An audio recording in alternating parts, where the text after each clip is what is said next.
Too bad. You're gonna get paper napkins, right? Yeah, I'm gonna get paper napkins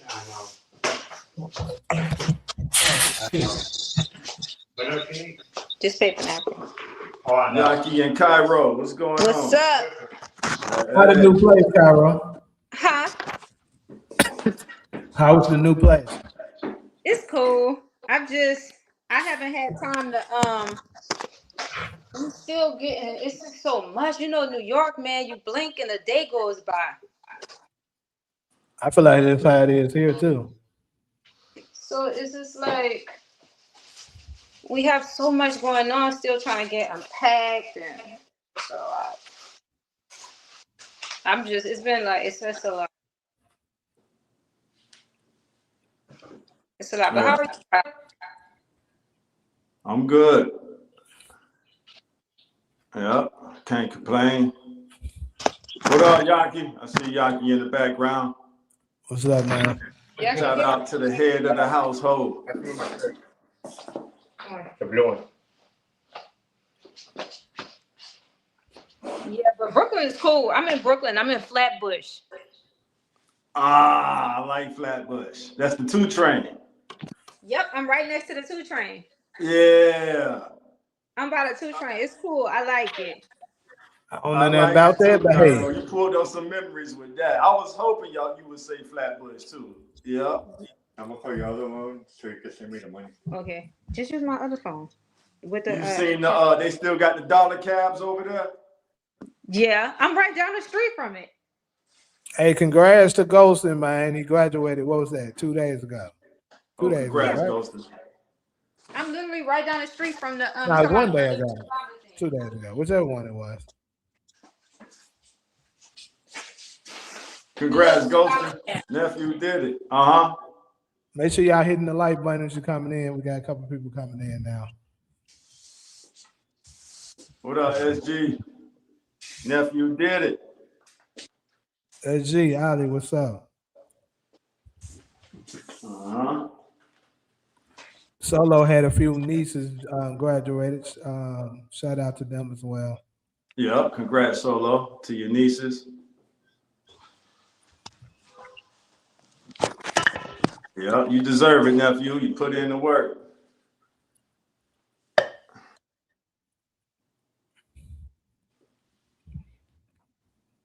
Put that work in.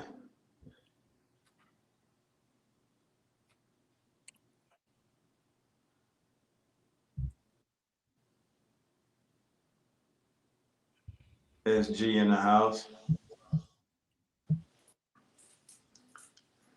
I think I'm gonna go Kanan, but I don't know.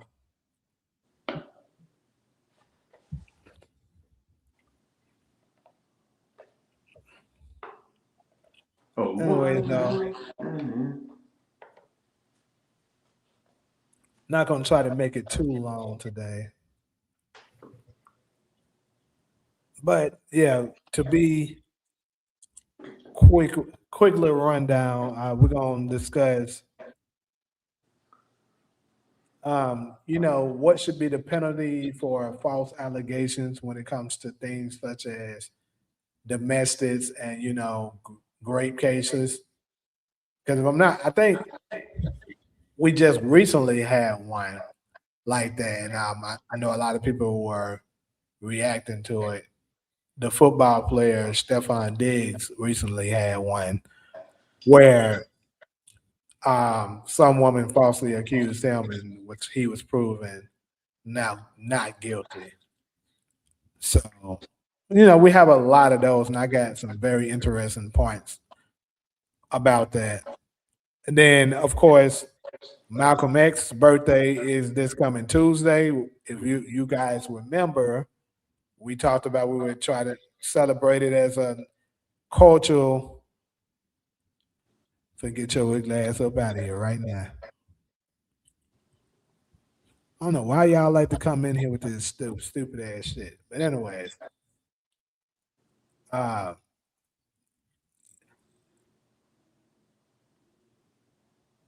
And then this clown coming here talking about free chud.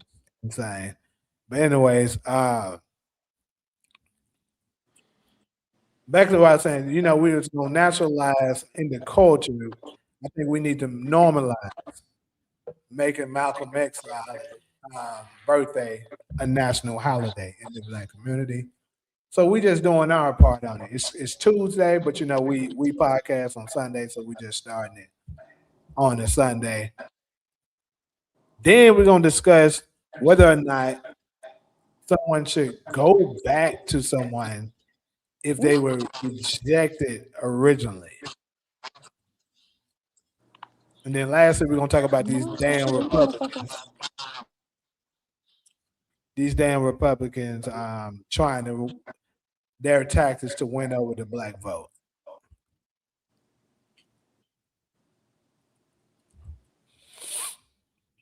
So start things off. Let's go ahead and chop it up about this first one. So, what should be the penalty for false allegations when it comes to great cases and domestic violence? Domestic violence, a warning the first time, a fine the second time, and rape I would say probation for the lady. However much time they would give a man in jail, she should probably do half of that time on probation. And that's just the you know what I've come up with so far without putting that much thought into it. So they would give a man 10 years in prison for rape, real rape. We supposed to say grape, right? She should get half of that time on probation.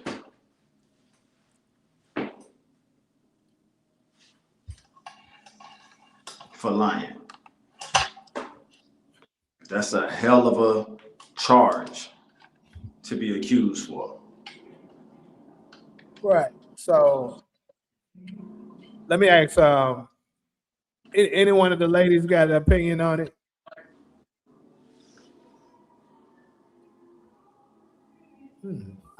For me, I would say it depends. It depends on. Okay, so we found him not guilty, right? That doesn't mean nothing happened. That just means that they wasn't able to prove beyond a reasonable doubt that something did happen, right? So it depends on what the woman has said. Have she lied on him, right? Has she made up false events, right? If she's done something like that, I think she should be punished. If it's something where it's something happened but they can't directly prove their case, then I don't think she should be charged with that at all. With nothing. It's just that we can't prove him to be guilty of the crime. That doesn't mean that he hasn't done anything. So to me, I think it depends on the intent of the girl, right? If she making up shit, then of course she should be punished. Should it be 30 years or 25 years or something like that? Maybe that's extreme, but I don't think if she should go unpunished if she's making up shit. But then you have women who shit has happened to them. They just can't prove that the dude did anything or whoever the perpetrator is done anything. Then I don't think they should be punished at all. Okay. So yeah, well, Cairo, you want to add something to that before I jump in? Yeah. I mean, I'm not sure. Okay. Well, I'll say this. That's a great point that you brought up, Solo. Yeah, just because they were found not guilty doesn't necessarily mean that the guy was totally innocent of what he's been accused of. It just means they don't have any proof of it. So the woman shouldn't be penalized for something if she hasn't been proven to be lying. But let's just say she, without a shadow of a doubt, was lying.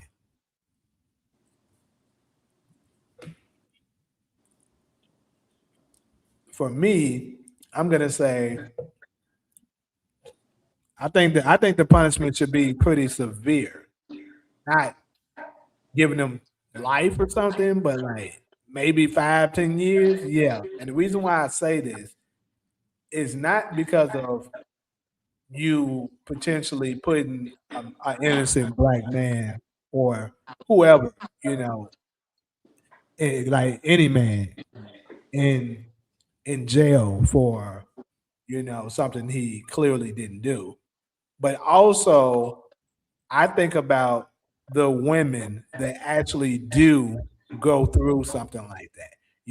You're hurting them because the next time they show up and like, you know, they say, and then to keep it 100, unfortunately, our sisters, they're when they make a claim, they're less likely to be believed than another ethnic group of women, unfortunately.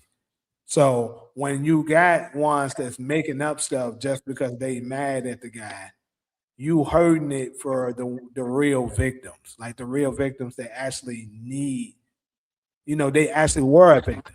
Something bad did actually happen to them. And now it's just like the boy who cried wolf situation. Nobody believes you. They're like, oh, she's just making it up like the rest of them. You know, and then some people actually try to use that bullshit as a defense to say, oh, they're making it up. Look at all the cases of them that does this. And that's how rich and powerful men take advantage of women because of that shit. So that's why I think the punishment should be severe to make women only, you know, file a claim if it's the truth. But if they know they're gonna get a slap on the wrist, they're gonna keep doing that shit because there's no consequences for it. So that's my take.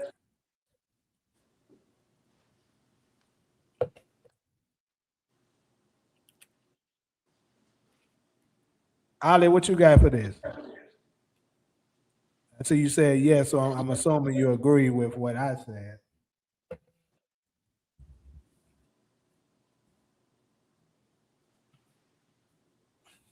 Nobody got no follow ups? Not on that one. Yeah. Okay, comments. He said, remember the woman who claimed Tupac back in the day had raped her or watched whoever did it to her and he got locked. Yeah, so that's a great example of it. Tupac ended up doing time in prison because of that BS. And the craziest part, they knew he didn't do it. Like, but they didn't care because it was they were trying to railroad him. So that's another, you know, perfect example of it. And then keep in mind, grape is not the only case. We're also talking about, you know, domestic. Like, let's go to the Emmett Till situation. The woman who lied on him. Look at what happened to that boy at 14 years old, all because somebody decided to tell a lie. That's why it should be severe punishment for shit like that.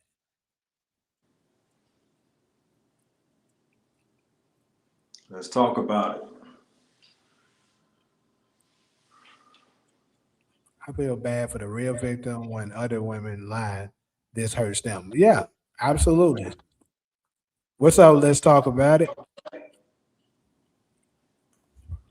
So basically, we're discussing right now what should be the punishment for false allegations. And I mean, we kind of can't make it a man thing now because that don't really happen to us. You know, like if somebody makes a claim and be like, "Oh, she forced herself on me," nobody's gonna take it serious. First off, they go like, "Nigga, what? Get out my office." That's what they gonna tell you.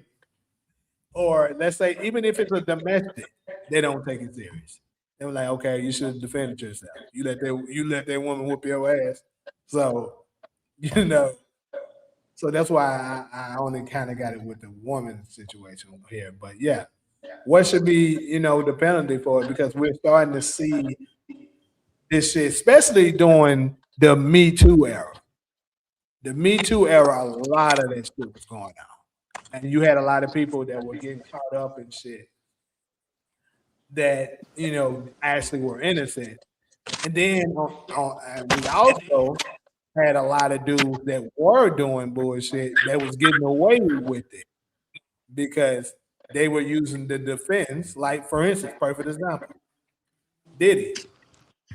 One of their defenses that he was using was this is just another woman looking for a payday. You know, that was a big defense that they were using each time a woman came out with some kind of new, you know, allegations about against him. So he was like, you know, but see, women, if women only did that at a very high rate when they were actual victims, you wouldn't have that situation.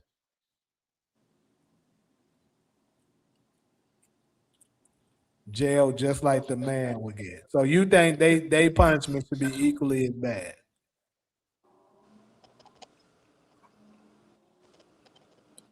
How much time do you receive for perjury, though? That's a good question. I'm not sure. I don't know either. Because I mean, isn't it levels to it? That's what I'm thinking. I'm like, you wouldn't just That's a like great give them the question. max. Because that's I pretty think much what whatever, it is. like it, you know, for perjury, for lying under oath or whatever, making a false statement, I think it should be a minimum sentence and a maximum sentence. That's my opinion. No, that's Because a I think good. it is That's wrong. yeah. That's a great place to start. Like, how much time do people get for perjury? Because that's what it I know is, little right? Kim got a year and a day, didn't she? That sound about right. Yeah. But Yeah, although, in like my a year opinion, and I a don't know day. if all this is the same. I think a year and a day is fair. You have a year to sit and think about your actions, like how you try to harm or sabotage somebody else. That's enough time to sit and reflect on your mistake. A year and a day. That's in jail. Shit, that's a whole lot of. You know what I mean? What about the restitution? You wouldn't want like one of your male cousins to get restitution Oh, for her obviously, lying? yes, of course. I mean, that's Oh a yeah, that's yes. They another should case. have to pay. Yes. Off top. You know, Yeah. pain, suffering, stress. Yeah. Right. I think it's around 6 months penalty up to the time the person have to serve the same time if it's so like to make it more direct. Like, although I don't have 100% proof of this, I think it's pretty much safe to say that this situation happened between the Tory Lanez and the Megan Thee Stallion situation. I think it's pretty safe to say she absolutely lied about something. So that would be her, you know, some level of perjury there. You know, she's lying. Now it wasn't a great, but I guess you can say that's some form of domestic, right? So I think if the message has to do with like family or something like that, right? Like family, if they were like yeah, in but a they were like in relationship. a relationship. So Okay. Tori and her was like in some kind of relationship or whatever. So um if it comes out that without a reasonable doubt that she 100% was lying, what should be her penalty? Because keep in mind here, this dude he did multiple years in prison. His family suffered from it, and that's time as a father. That's time away from his son that he can't get back. And he was stabbed in prison. What's up, son Jones? You But said did they she was have evidence? You said what?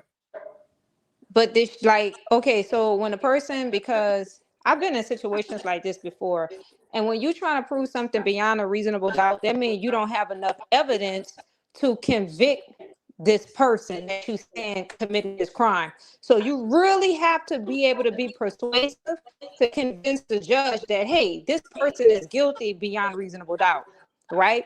Now, if you have evidence, that's something totally different. So I mean, like, did she have any type of evidence? Because I done been to didn't prison, I really. done been to jail, I done been. She had. They have evidence. No, they really didn't. That's the worst part about it. She really didn't have no Oh evidence. wow. Like So they that's when they said have he to had convince the judge right because he had no guns, or the no jury. gun residue on his clothing. His hands wasn't, his fingerprints wasn't on the gun, but it was some DNA on the gun.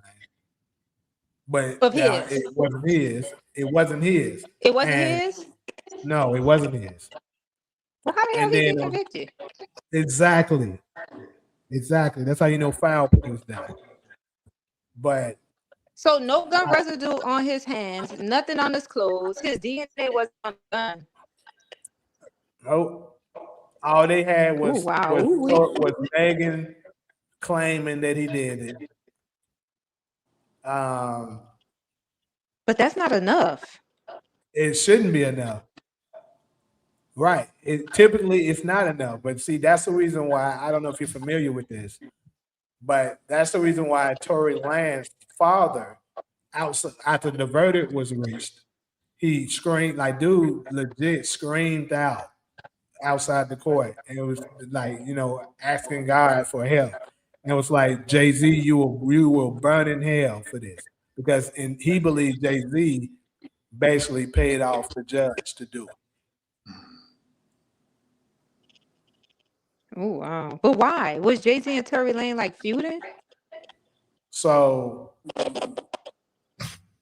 I do know that they said something about Tory had this thing where he was streaming as an independent artist and they were trying to sign him and he refused to sign. And they were it was something else where they were trying to get Megan Thee Stallion on in their label. So they were trying to bury him. Like I said, this is not, I'm not super hip to everything with that, but I do know these were some of the things that were said. I didn't get super dig into it because I don't care that much. But but I was just trying to give us a kind of an example of things like that. Because we especially with our rich celebrity men, this is kind of something that be happening. And it happened to regular guys too, but of course, we just won't hear about it. Right. Yeah, So he's still. is he still in jail? Yes, he is. Oh wow. And he submitted plenty of appeals to try to open his case back up, but they keep on shutting it down. They Wait, don't how want much to time did he receive? I want to say they gave that nigga like 20 years or something. You fucking lying. Oh my God. They gave him 20 years for real? Let me look it up. But it was something crazy. Oh my God. Whoa. See, I don't follow this stuff. Only thing 10 I years. know. 10 years. 10 years. It's not 20, it's 10. But he's still doing 85% because that's a violent crime. Yeah. Either way, 10 years is too much for me. Damn it. God damn, he got about a good 7 more years to go. Well, he got locked up in 23, so he probably would be eligible maybe to, get out maybe in 29 possibly or some shit. Damn. Either way, it's too long for me. What's good, Motion? Oh Lord. What up, Motion? Salute. Only thing I think Tory Lanez did wrong was they can say whatever they want. I don't give a fuck what nobody say. I would have snitched on that bitch. I would have snitched on that bitch. There's no way I'm sitting in jail for that long for something I didn't do. And then it looked like he may have been covering for the friend. Now, here's the thing though. I don't know. I'll say this. It's possible that maybe it's somebody threatening his loved ones. You know, a lot of stuff like that goes on behind closed doors. So he was like, look, if you say anything, we gonna touch somebody you love. So it could Wait, be Jamie, something. I have a question to ask you. So did you just make that bold statement on live saying that you would tell everything you know and guess the rest. You said what? So you No, said for real. you would tell everything you know and guess the rest. You just said that. And you said guess the rest? That's what it sounds like. You talk about No, I'm not no. sitting there. No, I was saying if I knew, if I got a son that you know out there, I got a kid and stuff like need me, and I know I'm completely innocent, and they railroading me. I got information that can free me, but my but God. they got the code, you know, following the code bullshit is out there. I'm not following the code. Fuck your code. Ooh, wait. Thank God you said that. Now we Real don't do shit. I'm that. not doing no time. I'm not doing now. If it's somebody that I love, let's say it's somebody that I'm protecting. Let's say I got kids or something, Right. and they did Right. it, and I'm trying to cover for them. Right. That's different. But a Right. regular bitch that wouldn't pour water on Right. me if I was on fire, hell Right. no. Right. I'm snitching. Fuck you. I don't I know. don't give a damn who got something to say about it. Damn right. Fuck you. Mhm. I don't know. That's what's messing us up in the black community. I'm being honest. I think it depends on how much time they trying to give out. You know what I mean? They talk about 20 years, and I'm like, I know I didn't do that. You do that, did that. You better tell the people before I do. Then yeah. But if they just talking about something like, you know, and it depends if I was with that person and we were cool, you know, the code of loyalty, because I'm a loyal person. I'm like, all right, fuck that. I'm gonna do that. You know what I mean? Because I've done it. I did it. I did 4 years for something that wasn't even mine, for somebody else. But like you said, it was a loved one. So Yeah, I see, that's couldn't. different if it's a You know loved what I one. mean? Tory, like, bro, Kelsey wasn't nobody to you. Megan wasn't nobody to you. What the hell? Like, what? Like, if it's, you know, like I said, somebody close to me, sure. But, like, how I look at it, even for a homeboy, if this is your charge, you know you did it. If you my real friend, this is how I look at it. If we really close homeboys, you did something that's messed up. They arrested me for it. You ain't my real friend if you willing Right. to let me Yeah. ride for you. That's how I look at it. Yeah. And that, hey, a lot of people have found out the hard way. You get pulled over, niggas don't want to claim they dope, gun, pistol, Yeah, whatever. that's crazy. Yeah. So a lot of That's crazy. Like, man, I'm we gonna look at looking my back at look. that. I'm gonna look at my homie and be like, "Hey, bro, you know that's yours." Like, bro, what you gonna take your charge or Bro, what? you took me And back with that. That has happened so if many they times. scoop me up, let you go, you like, man, you know, just try to fight it, bro. I'm gonna fight it. Right. I'm gonna fight it. Right. You got me fucked up. James said, Cause "Oh, you're I'm not my a friend, bro. fight." That's how I Hey, look at it. James, But You're then not you my gotta friend. remember, Jamie, you can't really James. just say that. Let's say this. Let's say, like, that's what I'm telling you. It depends, right? Let's say, for example, me. I didn't have any probation, wasn't on anything. Police kicked in the door, guns, and that bitch is not mine. It's for my brothers. Now, my brothers, you know, they done been in prison. They on parole. They like, go ahead on and take that lick. You gonna be good. We got you. You know what I mean? I'm like, all right, because they like the maximum they gonna give you is like 1 to 4 years. Us, they about to give us double Dutch numbers. You know what I mean? So if it's something like that, then that's why I said like it's levels to it. It's because you're guilty by association. You have to realize that. Sometimes even if you with that person, it doesn't matter if you say this is yours or not. Dude, that's association. If you in that They can life, get you I with agree that. with you. I agree with you if you in that life. But let's say this is a scenario. You're a regular civilian, and that person you know so happened to be in that life. You shouldn't want to drag your innocent homie down. Because it is a such thing as people that you know that y'all grew up, Right. he's in that life, he's doing that. You know it, but you don't mess with it. And let's just say y'all so happen to be riding around and this nigga has something and you get caught up. He shouldn't let Right. you ride for that. But if you're That's not how on anything, I'm gonna tell you how it is because I've been in the streets. If he's on like parole and you don't have any charges, he's not about to say anything because he's gonna like, bro, you gonna get out. You're not on probation or nothing. He gonna look at it like I'm on parole. They're gonna give me that, so you about to eat that. I'm telling you, like that's how it is in the streets. You can ask anybody. And when I was in you don't have to prison, tell it was me. a I lot of know. girls. I It was know. a I lot of grew up girls in the in prison, streets. Jamie, that didn't kill anybody, but because their boyfriend committed that murder and they were with them, guess what? They got life too. I get it.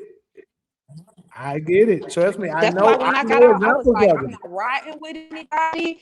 That I knew I had to disassociate myself from like a lot of relatives and friends, because I'm like, dude, like I done time. When you do time, that shit changes you. You're not trying to go back. Well, I know I wasn't. So you have to really So why put disassociate me in the yourself. situation where it got to change me then? No, because I'm saying if you knew that, like, remember how you made the statement earlier when you said like, now I'm with this person. I know. I'm just telling you from experience. Like, you don't want to be associated. You don't even want to get in a car with people like that. Like, if you know that they're not living an honest life, stay far away from them as possible. So you don't even have to put yourself in a situation like that. Well, look. That's all I'm saying. This is how I look at it. If y'all both in the game, one get caught and the other one do, you shouldn't say shit because you take your way. Him getting away ain't got nothing to do with it. But like I said, if you're innocent, you're totally innocent. You have nothing to do with it, especially if you got a kid. Right.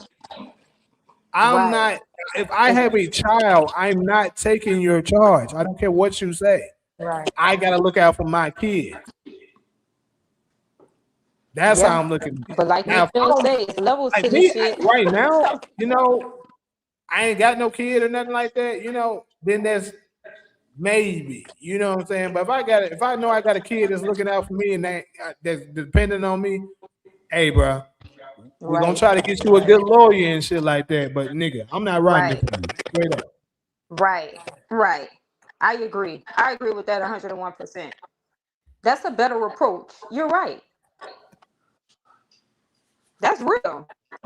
Because most motherfuckers leave you enough for dead. The only I people see that you be there for laughing you is hard them. over there. What's going Hey, on? I'm pulling up so many. I've seen that scenario so many. So I'll share one with y'all.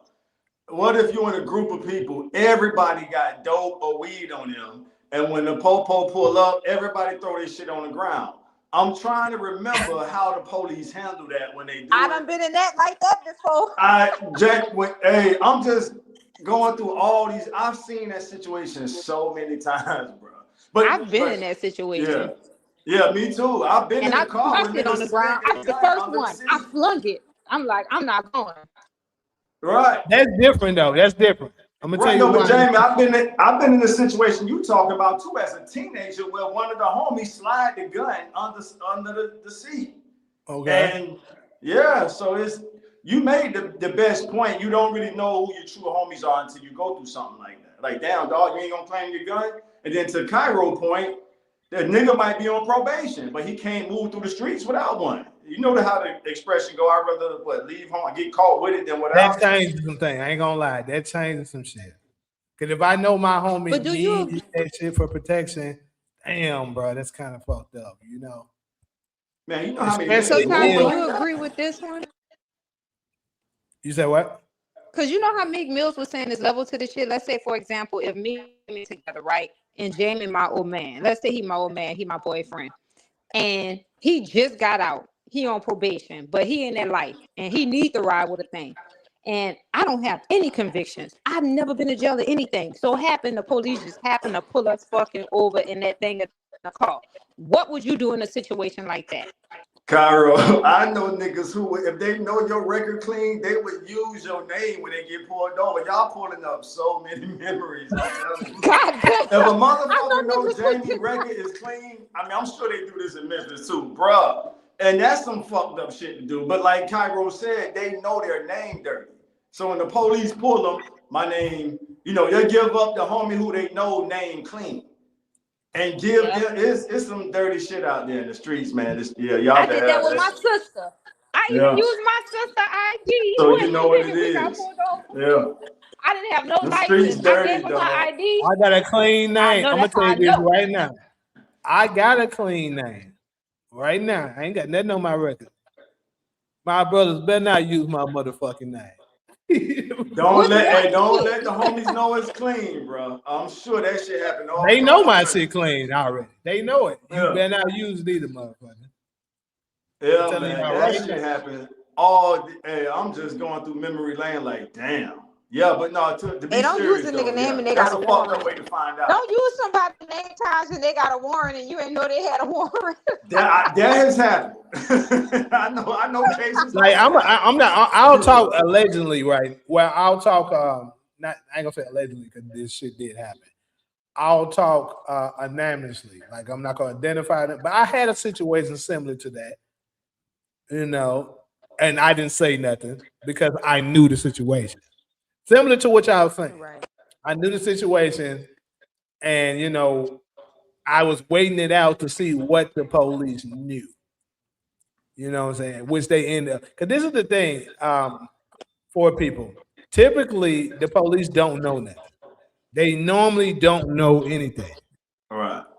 So the best thing to do if y'all get arrested together is to not say nothing.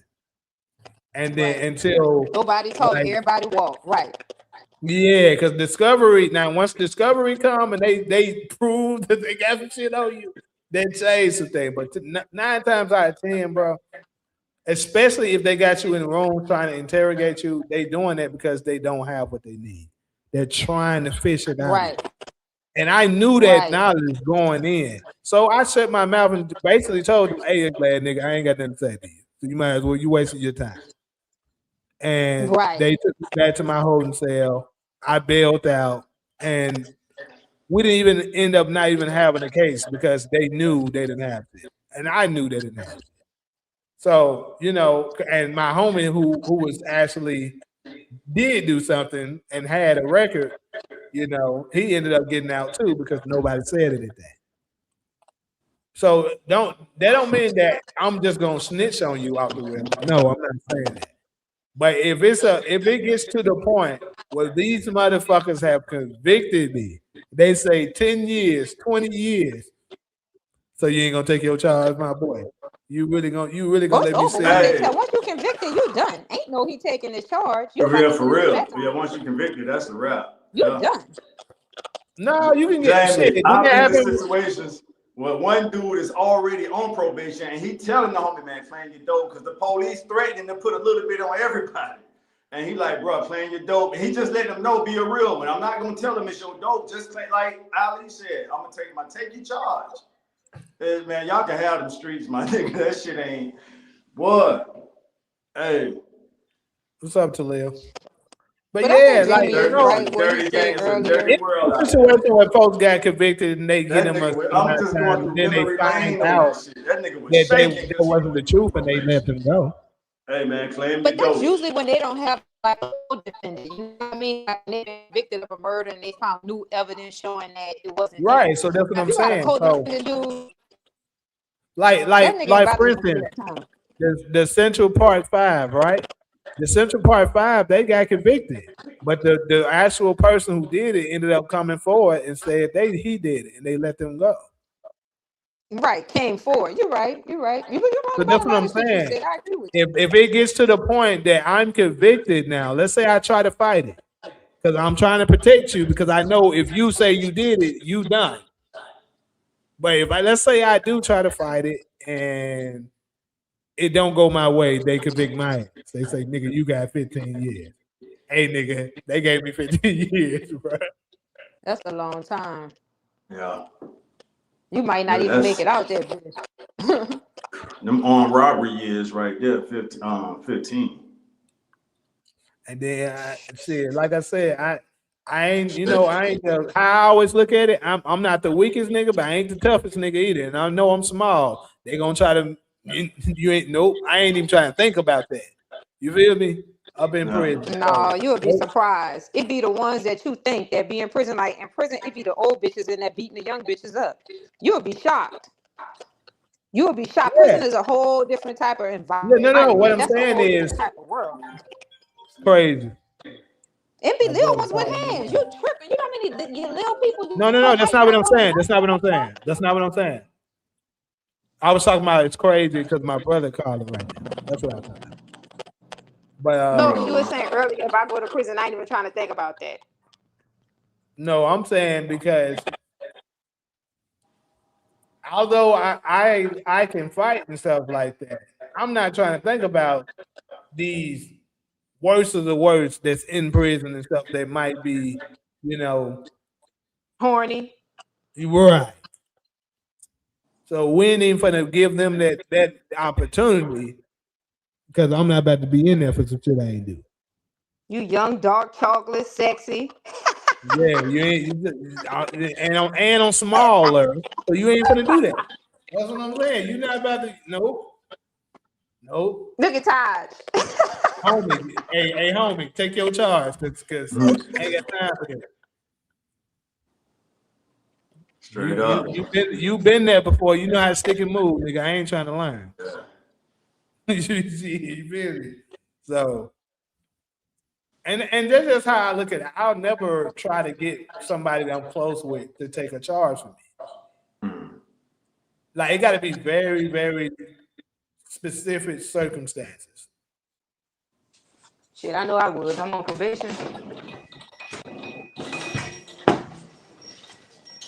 Cold world. Yep. It is. Crazy how that spiral. That spiraled into something. No.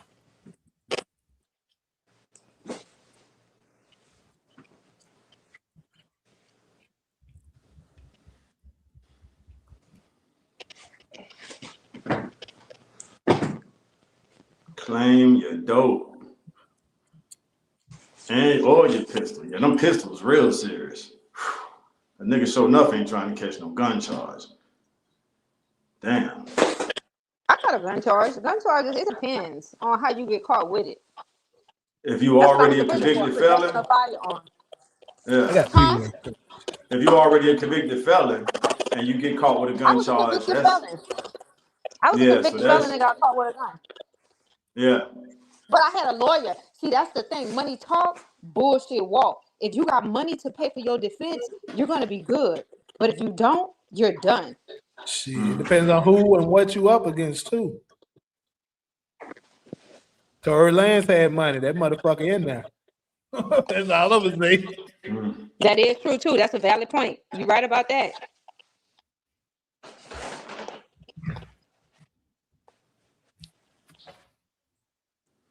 Anyways, let's go ahead and move to this next one.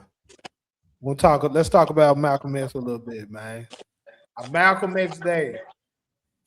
So as we know, Malcolm was born on May the 19th, and me growing up, matter of fact, if anybody know, I mean I can look it up, but when did they make Martin Luther King Day a national holiday? The 90s. In the 90s? Yeah. Okay. I would say the 90s for sure, maybe the late 80s. Because I remember the MLK parade day as a youngin. And that was all the way back in my middle school years. So it's been around at least. I know Arizona was the last state to approve it, but it's been around since the 90s. For all the cities that got MLK Day parades, Miami, LA, those two that I know. Like the LA parade is 30 years old, the Miami parade is damn near 30-something years old. So it's been around for a while. So I just looked it up. It says that Reagan signed the legislation into law on the 2nd of November in '83, but it wasn't taken into effect until January the 20th of 1986. All right. So 86 was the first year that it was actually celebrated as a holiday. That make me want to know how far the parades go back. I'll look that up on my backup phone. Because I know the parade in Miami been going on damn near my whole life. As far back as I can remember, they had a parade on 62nd Street, MLK Boulevard. But yeah, carry on the top. See what that is. Good. So this is my thing. So Ronald Reagan. Now, I wasn't born for this nigga when he was president, but y'all can correct me if I'm wrong. From what I observed and heard from people, is it fair to say that Reagan was a racist ass president? I can't say it as a matter of fact. I remember Reagan, but was just too young, wasn't in politics at that time.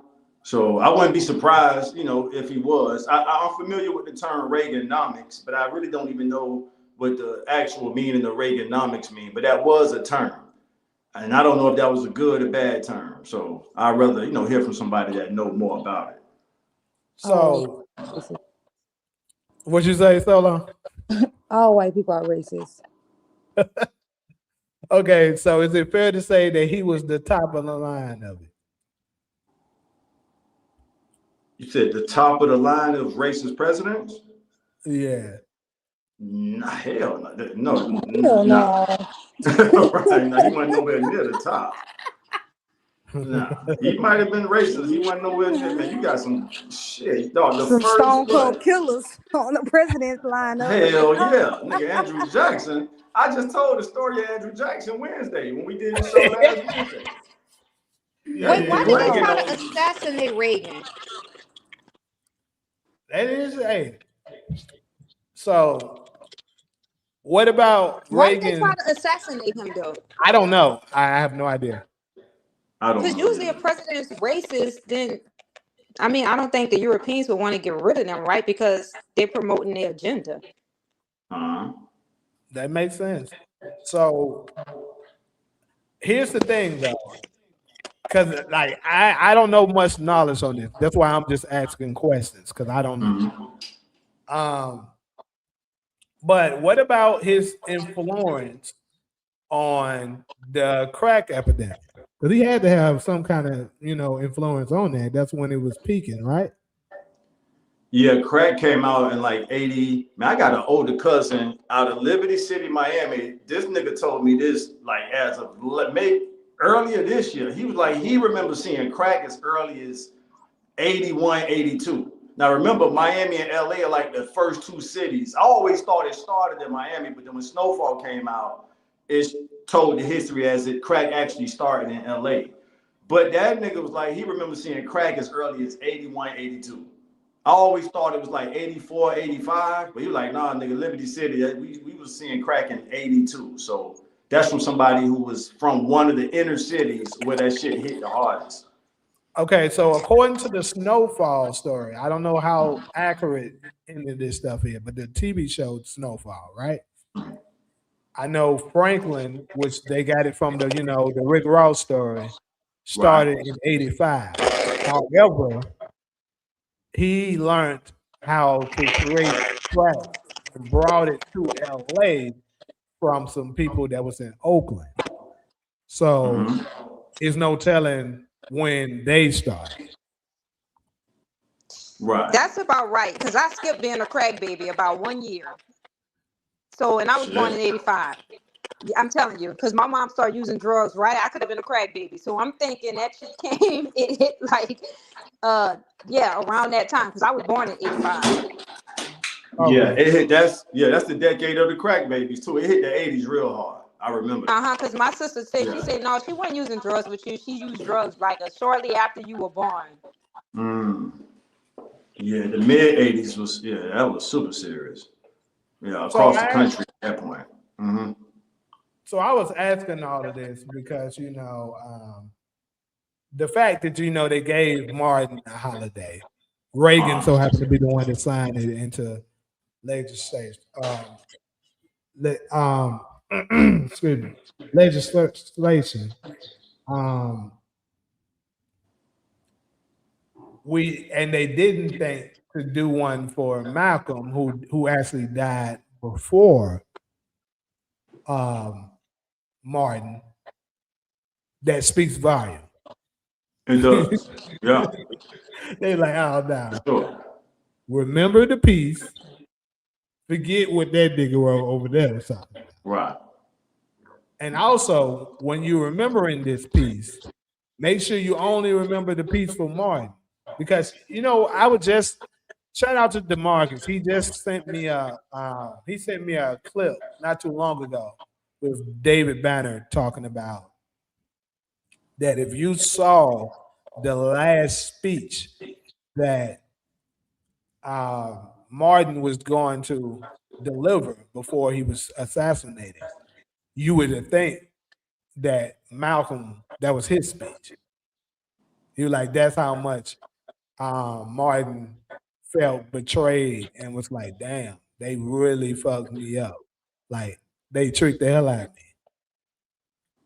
So I think that should be a testament of the greatness of Malcolm, of what he has. And then, like Todd, you have said multiple times that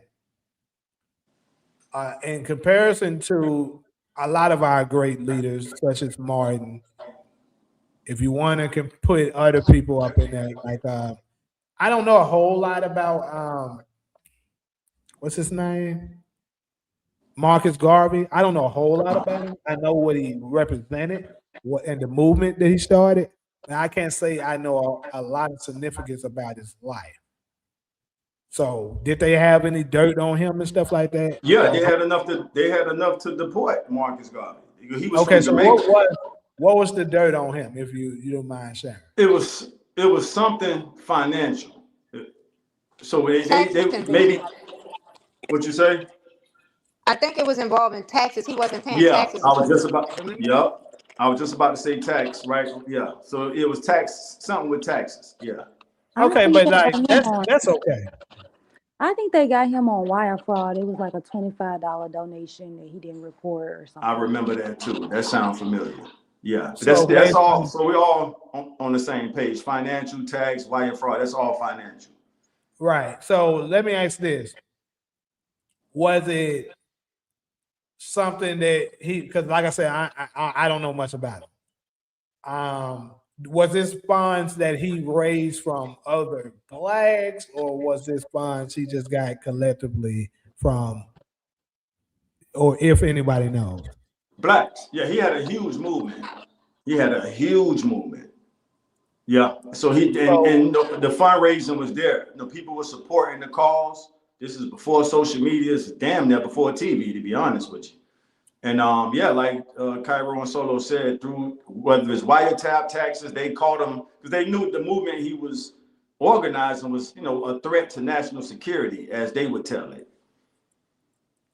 Hey, if we can just back up a little bit, I got to read this, and I'm not trying to show favoritism to South Florida, bruh. The first Martin Luther King Jr. Day Parade in the United States was organized in Miami, Florida in 1977. 9 years before the federal holiday was, bro, I remember that parade my whole life. And that's it. We can get back to Martin and Malcolm. So I pulled that up. So that makes sense. That shit been going on my whole life. That's it. Okay, so if he was robbing other blacks, then yeah, that's a strike. Yeah. Now, if he was just robbing America, like not paying his taxes and hitting their ass, congrats to that nigga. But that's how I see it. But anyways, I say that to say because they didn't have any dirt on Malcolm. Like I would say for all of our leaders that they love to praise, and it's crazy, you give so much, like you got a lot of the Negroes that love Obama, and because he was the first black president. But we know it's a lot of stuff on him, and I'm not here to slander Obama, but the guy that they didn't have nothing on, that fought for us, and was later on assassinated. You can say whatever, you give your opinion on whether you think it was justified, he shouldn't have left the nation, all this stuff you want. But at the end of the day, I think it's fair to say that Malcolm truly wanted to see a difference in our community. And I just think he doesn't get enough recognition for what he did. And I just want to, give him some love when it comes to that, because we need more of him. We don't need Yeah. more of Obama. We don't need more of Martin Luther King. We don't need more of a lot of niggas that we love to praise. I'm sorry. So if we let's go to, if you had to say you had a favorite speech of him, what would it be? The ballot or the bullet? Damn, you took mine. Yeah. Malcolm was fire, fam. Malcolm was fire, bro. That's to me, that was our best. Ahead of his time, like crazy. And there's a lot of shit that he said that's still relevant now. It's so crazy. Like when him talking about, But it's weird because in the black community, we do. It's just that, I mean, for us, the white culture, they give Martin Luther King more recognition. But in the black culture, everybody, you know, recognize Malcolm more. No, I disagree. How? I'm gonna tell you why. Because on my socials, Facebook, you know, Instagram, shit, cut on the television on Martin Luther King Day, you're gonna see them honoring the hell out of him.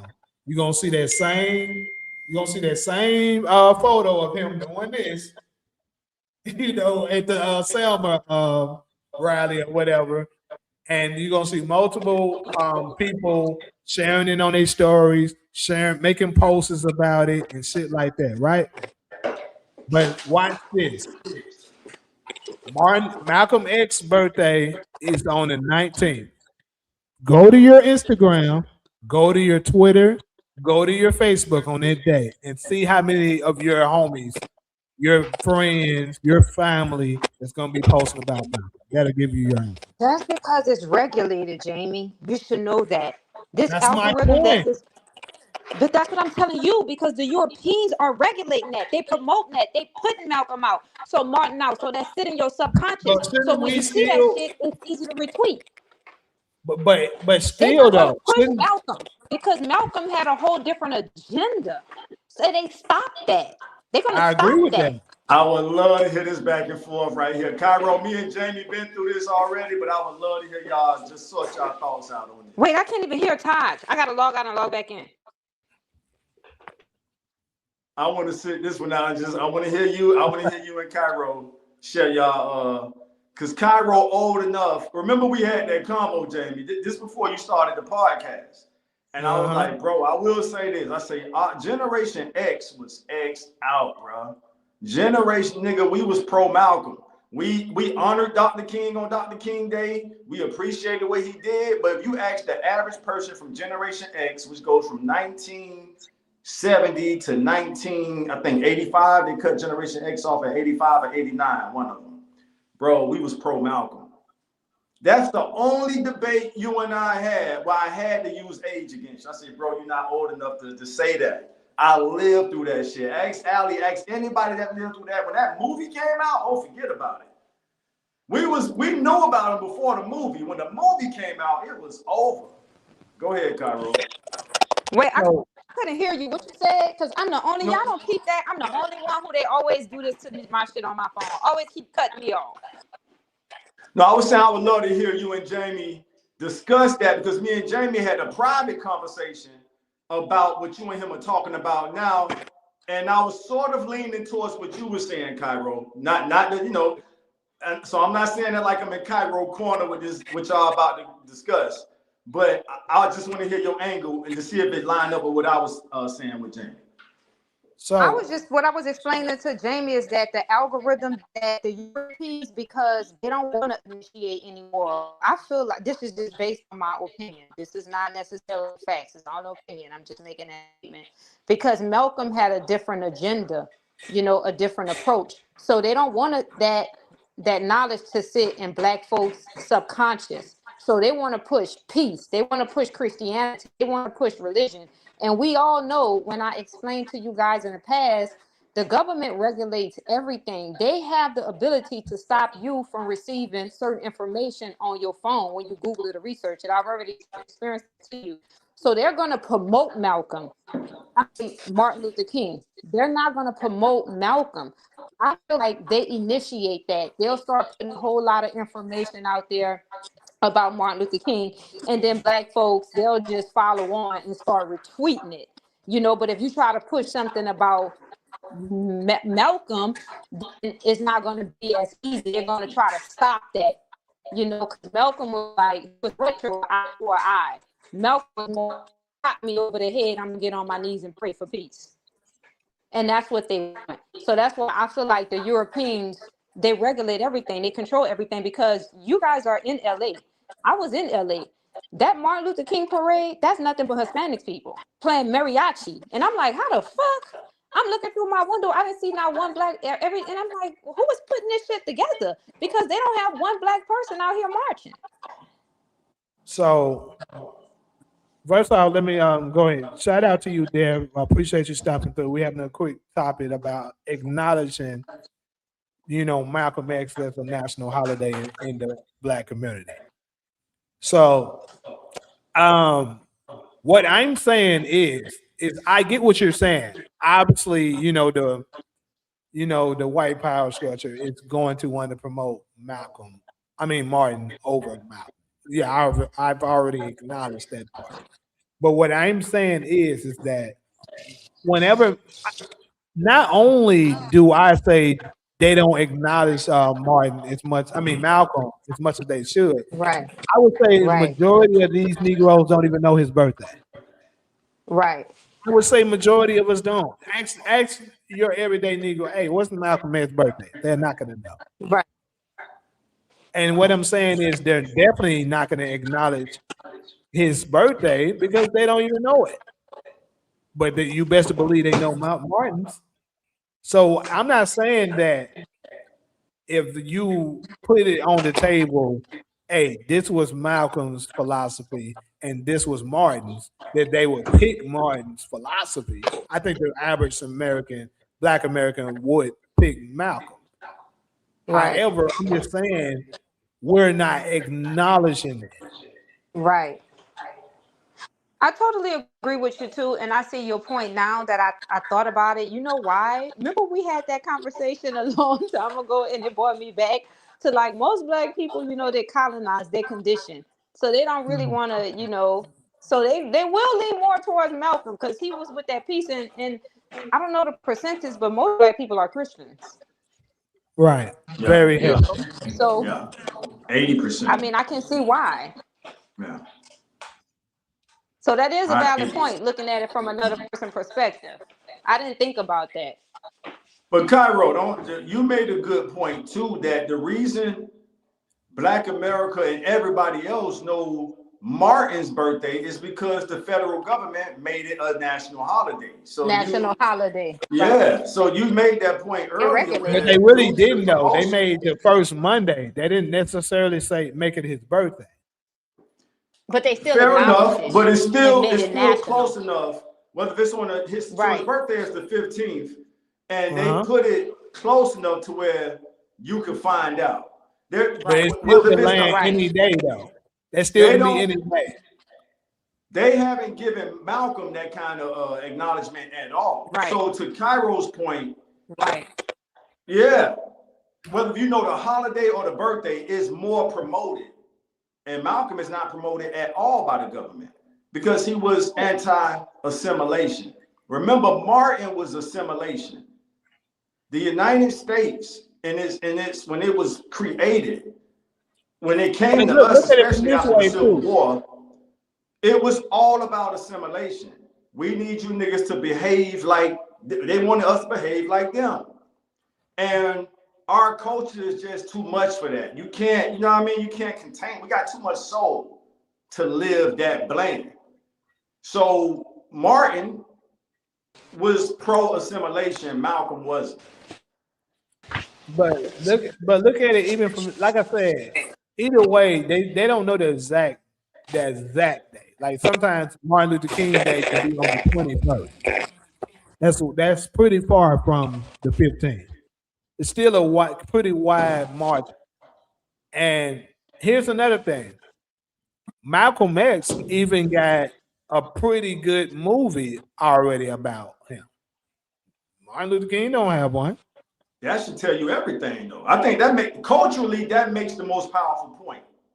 But what I'm saying is the reason why I brought that up is with him getting that kind of iconic, film, you would think we should acknowledge him more, but we don't. That's what I'm saying. Check this out, Jamie. The film don't even acknowledge his birthday because it's not about his birthday, bro. It's But you about should his want to legacy. go and learn. But you should want to go and learn more about Right. knowing. Think about this though. Can we all agree that the Malcolm X movie is one of the most culturally iconic movies ever put out? Yes. All right. That film doesn't mention anything about his birthday. Now we can ask Spike Lee why. Right. I'll make an assumption and say, bro, it ain't about the day he was born. It's about the message he brought to the world. Right. But Think this is about Jamie point too. there's You not can a run a go-to research movie into it. MLK don't have Like a I go-to get what movie. you're What's saying, the Taj, and I MLK? agree with you 100%. 100%. But Jamie has a valid point too that it should be enough to where you want to pick up a book and read more and learn about. Yeah. Like learn more about. That's Beyonce true. fans, Beyonce's birthday. That's true. If you're a basketball fan, and let's say, like, for me, when I like something, I do pretty thorough research on it myself. That's just me speaking. Like, I remember birthdays very well. That's just me. But you know what I'm saying? If you're a fan of something, you kind of figure, you kind of look at stuff. Like, if you're a big fan of whoever your favorite celebrity is, their birthday. That's what I'm saying. So, as big as that movie was, you know what I'm saying? Huh? Man, you just made I feel this. like they feed us so much. I just want to say one thing real fast, Taj. Like how you say it's about the message too, but I feel like they flooding us with too much fucking Martin. And then most black people are Christians. Like, they don't want to, I don't know. I just feel like we get fed too much of Martin and it drowns out Malcolm. It drowns him out. So Jamie, we work in the movie business. Yeah, so I'm sure you're familiar that they say movies is America's, what is it? It's America's biggest cultural export, right? Right, it is. Yes. So you just confirmed that it is. Martin, what's the go-to Martin movie? Martin doesn't even have a movie. When you say the Malcolm X movie, everybody. So we just agreed that movies are the biggest American cultural export. And Malcolm X, whose birthday is Tuesday, has a go-to movie. What's the go-to movie for Martin? He doesn't have it. I said that at the beginning. So culturally, Malcolm means more. Think about that. You don't have to agree, but just anybody can chime in on that. That is kind of true. That is kind of true. Martin, what's the go-to Martin movie? I don't even know what's the go-to. That's true. When you say the Malcolm X movie, everybody know what you're talking about. That is true. But my point is that the fact that you have that, and then whenever their birthdays come around, think about this. Forget just the birthday. You can just have a time period. Shoot, I would say when Black History Month coming through, you're going to see niggas sharing Martin more than you're going to see niggas sharing Malcolm X. That's the truth. I don't know if that you had me until you said that's the truth. But I don't know if somebody went and killed his mom? Huh? But then I didn't know that. Remember, somebody went in there and tried to assassinate. I didn't see they one of them. I think it was like an Israelite or some type of dude went in there and tried to kill his dad or his mom because was that true? Somebody I didn't even know that. It was like because they were preaching Christianity, leading people the wrong fucking way. I didn't know that. True. Yeah, that's true. I was like, whoa. Like Martin got a movie that came out not too long ago called Selma, but it was. And ain't nobody gonna go see that shit. That's about Selma, bro. Martin, Jamie, you got one today. We got us a good debate today. Martin does not have a good. That movie is about Selma, yes, starring Martin. It's about. And I didn't even hear about it. Nobody. The Malcolm movie came out in 1991. Niggas Martin gonna does be in not there have with a movie nowhere close to that. But the point I'm making, Jamie, you kind of threw me an alley hoop. I know you didn't want to. Using basketball. I didn't. Culturally, we have spoken that we're pro. I'm talking about the whole Black America. Culturally, we have spoken that we're pro Martin just through the movie alone. Now, you've already agreed. Remember, we being recorded now, bro. You've already agreed movies are the biggest export coming out of the United States, which means when Black America transmit these movies out to the world, Martin doesn't have a movie that compares to Malcolm. Exactly. So, name it. So this is the thing. You're still going against your own argument. I'm gonna show you how. You just got through saying that.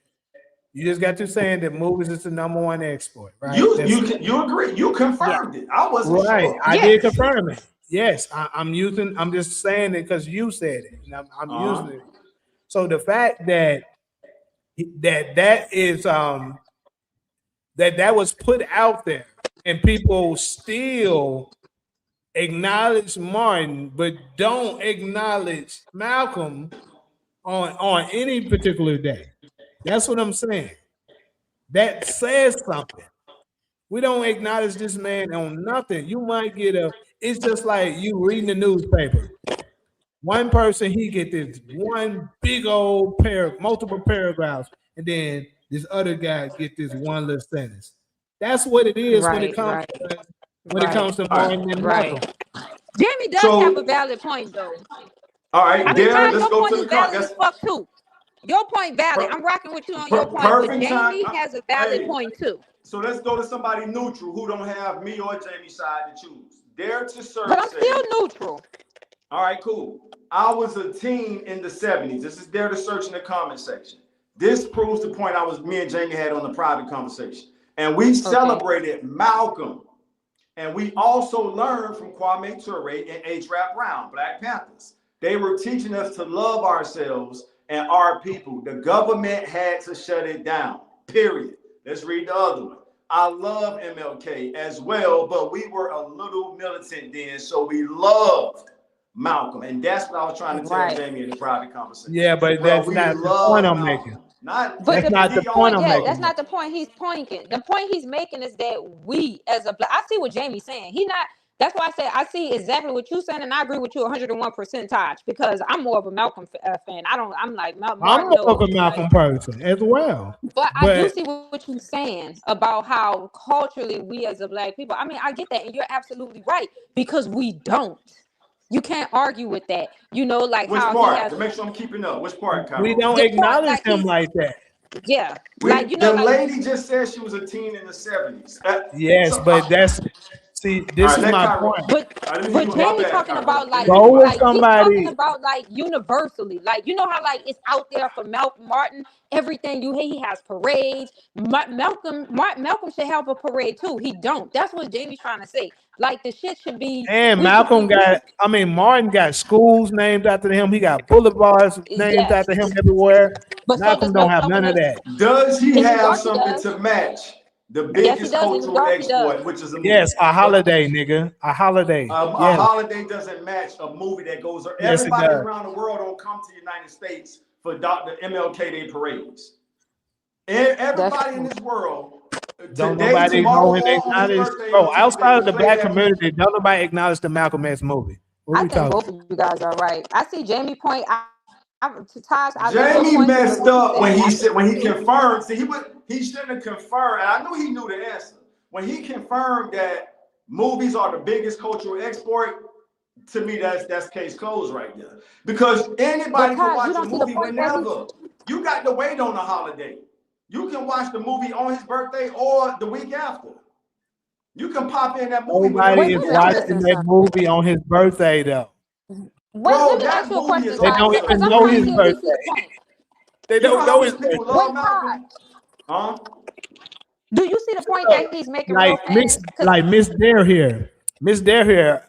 She's pretty much already confirmed that she's older. So of course she would be on the side of that because she's old enough to remember it. I'm speaking for the culture going forward, especially people my age and younger, I'm telling you, they Yes. don't know the man's birthday. They don't acknowledge him.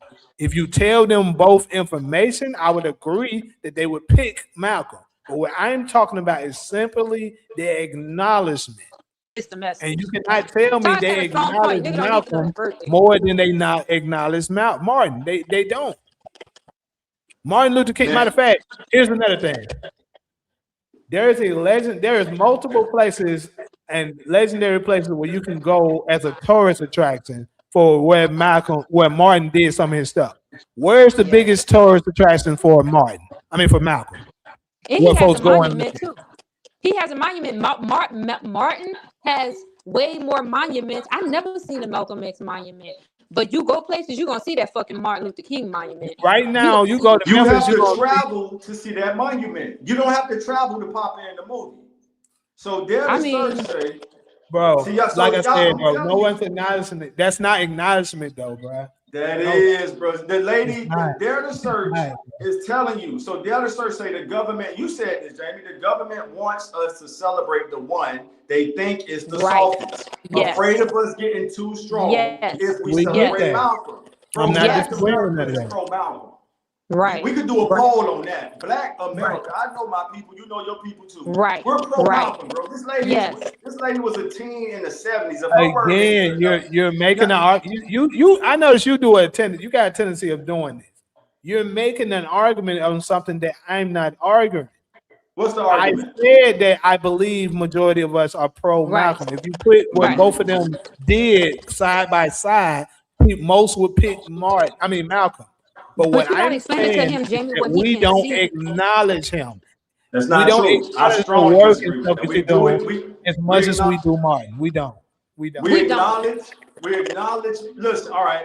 So matter of fact, hold on, real quick. Let me get this out, please. What was he about to say? Let me get this out. Do anybody on the panel or the comment section know the original name of the Black Panthers? You said what? Talking about acknowledgement. I always thought it was Black Panthers. All right, before they chose the name Black Panthers, since we talking acknowledgement, right, Jamie? Their names was the sons of who? Malcolm. You're still not proving a point. You're still not proving a point. Bro. I study us like a religion. Now, what y'all don't see is both of y'all have a valid point. Y'all ain't seeing that religion, bro. The Black Panthers' original name was the sons. Is that not enough of acknowledgement for you? But this the part you're not seeing though, Todd. You're not like both of you guys have a valid. That's what y'all not seeing. If anybody on the panel, can y'all see both of them have a valid fucking point? Both of you guys have a valid point. But what Jamie is trying to say is this. This is the part that I get. But like you say, because it's not regulated. But what Jamie is trying to say, and I do agree with that. Besides the birth, I agree with the birthday part too. But I agree with the part like how he's saying, like, you know, Martin Luther King, he has a national holiday. We acknowledge his birthday. Like, and he made a valid point too. You know, when Martin Luther King's birthday come around, everybody tweeting it out. You see Martin everywhere. But the ratio is off because when it comes to Malcolm, people barely know his birthday. They're really not going to tweet it. Nobody is going to mention it unless somebody tell them, hey, you know, I get what he's saying. Like, but that's because the government put so much of Martin in our face. We're lazy. We're not gonna do it. You know what I mean? Right. Now that's a good point. That's the truth. That's the truth. So if black people was to start initiating it, and that's why I say Jamie does have a valid point, because just like how fucking Martin Luther King have a parade, Malcolm X deserved one too. He does. But guess what we acknowledge more? Just wait, one more thing, Ty. One more thing. This how Malcolm X, Martin Luther King have a fucking school in honor of his name. Malcolm X deserves one too. That costs money if the public government doesn't do it. And then that goes to my point. You see what I'm saying? How they regulate everything, and I say we are lazy because it's up to us. That's what Jamie was saying. Like, we're not going to do that. So look, listen to this. This is two things. I got 2 points to make. One, remember the same day we had this conversation, Taj, over the phone, and you were saying that the black community, you know, they rolled with Malcolm more than they did Martin. Remember, I went and asked my mom, right? Yep. Now she said she would lean more towards Malcolm because of the protection, correct? Right. So remember, what did she say before that? She said, I don't know that much about Malcolm, but he seemed like the type that would have protected me if we were in a situation, so I would ride with Malcolm. So that's proven. My mama right now, my mom is 64 years old now. And the fact that she was born before Malcolm was assassinated and saying she don't know that much about him. But she knows about Martin. So that's what I'm saying. And then think about it from this too. I just asked, what's your favorite Malcolm X speech? I wish we had a bunch of people in the comment section, to be honest, and ask them. I You can have so guarantee many you, different ones. yes, that's the me, you, and probably Solo as well. I know Taj. We pay attention to this type of stuff. So we would, but the average people wouldn't know. You feel me? The average people wouldn't know speeches by Malcolm. But everybody knows I have a dream. Everybody can at least quote one line from Why I do have they a know dream. it, Jamie? Jamie, they know it because the point Cairo made earlier. Cairo's first point was The white man public regulated. government sponsors I Have a Dream speeches Yes. on all the radio Yes. stations across the nation and the Yes. newspapers. So they're using tax dollars to promote Malcolm because of what the lady said in the comment section. He's the guy that they want us to be like. Martin was the assimilation guy. Hey, everybody, This is how. So let me say this. In 1966, so Malcolm's gone in 1965, right? 1966, Martin Luther King goes to visit Elijah Muhammad in Chicago. 2 years later, he's out of there. So after that meeting, he makes the statement, I believe I'm leading my people into a burning house. And they got his ass up out of there less than 2 years later. Well, so once they saw, and it's in the government files, the FBI file said if Martin was to ever pivot away from the white liberals, he would become, huh?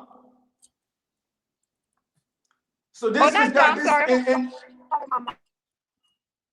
What happened? Go ahead. She didn't make. Yeah, this is in the FBI leaks. Not even the files. So the files have been made public for all of us to read. This came out in the FBI leaks. Everybody know the phrase "prevent the rise of a black messiah," right? So in that leak, they were saying if Martin was to ever pivot away from assimilation, from what the white liberals wanted him to do, he would be the highest candidate to be the black messiah. So when he went to go visit Elijah Muhammad in 1966, I want us to use our mind and not our emotions right now.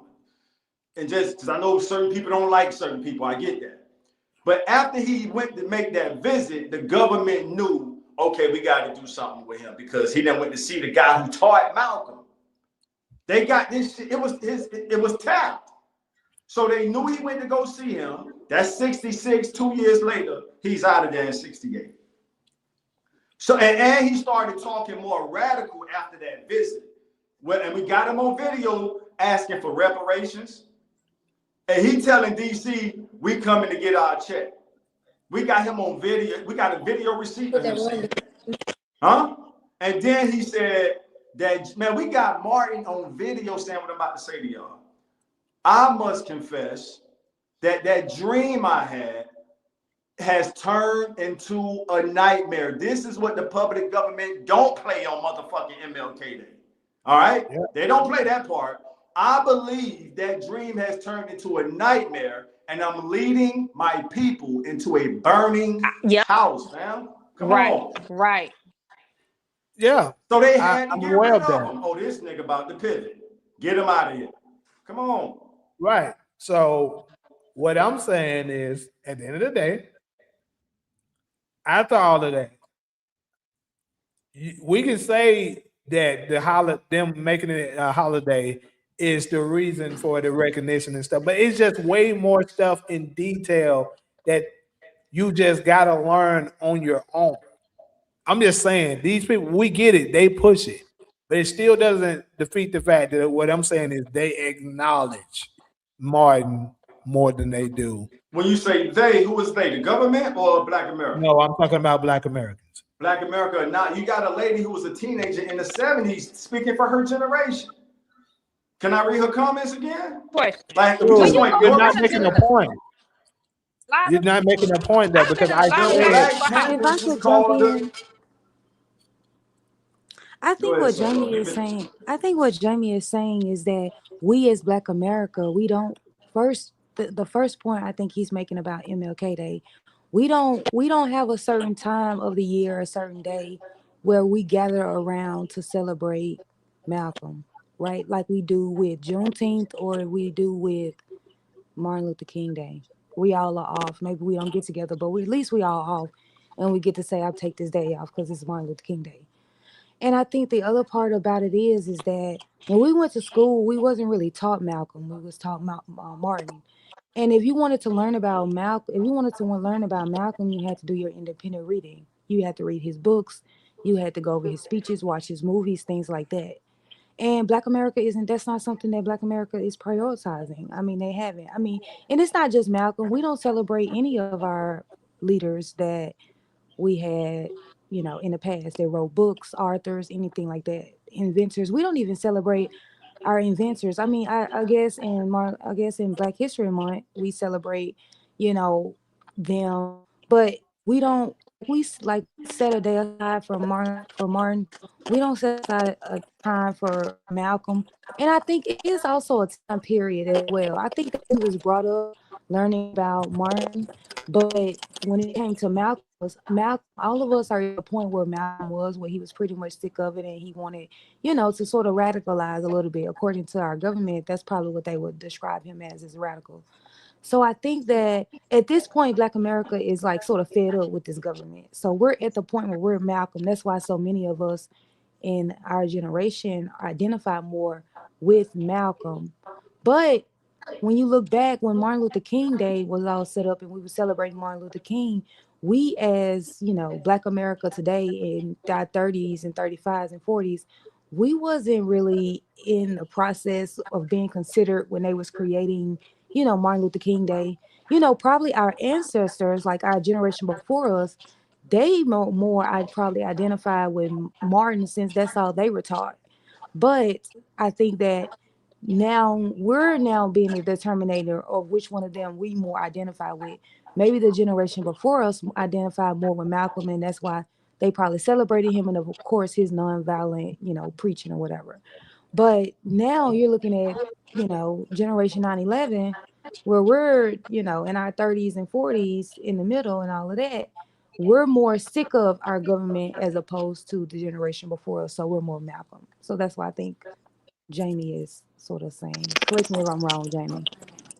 So, yeah, one of the biggest acknowledgement that I was trying to say to him is I said this, I think twice at least. I said my age range and under. So Miss Dare, I'm not saying that her opinion doesn't matter because obviously it does, but she's in the older range that I'm not talking about. I'm saying the ones that the younger generation, basically 40 and under, and people that actually use I'm social 40. media That's and not stuff true. like that. Okay.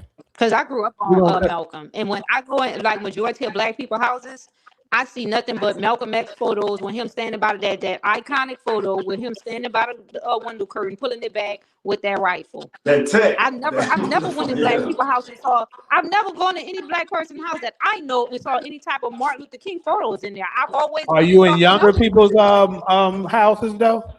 I'm talking about people like my age group. Right. So I'm not talking about that. Well, I'm 40 though. That's what I'm telling you.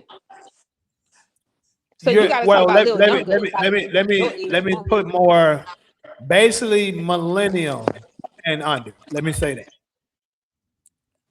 What timeline is that? Because Cairo's an 85 baby. What month is your birthday, Cairo? September. That would be September. All right. So what That would you would draw be the line, like- Jamie? I'm gonna say third. When do millennium end? Cause I think Millennials start in 85%. 86. If I'm not mistaken, millennials start. Yeah. Generation X is from 70 to So I'm close 85. around the range that I was trying to say. So, anyways, though, what I'm saying is, if the typical ones that's in your 30, let's just say let me cut the line at 35. Then let me do that. 35 and under. Like I said, if you heavily in social media and you do stuff like that, bro, I'm just saying I see it every year. When it come around, Martin Luther King's birthday coming, oh, they posting stuff about him. Black History Month come through, they posting stuff about him. Malcolm X Day come, crickets. Because like I said, I think if you put both of them side by side and then you tell them what each one represented, vast majority is gonna resonate with Malcolm. But simply off what they do know, they acknowledge Martin more. That's all I'm saying. They acknowledge Martin's holiday more because the public government pays for it. We acknowledge Malcolm more on an everyday life. Which one would you rather have? And I'm asking that question to everybody on the panel and in the comment section. I would rather, when I'm up out of here, whenever, hopefully I live a full life, I would rather be acknowledged on a regular basis, not just wait until my birthday, Taj Hollywood birthday in April, let's celebrate. No, we like what bro stood for. Bro was a slider. He was, know what I mean? Slide or die. So, yeah, we got rappers like that, but we focusing on Malcolm right now. We live Malcolm. We honor Dr. King on his holiday. We live Malcolm every day. To your point earlier, Jamie, then I'm passing the mic. The average Black American remembers the most important part about Malcolm. You hit me, y'all know the rest. Hit me and I'm gonna hit your ass back. That's Malcolm. And that's why we love, like Martin was, hey, we're gonna turn the other cheek. All right, Martin. Malcolm in the same generation, no, you put your hand on me, you're gonna lose a finger. That's all the average person needs. Oh, good, we got somebody that's gonna fight back. So we blessed as a culture to have both of them as icons. Right. But Black America is overwhelmingly. Okay, so let me ask you this. See, here I think this is what's gonna break the camel's back right here. So let's go political really fast. You messing up now. Go ahead. I'm not messing up. Damn. I'm not messing up. Damn. I couldn't even contain my excitement, Jim. I think I got you, but yeah, okay, we're gonna see. So look. So when it comes to Black people, would we acknowledge that we lean more of a liberal or conservative lifestyle? I would say both. Religiously, No, but more conservative. No, What's we the don't. question again? You said politically, do Black Americans live more liberal or conservative? Or conservative. If I had to pick one, I would say conservative. Right. That's the answer. But Right. we vote more of a liberal thought process, which doesn't make sense, correct? Democratic is more liberal, correct? Right. So it's the same thing with this situation. Although our actions and the stuff we resonate with the most is Malcolm, Right. We acknowledge Martin more. But resonate, Right. you messed up, Jamie, because resonate is in Right. the soul. Right. Go ahead, Right. Cairo. You Jamie, you come Right. on, you shooting You the right. ball in the wrong. You shooting the ball in my basket, Resonate in bro. the soul. Yeah. I would rather, bro. I would rather resonate Yep. than be. Me Come too. on. Mm-hmm. So when Like you I said said. going political, let me get this thought out real quick. I'm passing it right back to you. When you said we was going political, President Obama in Harvard did a dissertation on Malcolm, not Martin.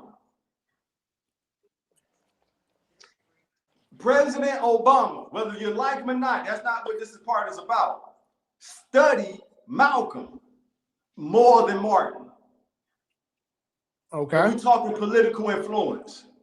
President Obama said, he said he kind of, he browsed past all the, what he called it religious baggage. And he focused on Malcolm's, political ideology. We don't really have him quoted nowhere saying that about Malcolm. So I think it's fair to say, only him and First Lady Obama can confirm this, that Malcolm had more of an influence on President Obama. I said that. All right. So it's not even that's not my point. That's not going against me. Huh? I just said our lifestyle is more conservative, but we vote liberal. Not all of us. You said you was going political. Well, I don't either. I'm talking about us as a whole. Okay. You said you was going political, and I'm saying the first African-American president was more influenced. Right, because that's what I'm saying. The way we live our lives is more of a conservative thought process. That's what I'm saying. I'm gonna send this video to you, Jamie. I'm gonna spend some lifetime to go find that video and send it to you. You ain't got to watch it right away. President Obama says he was reading a book about Malcolm, and guess what one of his homeboys in Chicago told him? What? I don't need no book to tell me about no Malcolm. So basically what he was trying to tell Obama, as a half-breed, you got to learn about our culture. Right. We live it, bro. Right. This is what President Obama, homeboy, told him on the basketball court. Out of his mouth. That's still leaning towards what I said. He's basically saying, Obama, we get it. You was raised by a white mother and all that, bro. We don't have to read a book about Malcolm. We'll do it. Not shots in my bag. We live Malcolm. Go ahead. Because I just said that us as a whole, our lifestyle is we think more conservative, but we vote liberal. And I'm saying it's the same when it comes to Malcolm and Martin. We all agree that we lean more towards Malcolm, but yet when it comes to acknowledgement, which in political standpoints, acknowledgement would be us acknowledging Martin, but from a political self, with our vote, we vote liberal, which is Democrat. Solo kind of had a valid point earlier when what she said, because I would assume that shit too. And you said it too, Jamie. You said that it was kind of like you said one thing, she said another, but it matched up. How you was mentioning earlier, like the older people, they're more like liberal. They're going more with like Malcolm Martin, and they honor him more.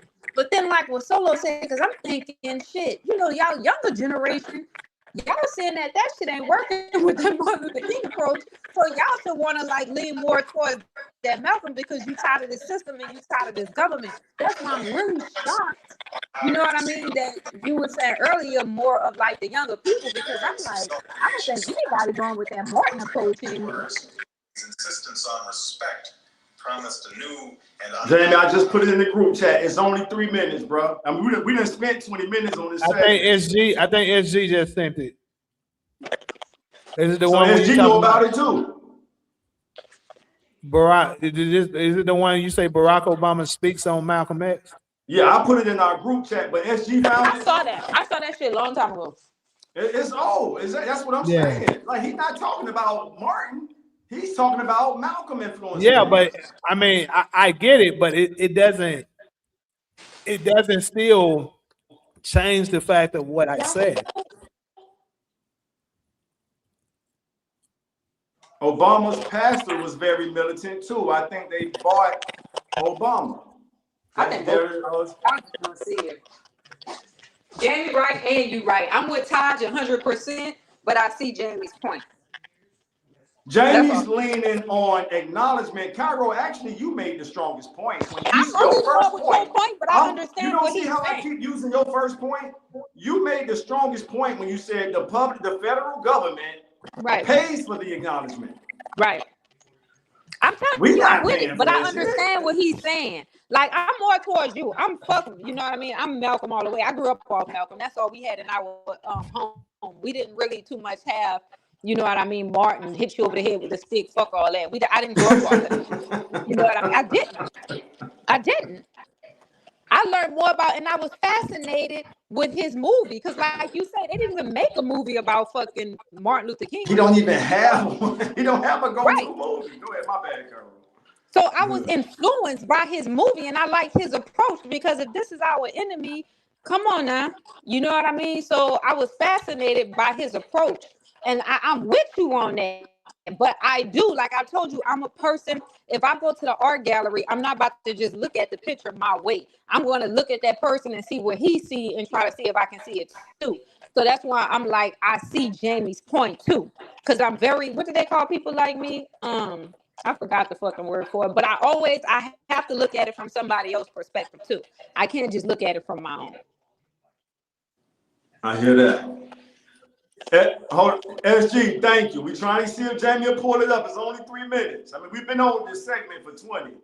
Thanks for pulling it up. I sent it to him as well. Huh? I have it, but it doesn't prove a point. That's why I didn't play it. All right. So just to make sure, Solo and Cairo, I guess y'all saying that I'm not really. I'm hearing Jamie's point. I'm just putting more emphasis on influence, and Malcolm has more influence, and influence is one of the most powerful forces in the universe. And that's why they don't regulate it. Thank you. Like, come on. So Jamie, who has more influence on our culture, Malcolm or Martin?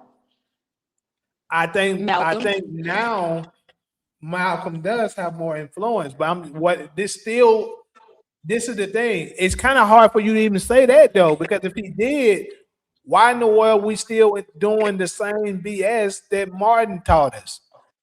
Because I still see, hold on, I still see a lot of us when it comes to police brutality and all kinds of other stuff of us being wrongdoing, we still asking them, like Cairo said like 2 Sundays ago, why are we still asking? Where you think that shit come from? Martin Luther fucking King. So his influence still got us asking when Malcolm's influence was saying we ain't asking. Because Martin's influence was about assimilation. Martin, who assimilated us into the Democratic Party? That's a rhetorical question. I'll just give the answer. Martin, when you get the Civil Rights Act, Solo, we appreciate your patience, Solo. Whenever you're ready to jump in, let us know. You've been quiet a long time. Just give us the word. Dr. King led us into the Democratic Party. President Lyndon Johnson said, I'm gonna have these niggas voting Democrat. For how long? So the Southern strategy, the white Southern people left the Democratic Party after they passed the Civil Rights Act and went to the party that conquered them. Don't forget, in the Civil War, the Republicans are called the Party of Lincoln.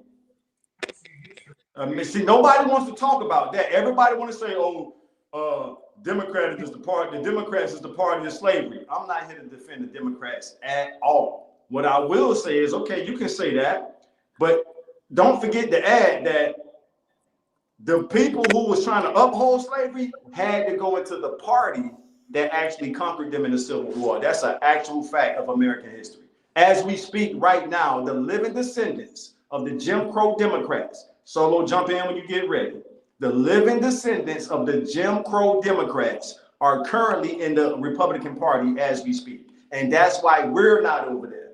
You're right, Jamie. We are more conservative. I'm with you when you're right, bro. We are more conservative, but we don't want to go over there if the living descendants of the Jim Crow Democrats are over there. Like, we like, no, keep that. We'll stay over here. And that's the current situation we're in. I have a question. So who organization was bigger? Are they able to pull that information up? That'll tell you everything. We don't have, I got you, Cairo. Malcolm X organization is still going. Whether y'all like it or not, it's called the Nation of Islam. That is Where's true. where's Martin Luther King organization? All he got Did the is ones we're not Jamie here talking to about? The motherfuckers that's we're marching not at the here. parade We're not celebrating here to put them. Malcolm. This ain't a Malcolm versus Martin conversation.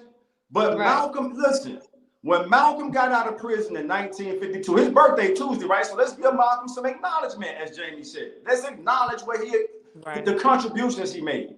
When he gets out of prison in 1953, the nation had 6 or 7 temples throughout the whole country. In a matter of years, Malcolm doubled that number. So he was the influencer of that time. You see what I'm saying? So when Cairo asked the question, whose organization is still going, it's fair to say Malcolm's organization is still going. And as you heard me say Wednesday, and I'm back quiet after this, the most painful thing Malcolm did was leave the nation. He was under a 30-day suspension. Nigga, all of us have been suspended from school for 10 days here and 10 days there. Man, so my question to you, to the panel, the comment section, and the world, what would have happened if Malcolm would have stayed? Especially with all the stuff that was being exposed, unfortunately, about Elijah Muhammad and the secretaries. Malcolm would have became the new leader of the nation. But guess what? The nation is still going. Where is Martin Luther King organization? Martin Luther King organization was SCLC, right? Where are they still around? You got now Google that because I don't know. It's SCL. What I can't even pronounce the shit. That's how I'm done. Y'all go ahead. Take it from there. Malcolm organization still going. Sure, yeah, the Nation of Islam is still active. Sure. At the end of the day, majority of us ain't messing with the Nation of Islam, and these Negroes True. are still on some turn the other cheek type shit when it comes to us as a whole. That's what I'm saying. Wait, quick question about the liberals and a conservative. Have you guys ever seen Trick Baby or no? I heard about it. I haven't seen it. So remember they had that one dinner scene when the liberals and the conservatives was having a discussion and they both was like they had the same agenda but a different approach. Uh-huh. I'm going to send it to you. So pretty much what the liberals are saying, they're the conservatives, but they have to portray a certain role to the democracy. They have to make us believe, that they're truly on our side, but they're not. It's kind of like the same.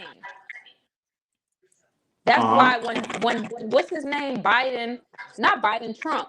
When Trump, I don't know if it was during an inauguration or when he had a speech and he was asking, the black community, what have any president ever done for you in the past? Because Right. your condition is still the same. Right. You know what I mean? All right, so Cairo, if you,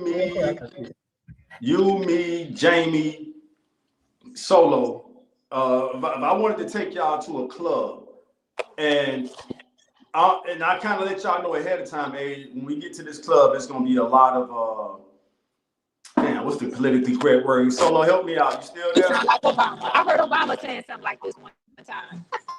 I didn't hear what you said. I didn't catch what you said. I was saying if I was asking y'all, or Jamie was asking us to go to a club, and we told y'all what type of, so let's use the word Republicans. It's a bunch of white Republicans in the club. Would y'all want to go?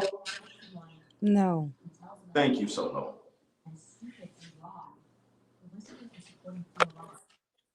You've been quiet long enough. It's your turn. Oh no, I wouldn't go. I understand. I sort of get what you guys are saying. It's just I don't think you guys are necessarily disagreeing. I just think that as far as like if you ask one of Black America, a lot of us gonna say Malcolm X, of course, because that's where we at this point.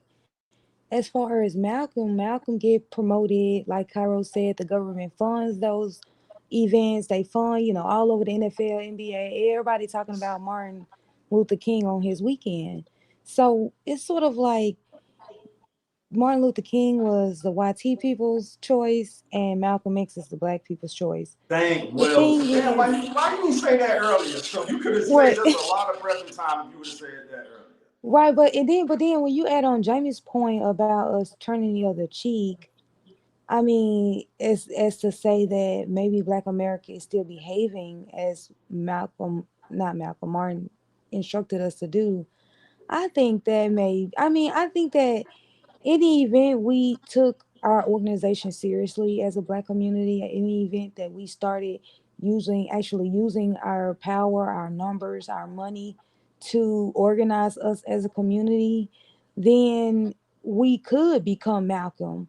The thing now, we're behaving like Martin because we're not organized, and we're all just just doing our own thing. So we don't have a movement that's pushing the envelope for us to be Malcolm. But I think that if you had someone seriously that would come up and really organize Black America, like Marcus Garvey did, like Malcolm X did, Martin did, that I really do think Black America would be down to militarize under Malcolm's leadership. Like if Malcolm was to come in Black America right now, I think that I think it would be slow because of how reluctant we are just as a people, but it's going to be a large portion of us that's ready to do the groundwork for whatever Malcolm is down for us to do.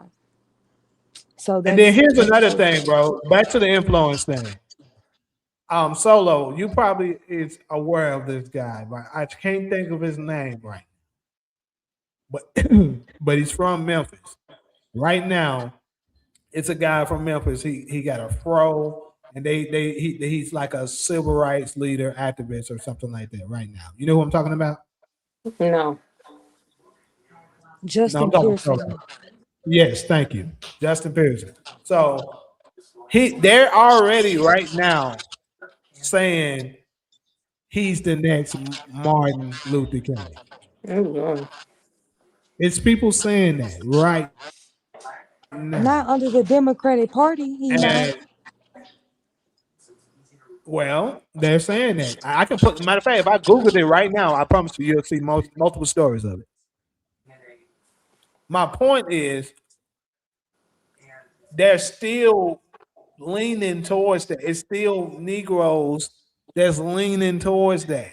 Like I'm Right. saying, they acknowledge Right. stuff from him, Right. even though what makes more sense Right. because of what we're going through Right. is to be more Martin led. Like we should be celebrating and more Right. motivated to be like him. They acknowledge Martin more. Right. Where have you heard this is the next Malcolm? You ain't hearing that because Right. they ain't doing it. I think that the reason why I think that's the case is because back in the day, I would say with Black America being Christian, they're not really that really open to other religions. It's like bad, bad, bad, bad, bad, bad. Now I think that if Justin Pearson, he's never going to be Malcolm under the Democratic Party. He's never going to uh say, by any means necessary. Nothing like that. He's gonna always, you know what I mean? He's gonna always just like say walk that thin line Mm-hmm. because he is under this leadership of the Democratic Party, and they're not gonna tolerate none of that. So when it comes to, I think now the reason why people aren't leaning towards Malcolm X now is because, to be honest, I don't think that Justin Pearson is really. Is he about that life? He gonna have to remove himself from the Democratic Party because I don't really trust no Black people in that party. But I think maybe it's gonna have to be someone from the Nation of Islam, since that played a big part of Malcolm's movement. It was someone that came out of that group and had their leadership. So So I agree with that. But look, this is my thing. When I first started looking in on this guy, right? And I pulled it up. I just did a simple Google search just to pull it up and show you. They saying it right here. Tennessee State Representative Justin J. Pearson, a rising progressive leader, is frequently compared to Martin Luther King Jr. due to his roots in the black church, his booming radical style, and see, bro, that's what I'm saying. And he's not the first one. You don't have multiple Martins. I mean Malcolms. I don't know why I keep saying the wrong names, but Malcolms, because in our community, that Martin is the one that we acknowledge the more. Although what we're going through, we would agree that Malcolm's philosophy is what we should be going with. And that's why I made the comparison to it's the same when it comes to our voting right. Although our lifestyle agrees more with conservative, we vote liberal. It doesn't make sense. But that's who we are as a community. Well, it makes sense when you consider what Cairo put in the group chat, the trick baby, and I'm gonna check that out as soon as I can, Cairo. So remember, Play it. It's only one. Good. You got it. Go ahead. Oh, I'm sorry. You got it. I don't have shit to say. I'm listening. Oh shit. All right. So Jamie, the categories are cultural and political. Martin gave Black America a political party called the Democrats after the Civil Rights Act. If that's not a fact, y'all know this phrase is the closest thing to it. Malcolm gave us cultural power that we use every day. If y'all don't mind, let me say that one more time. Dr. King sacrificed himself to assimilate us into a political party still to this day. So you know what? I retract my statement from earlier. Malcolm X organization that's still going is the Nation of Islam, and Dr. King organization that's still going is the Democratic Party. If y'all would be so kind of forgive what I said earlier by me saying Malcolm by saying Martin doesn't have an organization that's still going, it's fair to say the Democratic Party is Dr. King's organization or a political party. Well, if that's the case, you just shot yourself in the foot. Huh? If that's the case, you shot yourself in the foot, brother. Because the Black community voted for that in a 90-some% rate. So that proves my fucking point. Thank you, nigga. So you want that's it. Hey, I don't feel the bullets not hurting yet, but let me hear what you got. Go ahead. Think about it. You just said that if we since Malcolm was the one, Martin was the one who basically got the Black people to start leaning Democrat. And you just acknowledged that that's his party. Yes. So each year when it's time for voting, Black people at a 90-something% rate vote Democrat. Facts. So ain't that fair to say that we acknowledge what Martin did stronger than because Malcolm said we shouldn't be fucking with the liberals. But you True. He did say that. The U.S. government. That was good, Jamie. You might have it. Let me process that. Some time to think. But that's why I sent you that trick baby dinner scene where I was trying to convey to you. I'm gonna play it for you. I haven't seen it. I can see when you look at it. But this is what we're talking about. Remember when I told you, Taj, how they regulated and who they push out there, who they want to go with that agenda? So if you watch the trick baby dinner scene, it's only 1 minute. They're gonna break that shit down to like. Let's do it, Jamie. If it's only 1 minute, I'm pulling it up right now. It's just the type that she would have made in a movie. This was a great conversation. So here we go. It's you liberals who have lifted them up, Howard. Paul, you conservatives make a mistake. You can't afford to strangle hope people. Without hope, you will become dangerous. No, Howard, you liberals have let them invade our society. You give them jobs, political jobs. Paul, you missed the point. It's only the smart ones we move up. That makes it even worse. No, we have to move them up. If we leave a smart one in the ghetto, he might develop into a leader against us.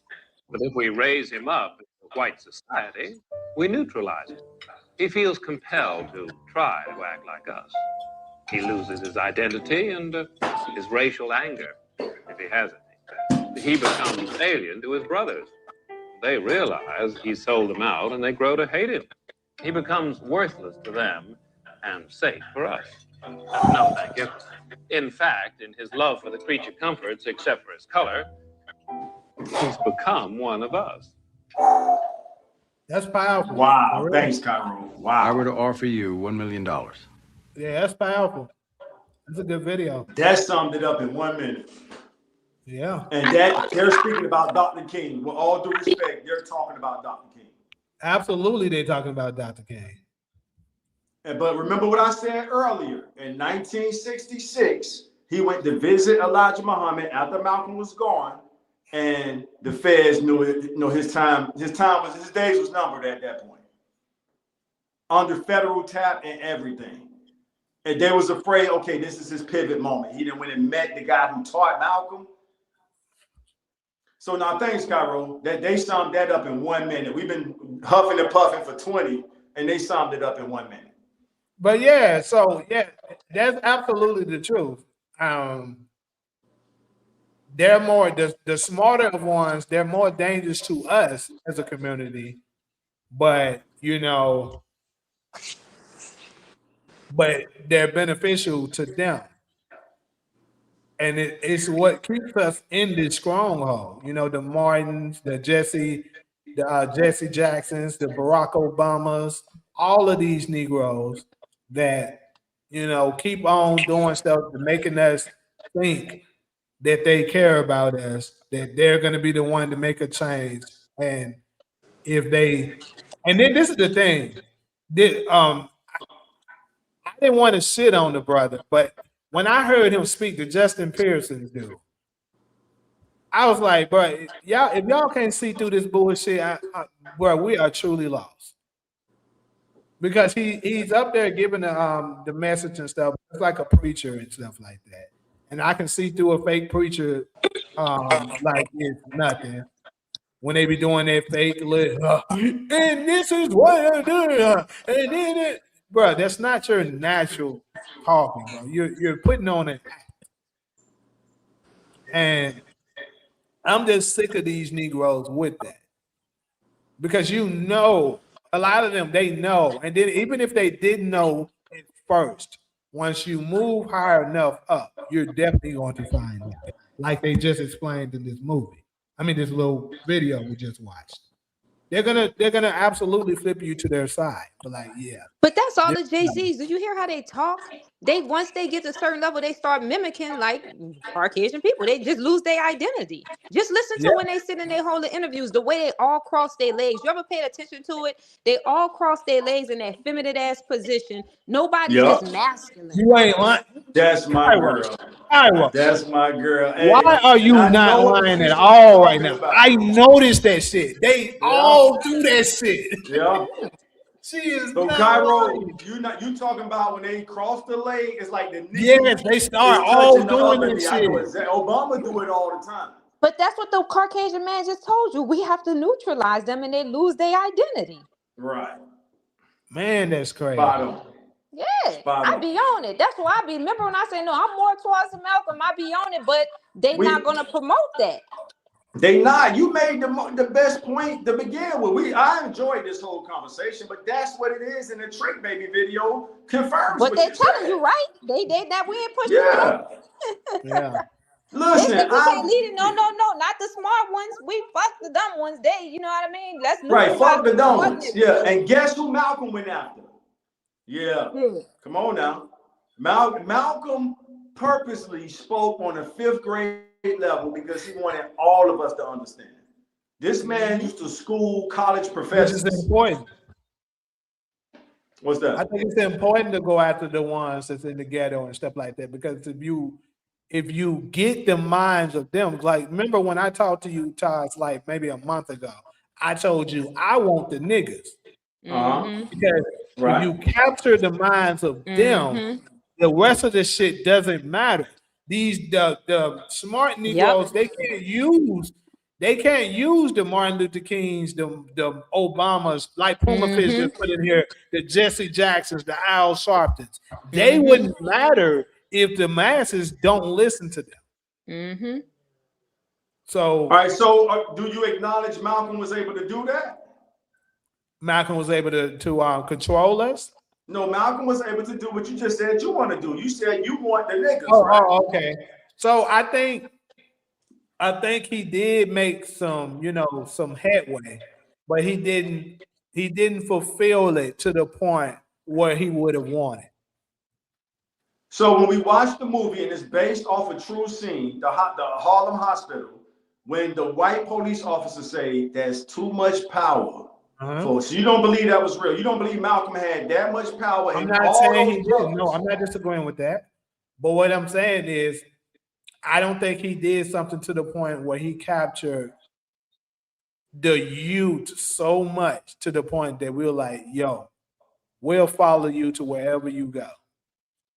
Like, well, that's what was the agenda. That's what he was on his way to do. That's why they had to stop him. That was his position. Right. That's what I'm saying. I think he made his mark, but he didn't get to make it to as far as he wanted to go. That's what I said. That's what I'm saying. Malcolm X influence reached hip hop. Give me a few breaths to tell y'all how. There was another brother in the nation named Clarence, who was what word can I he was like Malcolm's comrade. Clarence took the teachers out to the streets. So the same people you talking about, because what the nation was doing at the time was, now if you want this knowledge, you got to come join the nation to get this knowledge. Clarence said, we need to reach our people. And he was colleagues with Malcolm. I don't know how close they were, but they were there at the same time. Temple number 7 in Harlem, uptown New York City. And he took it out to the streets, so he got the niggas you talking about. So how does that reach hip hop rap music? A lot of those youngsters they reached became the Nas's. When you hear Nas say peace, God. When you hear Rakim, I know these rappers before your time, Jamie, but I know a lot of these rappers start. That's why in the 90s they had to get rid of all that conscious rap. Public Enemy, radicalized me. Public Enemy was, nigga, when you watch that Public Enemy, go pull up Fight the Power video.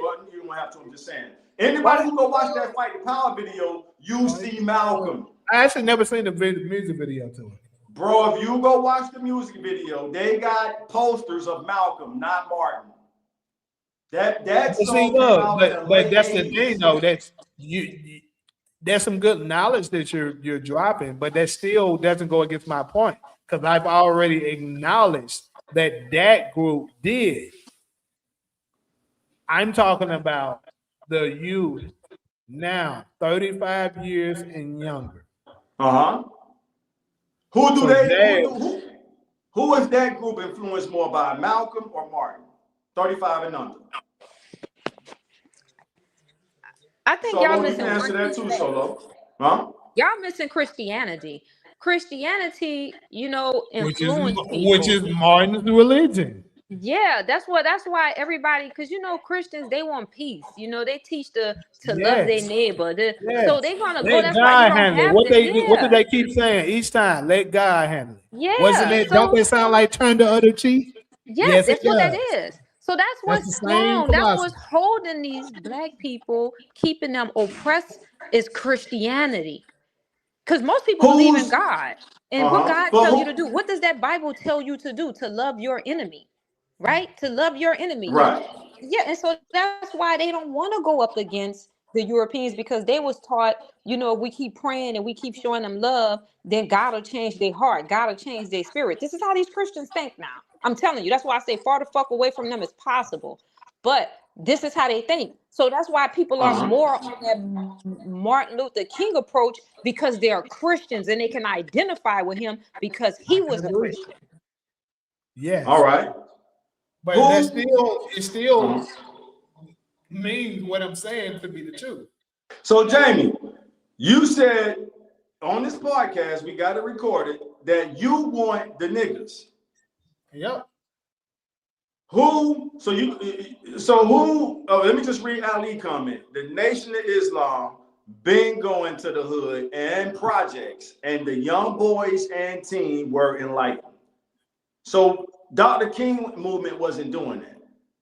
Malcolm X movement was. Again, y'all still acknowledging things from years ago. I'm talking about current day. That's still going on. Jamie, right here in the I don't be podcast saying them studio. niggas. I remember way back. Look, check this out. They might do it in certain areas, but I remember them niggas when they tried to come to Tulane. I ain't gonna lie to you.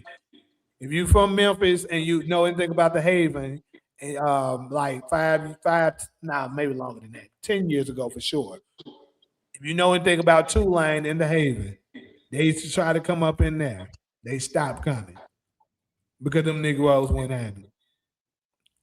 So I'm just saying, I'm not saying that they don't do that, but we know, like even the most hoodest of niggas, they still acknowledge Christianity. They don't acknowledge Islam. And I'm talking about cold-blooded killers. They still acknowledge Christianity. That is true. Who have That's reformed?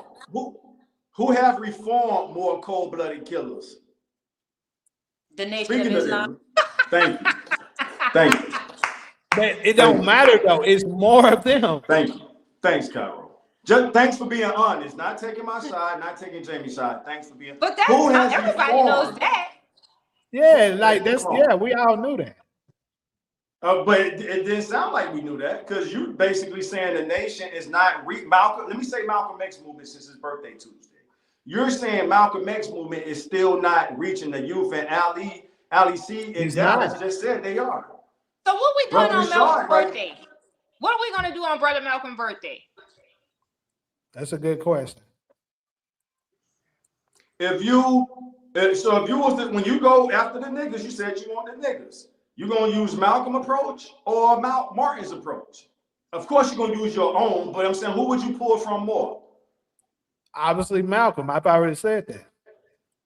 So what's the disagreement at this point? Do we still have one, or we just kind of spinning wheels? Where that's what I was trying to tell you. A lot of the stuff I wasn't that you were bringing up, I wasn't disagreeing with. My only point is that the majority of the youth today, they're more influenced with the philosophy of Martin than they are Malcolm. That's what I was saying. I hate to admit that, Taj, but it is true. I hate to admit that shit, but shit is true. So, Cairo, you agree that 35 and under, SG 35 and under, right? Y'all saying 35 and under is more influenced by Martin over Malcolm. Even though I can't say that, but I know for sure, like Jamie was saying, if you hold a conversation with them, they are like-minded with that Martin Luther King. I swear. That Martin thinking process. Yeah. I hate to admit it, dude, but I swear to God, I be like, I just listen to them, and I shut down once I realize they're on that frequency mentally. But they really are. I swear. I hate to admit that shit, but they are. I'm being honest. And it's crazy because the life that they live, you would think they would want to lean more towards Malcolm. That's why I keep making those analogies I'm making. They should lean more towards the thought process of Malcolm. But however, a lot of the stuff that when they handle things, when it comes to police brutality, and we gotta let God do it. Let's march about it. Who marched? Did Malcolm march when they attacked us? No, Martin did. You know how you know they do? Look at that Black Lives Matter shit. And I said, look at these stupid motherfuckers. Yeah, that's all of that shit is Martin. When they was doing that, they didn't even realize how stupid they sound. Or look, running around talking. I'm like, oh my, and I'm looking at them and listening to them. And I say, do y'all holding up understand signs and stuff? That's what Martin did. And they was with that shit, running around with them shirts. Well, I say, look at these dumb black motherfuckers. Yeah. So what percentage would y'all say Black Lives Matter was Malcolm? A high percent, dude. A very strong Martin. Very strong. So Martin. Black Lives Matter was influenced more by Martin. Way more because they were marching. Yep. And begging. That's begging. You begging. Yeah, and begging. And Malcolm wasn't a beggar. Begging. You begging. You talking about black? What? I'm gonna show you, bitch. No, white lives matter. I'm gonna show you. They was begging. I was like, and they didn't even see it. That's how conditioned and neutralized they were. They don't see it. Most gangsters don't turn into the military until they get. You know how many young dudes that I be seeing with a Jesus tattoo on their arm, and I be like, oh my God. And I'm like, I'm talking about they literally got this white man tattoo on their arm. Todd, quick. I'm serious. And you can't say anything to them because they get aggressive towards you. But I Yeah. see it, I'm like, they got a whole white man tattooed and Jesus at that. You know what I mean? Yeah. And that's not even who that is. What's his name? Ciroc Crisco, a homosexual, and they got Yeah, a yeah, tattoo. Crystal, yeah. Yeah. Yeah. I'm like, oh Christos. Lord. If I'm coming to somebody's house and I see the Bible open, I'm hurry up and getting about that motherfucker. I'm like, I gotta go. When I go in people's house and they got their Bible open, I sit and I play it all, but I'm like, all right, I'm gonna give a reason and an You excuse, and I'm getting so the you fuck get up up out out of of there. there. I hear you. Don't let me see a Oh, Jesus picture on the wall. I'm really getting up out of there. I'm breaking about that motherfucker. You ain't having it. You're not going for it. I hear you. Because I know they conditioned and they colonized. Yeah. Puma Fizz, if you think white people are getting away with what they have done to black people, you are insane. You're not gonna be able to blame the tiny hats on everything. He loves it. Yeah, he The loves fuck? He just think, oh, white people are completely innocent. We didn't do it. We didn't do it. Please, Puma Fizz, please. it. Get him. That's your guy. Get him. Oh, Todd, I guess you ain't see that one. That kind of make Jamie point too. With What's that? TK 1916, he said most gangsters don't turn to the nation of Islam until they what is that word? Y'all know I'm something prison Lengthy. sentence. Yeah, Yeah. lengthy prison sentence. The decision, damn, it skipped up because somebody else that the decision is often influenced by prison politics rather than genuine belief. That's true. Because most That's people that I real. know come out and be talking about they got that shit from prison. Yeah, that's real. That's real. But Puma Fizz, your argument is that it wasn't white people, it was the tiny hats. I say it was both of y'all. In cahoots. hmm That's exactly the word we're looking for. That's exactly. What's up, It's Kevin? similar. Look. So Solo, you and Cairo wasn't here when me and Taj covered this, but we covered a topic Wednesday where we talked about how much of the blame Africans should get for them selling us out, and we us going through slavery. So I would say that what is comparable to, because a lot of them are saying that we didn't have, like Puma Fish right here is saying that that's the tiny hats doing, but y'all played a part in that too. You can't just dismiss your part in it. Even if you wasn't the sole, the creators of it, just like the applicants in this case, they may not been the ones, who did all the damage, held us in cavity and did all the raping and all the, egregious low down stuff that they did to us. But you still gotta be held accountable for your part. And it's the same here when it comes to the American rights with that. I think all of y'all are white people, and you kill me trying to move them tiny hats out of the group of white people. Are you insane? But I he think got a valid all of point. y'all are He white said people. Christianity and Islam was started by them because that's some Caucasian European shit. Both, he's right, even though people not gonna agree with it. Like, all of y'all are white people. I don't understand why you try to, oh, not them type of white people. It's just like you saying, um, I'm Jamaican, I'm not black. He does Ain't have a y'all valid all point. white? Just A lot like of we them do all It's that. black? different Though. groups I of mean, white. they do do that. It's different To be honest. categories of them. They're not all the same, though. It might seem like that, but they're not. Who? Because I'm in New York, so that's how I know. You know what I mean? It might seem like they are, but they're all different religions, different cultures, different background. It's weird. But if we break them down into races, are they not white? I mean, they're Caucasians, just like we are all African descent. Yeah, but it's different. You know how like Jamaicans, they don't identify. Ethnicities, you know, I completely understand it. It's different. It's Italian, it's Right. European, it's American white, it's Scottish, is Irish. yes, I understand it. But they all one people, just like black people are all Right, African. right, They exactly, are all white people. He exactly. better get the Yeah, hell on. right. That's facts. That's yeah, That's facts. yeah. I tell black people that all the time, but they don't see it. That's facts. Okay, so that was a pretty good one. I'm gonna go ahead and move on. Now we're gonna get into some relationships stuff. So the question is at hand: should you date someone that rejected you, like in the past? For instance, let's say if somebody that you were feeling that you liked them a lot, you made your, you kind of tried to, shoot your shot at them, but they rejected you. Is it okay to, like, let's say you get your weight up, and then you go back to them, or should you not mess with them at all? In you guys' opinion, With his good friend Avon, please put your hands together for Lord Banks. what is that? Todd. That's my answer to the question. I missed it. Play it again. I missed Y'all it. can't hear the song?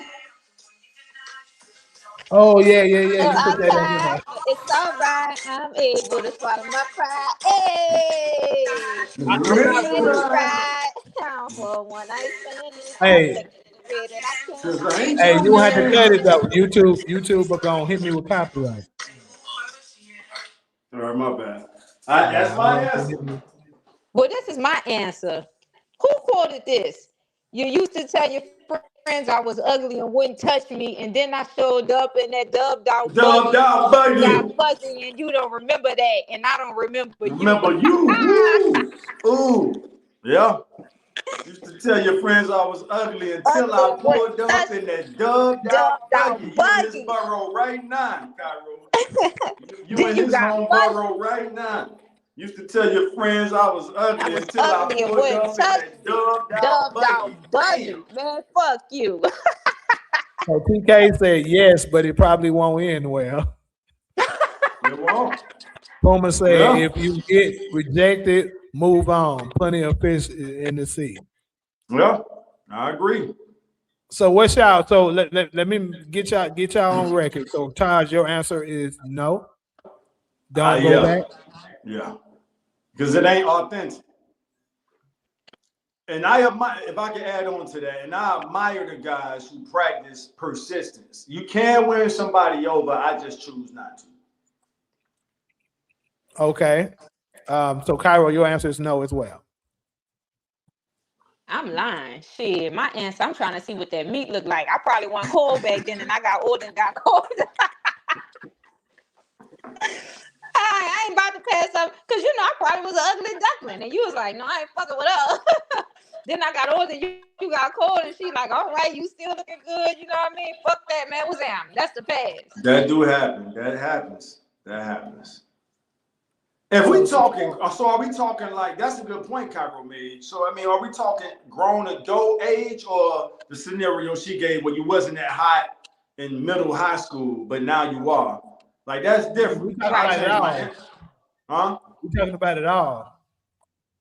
Yeah, that's different. Yeah, I I'm know about to see what that I'm meat look familiar like. with that. I'm familiar. Yeah, you got some chicks you didn't look at twice in middle high school, and now they like, oh shit, girl, you done grown up to be something, Dudes too. So, yeah. You got some dudes that used to be hit. Them niggas get old. You like, oh, he cold. I'm about to try it. You know what I mean? Yeah. Yeah, that's the thing. But if we just talking grown adult age, then it's like, yeah, if I approach you as an adult and you shoot me down, then y'all heard my soundtrack song. I am the one you denied, push me off every time I try, but I'm all right. I'm able to swallow my pride and push this is the coldest part right here, and push all the bullshit to the side. If you ready to vibe, what do you say? I'm down for a one night stand. and I'll accept it any way that I can, cause But I ain't your man. That's the coldest line right there. Never work, but just remember who play Who play who and first? get back. Yeah, come on, Cairo. Yeah, in unison. Just remember who played who first. Damn. I don't give a Solo. fuck if you reject me. If you come back around later, shit, I'm a forgiver. You know what I mean? What's up? So let me hear Solo answer to it, and then I'm gonna give mine on what I think of it.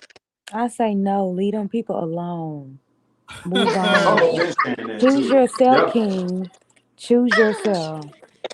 Yep, I that's expected true. her to answer like that because she kind of has spoke to that in the past in that way. So yeah. So But I'm it gonna say depends. this. If you rejected me for a girl, no, I ain't fucking with you. Go fuck with that hoe. So look, this is what I think. If for men, I think it's different. If for men, if she used to call you ugly, talk down on you, or didn't want to mess with you and stuff like that, then let's say you start balling and you doing well for yourself, and then now she's open, she wants to go at you. Probably your answer should be no. Like if you want to hit just because you always wanted to know what it was like, cool. But like going back and actually taking it serious, it's probably not a good idea because it's not authentic. However, for women, I think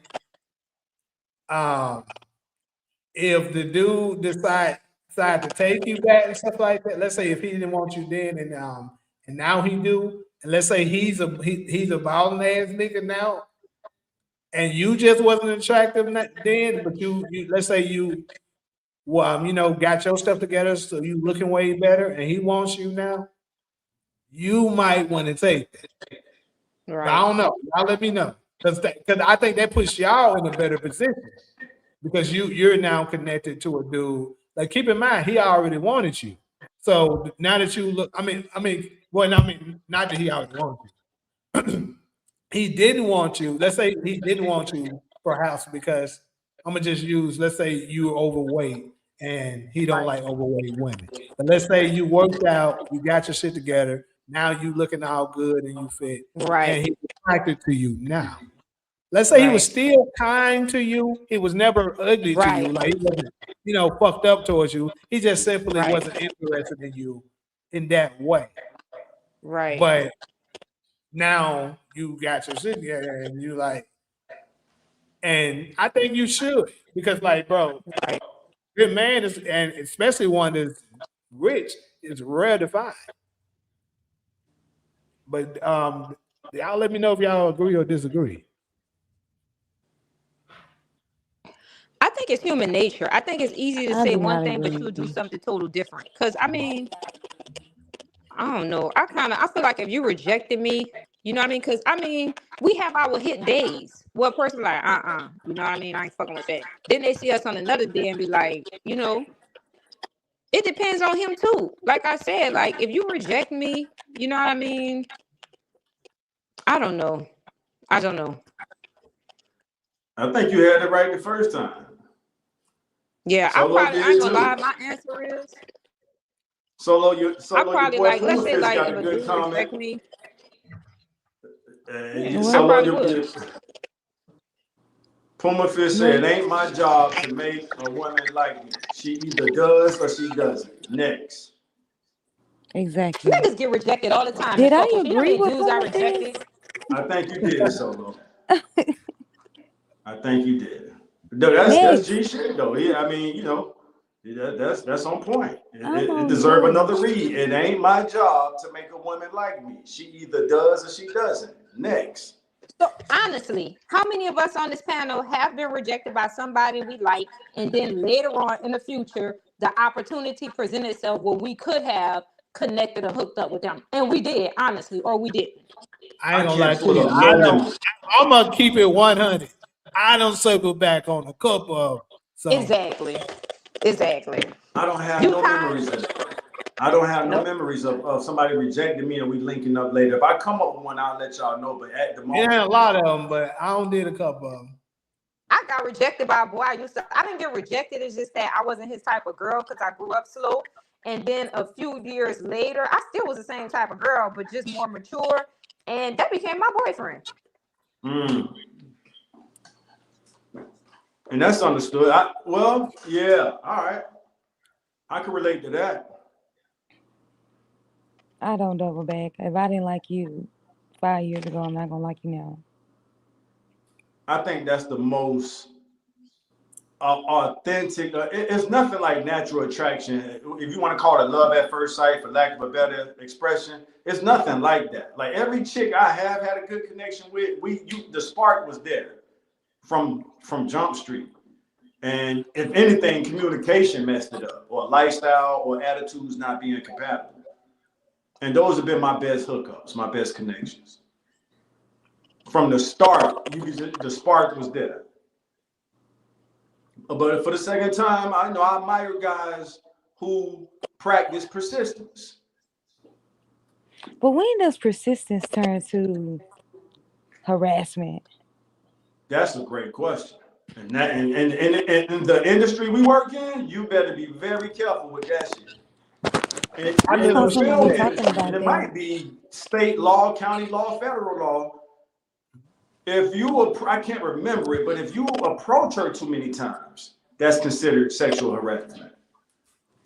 So that persistent shit is out the window when you're talking rules and regulations. Like if she rejects you once or twice, I think you got 2 shots. You can you got 2 free throws.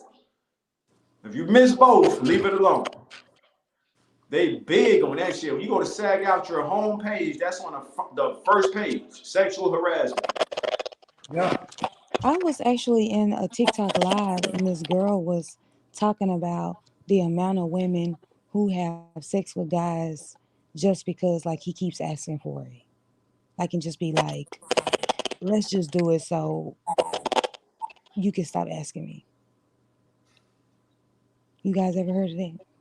I've heard. I'm glad you asked, Solo. I'm glad. Cairo, you can go first. No, go ahead.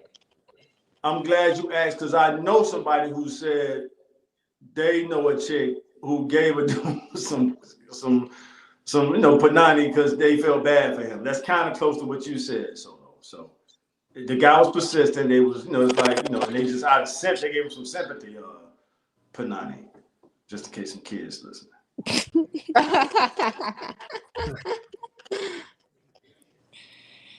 Yeah, or that like maybe you and the guy went out on a date and maybe y'all like chilling or whatever, and then like he just starts like consistently asking you for sex, and then you eventually have sex with him.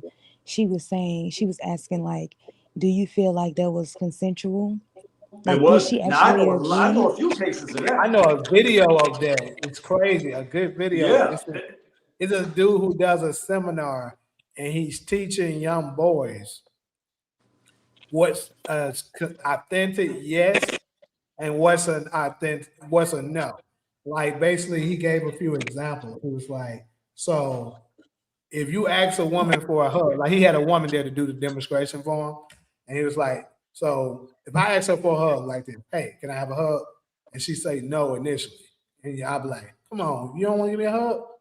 And then she say no again. He's like, come on. And then eventually she give you a hug. Is that a real yes? And, the kids were able, had to identify is that a yes or a no.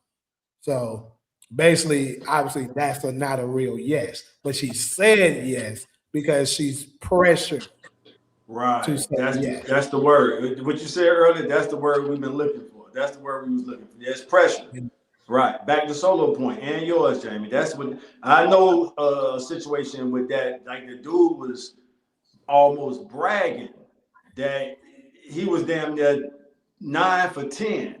Basically saying what Solo just said. Like once he gets you in that room, he knocking you down. And I was just like, damn, bro, I ain't that cold. That's just too close. And I'm used to being chose anyway. So I'm like, but he was pretty much saying if he want, like you said, Solo, they go out and he get her in a private space, he 9 for 10. He said one chick got away because she wasn't going for it. But to Solo's point, pressure, they gave in to the pressure 9 out of 10 cases. Damn. And I know a chick who said she was pretty much great. The shit that fucked me up is that they don't go through, they don't process the law. It's like they let the shit slide. I think it's because, unfortunately, in our community, it's actually pretty common. As bad as it is, they say a lot of them have cases where they have been, in at least some point in their life, been SA'd before. Uh-huh. So they look at it as like, I mean, it is what it is. It ain't the first time, and just let it go. That's sad, fam. It is. It is That's very sad. And I'm here to tell you, don't feel it's bad not about okay. that. You gotta stop doing that. One chick told me that shit. I was like, damn, you didn't, like, she told somebody, but didn't go to the law about it. And the dude straight up got it in the, but hey, what you do got to ask, well, damn, what you expect if you went into the hotel room? But she told, so this is from her mouth to my ears. And she basically saying, like, he wasn't taking, once they got in that room, he wasn't taking no for an answer. Oh, wow. And the That's shit that was mind blowing That's to me definitely was great. That's great. Like, Huh? That's Yeah. great. That's great. For sure. That's what puts me in the nice guy category. That's what makes me a good guy. That I'm not willing to do that shit. So I'll just be the good. If nice guys finish last, good guys finish last, hey, I'm gonna just suffer. I'm not doing that, y'all. I'm sorry. I want you to get naturally wet for me. I don't even like smashing chicks who don't get naturally wet. Like that, you're not really turned on by me. It's down like what Solo said the first time. You giving me some sympathy, pussy. And it don't mean Like, that you're you're not even not wet attracted down there, huh? You just don't get wet. I say I have friends. They naturally don't get wet, and it doesn't mean that they're not attracted to the guy. And they just naturally don't. Their body don't produce them. Whatever that shit is. Hold on. Well, I hope I don't run into nobody like that. Because it ain't nothing like rubbing that finger down there and you feel that puddle, you ready to dive in. You like, okay, she ready. That's a good feeling. What if it stinks? Huh? What if it stinks? No, hey, we ain't going. Well, hey, no deal. It ain't happening. I don't have that situation before. And you bring it up and sniff it, and that shit stink. Right, look, because this is the thing with it. I had one as soon as you pulled the panties down, you smelled it. I was like, Lord. Yeah. No. So for me, it wasn't like that as soon as you pulled. Well, I did have one that pulls the panties down. Yeah, he was like, yeah, we ain't doing that. But it was one of them, it didn't start to smell till you was in it. So yeah. And it's too late by then. I was strapped though. I was definitely strapped. Damn, you pretty much holding your nose at that point. Damn. But you just and get up out of there. That should be stanky. Yeah. Smell like dead. I got one memory of that. That only happened once, and I had been paid for the room and everything. I was a loss that night. Shit. That's the only memory I have of that. Yeah. And from the moment them panties came down, y'all like, what the fuck is gone? Yeah. And if your nature don't rise, you can't do nothing. So the body language spoke for itself. I didn't have to say nothing to hurt her feelings. The body language, hey, I'll take this one. You used to say I didn't. If you wanted, and she didn't dog me out in the streets, nothing like that, because I think she knew, like, hey, if I ain't rising, if we came here to do this, and now you're not making my nature rise, and I was standing behind you at one point, and you felt my nature rising, huh? And now we in this room, I didn't pay for it, and my shit done went limp biscuit. What we talking about now, y'all? But some people probably don't know. The girl probably don't know she has an odor because she's so immune to it. Nah, she smelled that shit. I'm telling you, some people can't. My friend smelled like 1,000 dead fishes, dude. And I had to tell her, girl, you need to go take a shower. I asked her first. That bitch knew. She lying. She knew. I'm telling you, Jamie, some people. But you might be right because when I be musty, I can smell me. Bro, I'm telling you, she could. She just was embarrassed. Yeah. You right. You probably could smell that shit. Because when I be musty, I sure do be smelling it. And then y'all can be like, oh, you musty. I'm like, I know. Damn, y'all. Yeah, he Hey, always this he is told me the today I we at tell the her. Target. That nigga said you musty. I say I knew. I didn't smell it though. You know what the cold part about it is? This time I ain't even smell it. Yeah, I don't. Do y'all think we can smell our own musk? Our own musk? Sometimes I could. Almost definitely. I can smell when I be Yeah. musty, but I don't give a Yeah. fuck. If I it just get close real somebody bad, don't come yeah. close. But today I swear honestly I didn't smell it. Usually I do. But today I didn't. And he told me, he said, "Ooh, Cairo, you little musty, I can smell you." I said, "Damn, and I don't even smell it today." The day I All didn't of us smell don't it, wear deodorant too, so that's a trend where I don't know. Solo might do, I but don't wear deodorant. I don't either. And I Tazi don't does. either. So that's why, yeah. I mean, but if I normally be around some people real close, then I consider that. But if I know it's Yeah. just a day where I'm kind of spaced out, yeah. I usually carry a towel. Then I wet that bitch if I get too musty and wash underneath of my arm, put the towel back. But I usually don't get that much. It'd be like a little stink. You know what I mean? Not bad. Right. Yep. But I want to ask you guys a question Mm-hmm. because I know men have to be persistent, and that shows that in the movie. That what's that movie, Poetic Justice with Tupac? Remember, Janet didn't want to give him any play at the beginning. He had to be persistent, and she ended up falling in love with him. There's a So difference. that's You that's a got it, little Jay. different. Yeah, I was about to That's a say, so little we saying the different. same thing. That's different. So Yeah. Tupac shot his shot at her, and she rejected him, and he accepted him. Was like, "Bitch, I know who I am. You ain't finna, lowball me like I'm just a nothing ass Okay. nigga. You got me fucked up." And Okay. she saw from that he was like, "Damn, this nigga ain't bullshitting," and she fell Right. for him. It wasn't him constantly pursuing her, and Right. he ended up doing it. He stood his ground, and she just Okay. fell for him. That's Okay. different. And a different angle of it being different. It's you can tell the difference from a cold rejection and you got a shot. I know it like night and day. It ain't white and gray, it's night and day. You know when you need to just let it go on that first shot you took. And then How? I just saw a chick maybe a couple days ago. She was having a phone conversation and she was talking about parasites on the phone. And I said, you know what? I'm gonna just say what I'm about to say. I said, yeah, pumpkin seeds too. And she appreciated. She like, and she actually mentioned this shit in the conversation she was having. She's like, oh yeah, pumpkin seeds too. So she walked into the office, and when she came out, she said, thanks for that information. Now, in my mind, I'm thinking, okay, I ain't gonna hit on you now, but if I see you again, I want that number. Right. And she didn't give me a cold rejection vibe. So that's like a buildup. You know the difference. You know when a chick she ain't interested. Leave her alone. But how do you And know? some dudes persevere through that. That just never been my character. I never really had to go that hard. Unfortunately, that my game is not the strongest because of that. Man, my middle school, high school, even college years, I'm used to a chick coming up to me and saying, "My friend like you." Right. I hope y'all don't take that as an arrogant statement. That's been my experience. Hey, my friend like you, she want to know what's up. Who your friend Right. is? Oh, all right, she cool. Tell her, here's my number. Right. And we go from there. That's been my game is weak because of that upbringing. I'm still learning how to talk to chicks. I'm not ashamed to say that. I see chicks I like sometimes and don't have a break the ice work line to hit them with. So I just stay quiet. Damn, I ain't got nothing to say to her. Fuck it, I missed that opportunity. That's it.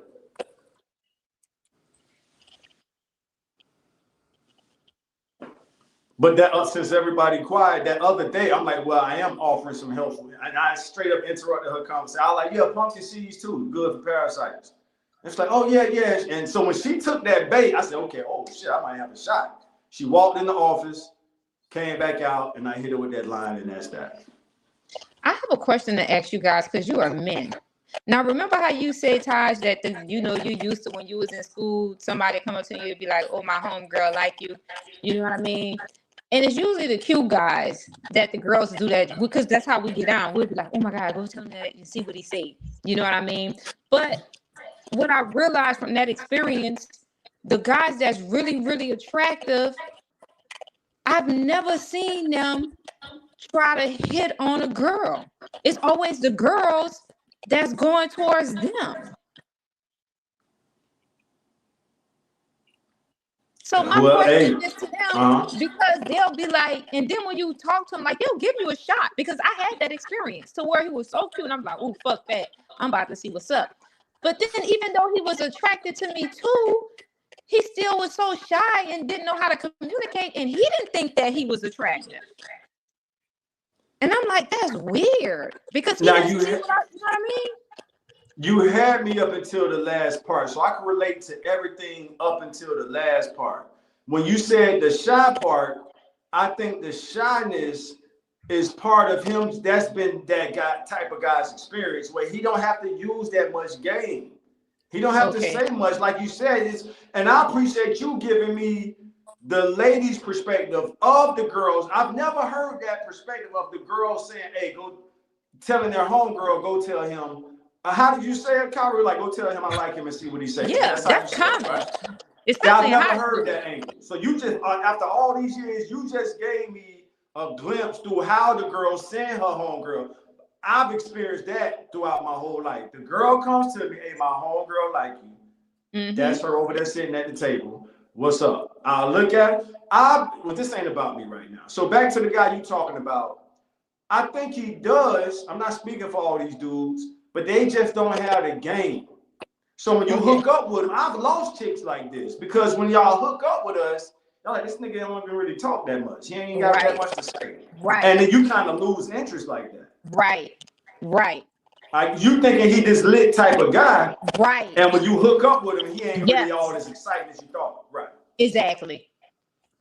Because you like, I've lost chicks like that. I'm being honest it makes you feel like he's not into you, even though he is. And we are. Yeah. But it's like they say they don't have no conversation. It's just you talk and they just listen. They don't talk back. It's like, oh no. We get into the bottom of this shit, Cairo, for sure. I appreciate you saying that, because I never knew y'all angle. But that's what it is. Yeah, I had to start learning how to socially approach women like in my late 30s, y'all. I'll say mid 30s. So like 33, 34. Because they stopped coming. The homegirls stopped coming. So now I'm like, oh shit. I was so used to it that I was like, oh shit, because like y'all, like black women say, nigga, that cute shit, that handsome shit ain't enough no more. Like, nigga, you know what I mean? Yeah, we might make a good baby, but nigga, we need some security. You know what I mean? So you start hearing that, and you're like, oh, okay, I gotta learn how to get in that ear hole. But do you think it has anything to do with age, that we age too? The women or the fellas? Both. Yeah, that's what I was just saying. As I got older, the homegirl stopped coming to me saying they homegirl like me. So because I think it has to do with age too.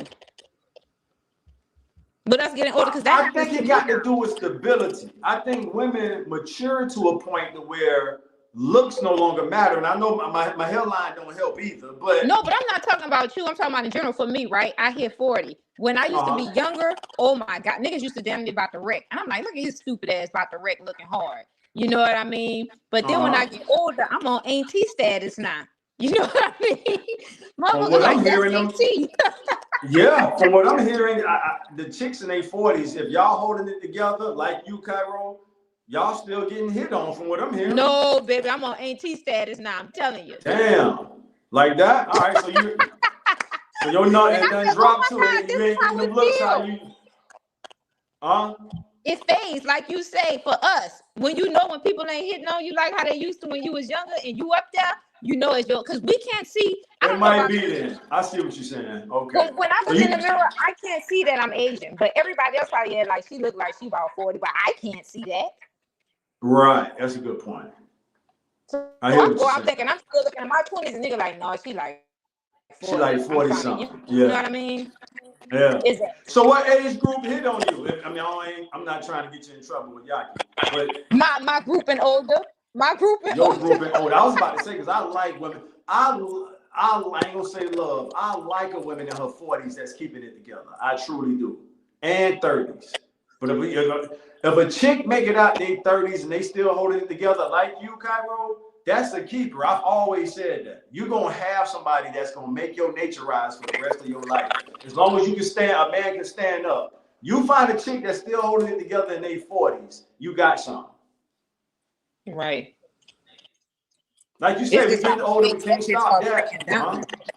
I think with What us, happened? what it is when we get older, our face just start breaking down. You know how we get that, and I'm not saying me because I'm holding it down. You know, I still look good, and but I think men, you guys can tell how you said earlier when somebody is in a relationship and when they're not. You can just tell because when I was in a relationship, so many people was just flirting, hitting on me. But when I got into a relationship, it's something about I think our confidence and that energy that like people can just men. You guys are like you have senses, you can tell. So I think me now, the way I carry myself, most men can look at me and say, "Oh yeah, you can tell she with somebody," so they don't even try to. Mm. Is that? I mean, I guess with women, because I don't know. I feel like it's damn near the opposite now for women. Well, when for women with us, like when I ain't got nobody and stuff like that, or let's say I don't have one of them temporary breakouts with my girl or something like that. It's it ain't. I may can pick up somebody here and there, but it ain't nearly as frequent as when you with somebody. Them motherfuckers definitely gonna try you. That's when the temptations kick in when you with somebody. Yeah. Because nobody's more attractive than a man that's already in a relationship. Every woman knows that. Okay. Well, there you go. Yeah, she confirmed it. There it is. Yeah. Because There it it is. makes sense. What I always said is that they're gonna wonder, okay, if he got a girl and stuff like that, and she likes him that much, he must be doing something really well. The fact that she's with him and feels that way about him. So let me get my jealous ass on over there and try to fuck that up to see what's good with Let's it. see. Yeah, she trying to see how strong I it don't is. think they try to mess it up. I think they want that because they know you in a Same, that's relationship. messing it up though. Still messing it I up. think. I But think it's a I'm telling you hybrid of from a woman both. perspective. So you're in a relationship and we see you, we know you're a good man, right? That's what we thinking in our minds. That this is a good man because he with somebody. And then if that's a long-term relationship, oh yeah, we really want your ass because we know you sticking it out. You know what I mean? But that's how usually women think. They usually want a man that's already in a relationship. I'm just being honest. Yeah. That's Appreciate the it. best Appreciate it. ones. That's the best ones. I didn't know that at first. I figured that out probably like Y'all the 5 years. best ones, the ones that's in a relationship. I mean, but that's just from my perspective. Mm-hmm. Because we know y'all know how to treat. If you with a girl let alone, we like, okay, he know how to treat a woman. You know what I mean? That's just how we think. But not all of us, just that the kind that think like me. All right.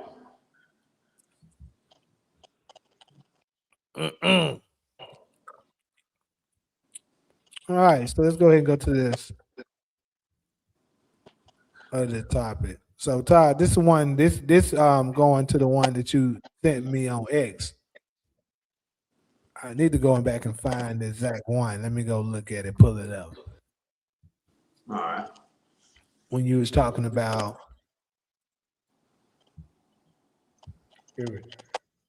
here we go. I'm gonna put it up right there with your post.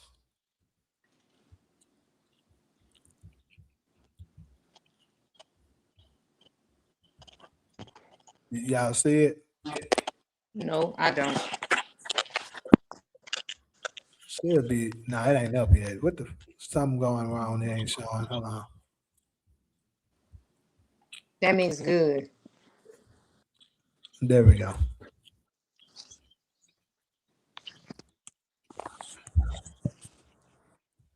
So it says President Trump won over 20% of black men voters from VP Harris in 2024, challengingly high, suffering for Republican candidate. What will win black men votes in 2028?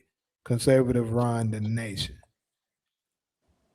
Conversation run the nation. Yeah. Oh shit, my bad. Conversation. Now you Thank you. now you see how I feel when I couldn't pronounce lengthy. That's one of them moments. It's all good. It's like look, I got a bad habit that like sometimes I'll read the first couple letters and assume that's the word and keep going. Yeah. And it is close. Conservative and conversation is right there. I got a bad habit of I that. say conversation. That is, but yeah, conversation, my bad. Conversation run the nation. So let's get it started. What y'all think?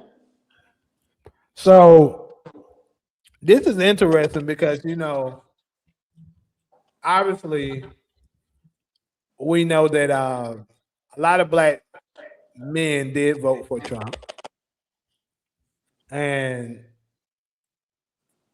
I don't know if all of them too proud of it now, but at the same time, I think if they had to vote again, they would not do it. So that's just my opinion. And the reason why is, like I said, I just can't see Kamala being any better. I just can't. Right. I think all the issues that they're saying is wrong now would also be going wrong the same if we had her. And we'll also have a little bit more added to it as far as like certain things being pushed upon us that we're not fond of, if you know what I'm going with that. And then on top of that, which we still would have been at war. I don't give a damn what nobody say. She would. The only difference is y'all would have found a way to justify it. Oh, she want the war because like the same shit that Trump is saying now that he's trying to make an excuse for, saying that they're the biggest terrorists in the world. We're preventing them from having weapons of mass destruction, nuclear weapons, all this bullshit that Trump's saying. That's the same thing that the black community would be saying right now, but they would be justifying it instead of shooting it down because it's Trump. That's the only difference. Yeah. So the question at hand, though, what will win the black men's vote in 2028? Bro, for me, I think that the Republicans are cooked with some of the stuff that's going on that I don't know if they can recover from it. But on the flip side, the Democrats should be cooked to the point that they can't fucking recover too. Right. So the only thing I think they can do, either party, to be honest with you, they're gonna have to give us something that we've never had before. And remember, I told you on record that if we do get another president, which I think Trump might be the last one, but if we do get one, it's going to be something new. It's going to be the first of something we've never had before, which could lean towards Kamala Harris could win president because that would give us our first female president. But it's going to be the first of something, whatever it is. And it's just ironic that this clown, Gavin Newsom, so happened to be right under here, who's probably also looking to run for president. And unfortunately, a lot of our women want to vote for this fool, which is insane because he's terrible. All you gotta do is just take a look at what's going on here in California, and you'll know how bad he is. But they don't give a damn about that. They care about. We're not talking about you, Ollie. That's you, love. You might, but trust me, it's a lot of them that will vote for Gavin Newsom if he was to be able to get through the primary and get the nominee, they would vote for him. And it's like Alice Jones' son said when he was on the Mavericks approach. If he does find a way to actually get the nominee, not even just the black women, a lot of women would vote for him just because they think he attractive. This nigga could be dumb as dumb. He could be Forrest Gump dumb. Stupid is, stupid does. And it does not matter.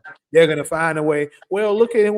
They can have a damn debate. He could be like, well, I think if America was to go to war with Iran, then we should just lay over and let Iran defeat us. We've been dominant for so long that they were like, well, I mean, he do got a point though. That's what they would do if this nigga was to run, just because they like this fool. Which is why I keep saying an IQ test should be done before these motherfuckers are able to vote.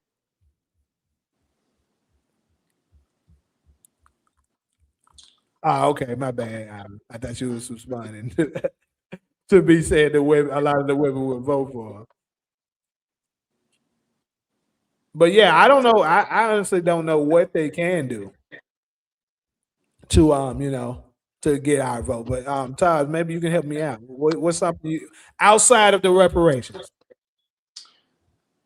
Economic opportunities. And as of now, the guy you was just talking about, Governor Newsom and J.D. Vance, are the front runners. And that puts, in my opinion, our demographic as Black American men in a very awkward, peculiar situation, bro. Because we really can't expect nothing from either one of them. So I would just love. I'll tell you this. My bad to interrupt you real quick. I'll tell you this. I don't give a fuck what Gavin Newsom talking about. He ain't getting shit. But go ahead. I mean, so there you go. You're a Black man and you spoken. So you're saying no matter what Galvin do, a lot of us probably feel the same way about J.D. Vance. So the question becomes, hey, I'm not fond of him either, but hey. So that's the most interesting part of it. What do we do as 9 million voters out of 14 million registered voters? So there's 14 million Black American men that's registered to vote. You know what, Jamie? I might have that wrong. I might have to fact check that. The population, because we're only 6% of the national population, according to the census. Mm-hmm. So I think our population number is 14 million, and 8 or 9 million of that 14 is registered to vote. And that don't even mean, and I just saw these numbers, but so it's something like that. So the question is, what do the 9 million Black men do? If you say there's nothing Galvin can do to get your vote, people gonna feel the same way about J.D. Vance. What do we do? And I don't have an answer to that as of this conversation. So I'm looking forward to hearing Black Americans, men's perspective on what we can do as 2028 approaches. So, like, we do know that, let's talk about Gavin a little bit. Mm-hmm. We do know that he did this phony signed reparation bill for California, which he did that shit, early last year sometime or some shit, right? Right. When was that, when he did that? Yeah, last year. You got that right. Yeah. So we are halfway through this year now, and crickets. Nothing has been talked about with it. And like I said when I first said, bro, this is just a stall thing. And Gavin is just doing that to make himself look good because he's going for the big house now. So he's going to push in his campaign. They're going to have ass and shit running. Gavin will fight for you. He signed the reparations for Black people in California. He is for you. You know how they be doing with them bullshit ass they be doing. And I guarantee you they're going to put that as part of his campaign. And some people are going to eat it up. Black, unfortunately, I hate to say it, but Black women is absolutely going to eat it up. And remember, we had this discussion on it. I told you only time can reveal the truth. But I'm telling you, if he wins that primary, we're going to get the answer to it. And I'm telling you, Black women is going to vote for that man at a very high rate. He's going to win the primary, Jamie. So what do we do as Black men, bro? So I just pulled it up on Grok. Approximately 9.6 million Black American men, Black alone, were reported as registered to vote based on the latest U.S. Census Bureau data from the November 2024 current population survey voting and registration numbers. So 9.6 of us are registered to vote, which means less than that actually do. A lot of us don't vote. Back to your point, he's the favorite, bro. He's going to be the guy. He's the go-to guy for the Democratic candidate. What do we do? That's not a rhetorical question. I'm asking you, brother to brother. What do we do? I fully agree with everything you just said. He used that as a, what did you call it? He used the reparation thing as a stall tactic. You're spot on with that. To buy time, to use that as a campaign strategy. So what do? Do we sit this out? Do we do a protest vote? I think the best thing that black men and black women can do to really make them feel less is to not vote at all. The same thing Dr. Umar has been telling us for the longest. Don't vote at all. Because I think Puma Fist actually has a point here. He says voting is for the powers that be to gauge where the I think he meant the populace is at. So yeah, he basically to have an idea of what they're thinking. It has nothing to do with what the people actually want. I agree with him with this. They're actually they're putting it out there to be like, okay, so majority of the black people are still leaning Democrats, so that means we still got them under our well. Oh, a bunch of them are voting Republican now. Okay, they starting to slip away from us as far as that. So we need to find this way to control them. But if we were to all collectively come together, both black men and women, come together and say we're not voting at all, they will have no idea what we're thinking. All right, so I appreciate your courageous statement to put that out there. And that's a solution. So Jamie has put out his solution, and you included all women. You didn't just say black men. Yeah, because it's more crucial that our women do it than us. Well, our women, that's a big ask for our women because they run the Democratic Party. Exactly, which is why it's more crucial for them to give up. So you're asking them to, and we got two of them on the panel now. And I know Solo is civically engaged, not so much sure about Cairo. I'll let her speak for herself. But our black American women run the Democratic Party. Mm-hmm. They may have some handlers that's telling them what to do or influencing them one way or the other, but they predominantly run the Democratic Party. So to tell them not to vote and they run the Democratic Party, how realistic is that? And I'm not pushing back on what you said.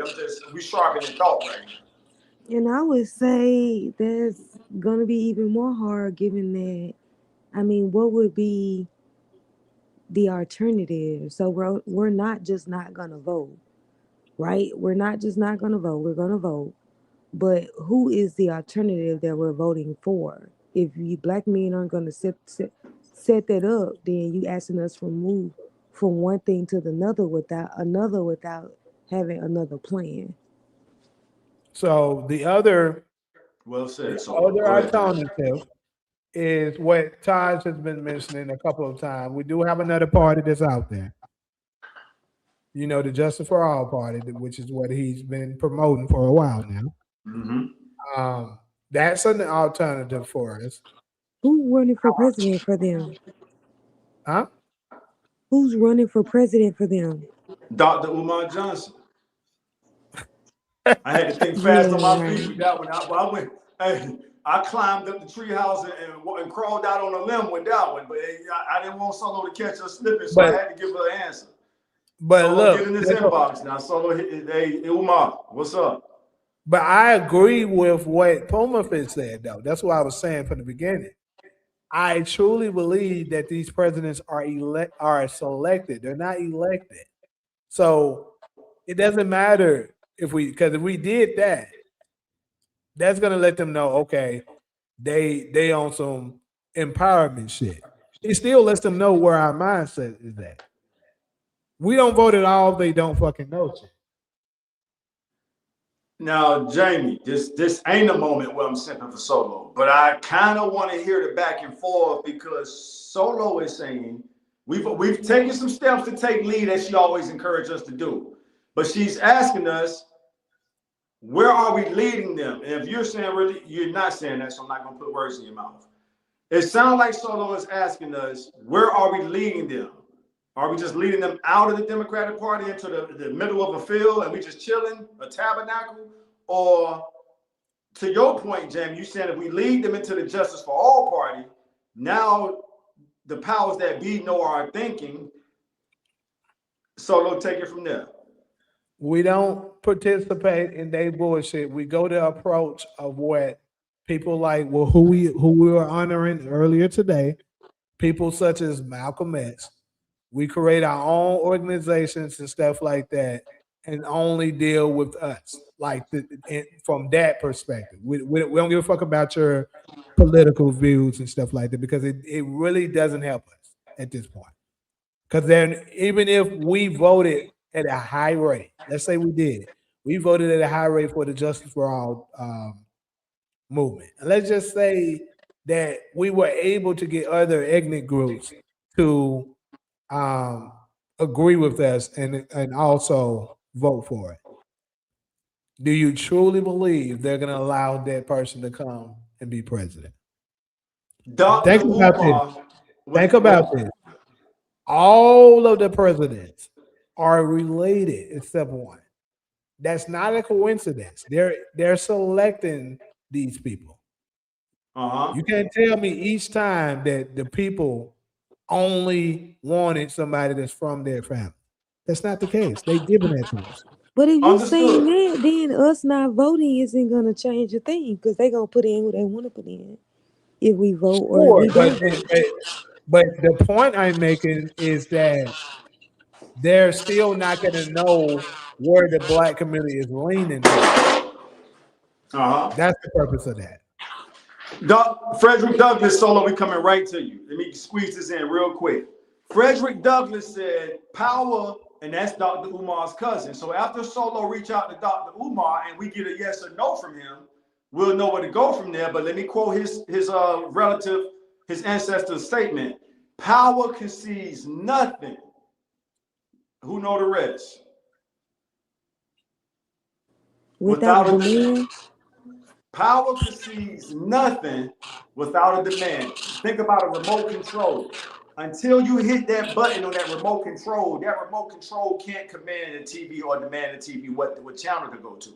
So Frederick Douglass, our African-American ancestor, said power concedes nothing without a demand. This is to Jamie. Then Solo, we coming to you. If we just use our imaginations right now, Dr. Umar Johnson, presidential candidate, Justice for All Party, he, in honor of his ancestor, Frederick Douglass, makes our demand. Here's what the black community and the Justice for All Party want. We got our women with us. Yeah, a lot of them are still at the Democratic Club, but a lot of them left the Democratic Club and came to party with us inside the Justice for All Party. It ain't jumping yet, but it's getting crowded. And Dr. Umar Johnson lets the nation know these are our demands. Solo, what you think? I mean, see, I think that would be a good idea. But the issue is that just like a scoop or two, one scoop would be fine. I'll get up if I want some more. My bad, y'all. So, Ice cream the eating other ass. thing, what? The ice cream eating ass nigga. See, that's why you gotta mind your business because we talking about pasta. Okay, whatever. See, look, see. But I think that'll be Stay a good focused, idea. stay The focused. issue is we're gonna have is that they have turned this two-party system into this. We're voting for the Democrats, so whoever the Republican isn't gonna win. So even though a lot of us may believe in this other party, they're always turning it into like a scare tactic. If you don't vote for the Democrat party, their favorite thing, oh, so your vote, you voted for Trump, essentially. Oh, you didn't vote, that's a vote for Trump or whoever That's the shit. Republican Party is. So I mean, I don't know. I mean, a lot of black women are educated now, and they think that essentially that they're in with the good. Like they're in with like Kamala. We were so quick to support Kamala. Like we raised all that money for Kamala so early when she announced that she was going to be president or running for president. So a lot of us like support her just based off of really a whole bunch of nothing.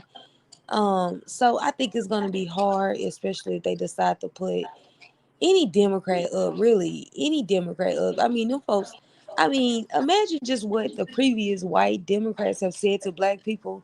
I mean, can they say anything worse other than straight up calling us niggas to our face? Like, would that be enough to get us off the Democrat plantation? Like, do they have to straight up, like, just call us ghetto ratchet? I mean, because I feel like that's the only thing that's going to get us up off the plantation. Influencers are going to get us up off the plantation, Solo. So young influencers and people who's fed up with that system. Remember what we said earlier. Really, the Democratic Party, as we speak, represent or reflects Dr. King's legacy. That's a solid statement. So for those of us who are tired of that part, like the club is not playing our music no more. There's another club across town called Justice for All. We're not going to the Republic Club because there's too many white Republicans in there who really don't want us in there unless we're going to dance to their music. Let me know if this shit making sense now. So we're not going to the Republic Club. We're leaving the Democratic Club, and we found this little small club across town called Justice for All that plays our music. Solo and her girls coming. The AKAs and the Delta, some of the Deltas coming. Jump in whenever y'all ready. I'm running out of thoughts. And if we get somebody like Umar, since y'all quiet, Umar say, hey, well, if y'all get to this, if y'all can get this, that, and the third, I'll accept the nomination. All right, bet, bro. We got that done. All right, Dr. Cornel West set up the party. We always talking about we tied this two-party system, right? We finally got a Black American man to officially set up a third party. Now this is imagination based right now, but I believe I have faith in what's called the ripple effect, where you just get the ripple effect going in the universe and the shit grow legs on its own. Take it from there, Solo.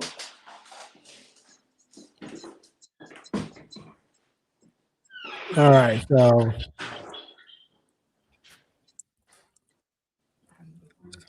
he said, I think local level voting is all that matters. Yeah. What do you think Black people want from your government? I'm not asking you to speak for all Black people, but what do you think Blacks in America want? I think Blacks, for the ones that's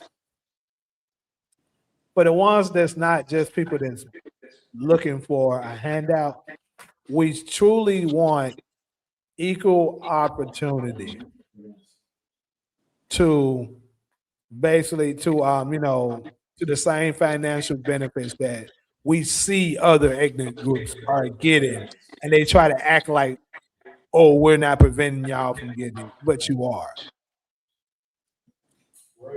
Like, because systematic racism does exist. Like, a lot of them may not be like, that's why I keep trying to tell folks these democratic states do a lot of systematic racism. They may not do the F you nigger, we don't like you. They're not going to do that. It's just like the video Cairo just shared with us. Their method of it is to fool you and like they're your friend. It's like what Malcolm X talked about. The fox is friendly, and he try to act like he's your friend. See, the Democrats are the fox. They act friendly because they know later they can, catch you slipping, and they have lamb chops on their plate. That's what Malcolm said. See, the wolf, he's not friendly. When he comes in, he's going to just let you know exactly what he's here there for. So the Republicans represent the wolf. They're both racist It's just different ways of doing it. So the systematic racism, they're gonna do stuff by put certain center blocks in front of you that they know specifically is gonna affect the black community. It may affect whites, Asians, Hispanics as well, but it's gonna affect them the most. With they're playing the numbers. So we want you to move them damn blocks and give us the equal opportunity for the race, just like everybody else is getting. That should be a damn clip.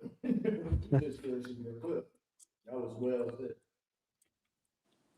That's a clip. Yeah. Rick said, "If you vote, you just changing slave master." I don't know if Rick is. What's your first time on the channel, Rick? I think it's my first time seeing you. Ali said, "Equality and freedom as the U.S. is based on." Good answer. So do you guys think, because I heard you all guys talk, but I have a question. Because it's kind of esoteric, right? So I hope you guys understand. Do you think that it's like it's more to our situation than just the oppressor? That it may have something to do with the curse, and that it's a universal law that we had to endure this curse for so long before it was up. So I think the curse has a lot to do with it as well. That's why I said at the beginning, I'm not talking about the ones that's lazy and looking for a handout all the time. I'm not talking about them. I'm talking about the ones that's actually working towards something, but it's harder to reach the goal. You know, we know that saying. It's been around in the black community for quite a while that says you got to work 2 times harder to be in the same room that they're in. That is a thing. Like it's this experiment that I seen. The first person I seen a couple of people do this experiment, but the first one I seen, I believe it was a white coach, if I'm not mistaken. That the first one I seen, and he was doing an experiment with his students, and basically he had a mixed group. It was white, Asians, blacks, all up in the country. And he basically was naming certain things, and he said, "Take a step forward if if you qualify for whatever it is he's saying."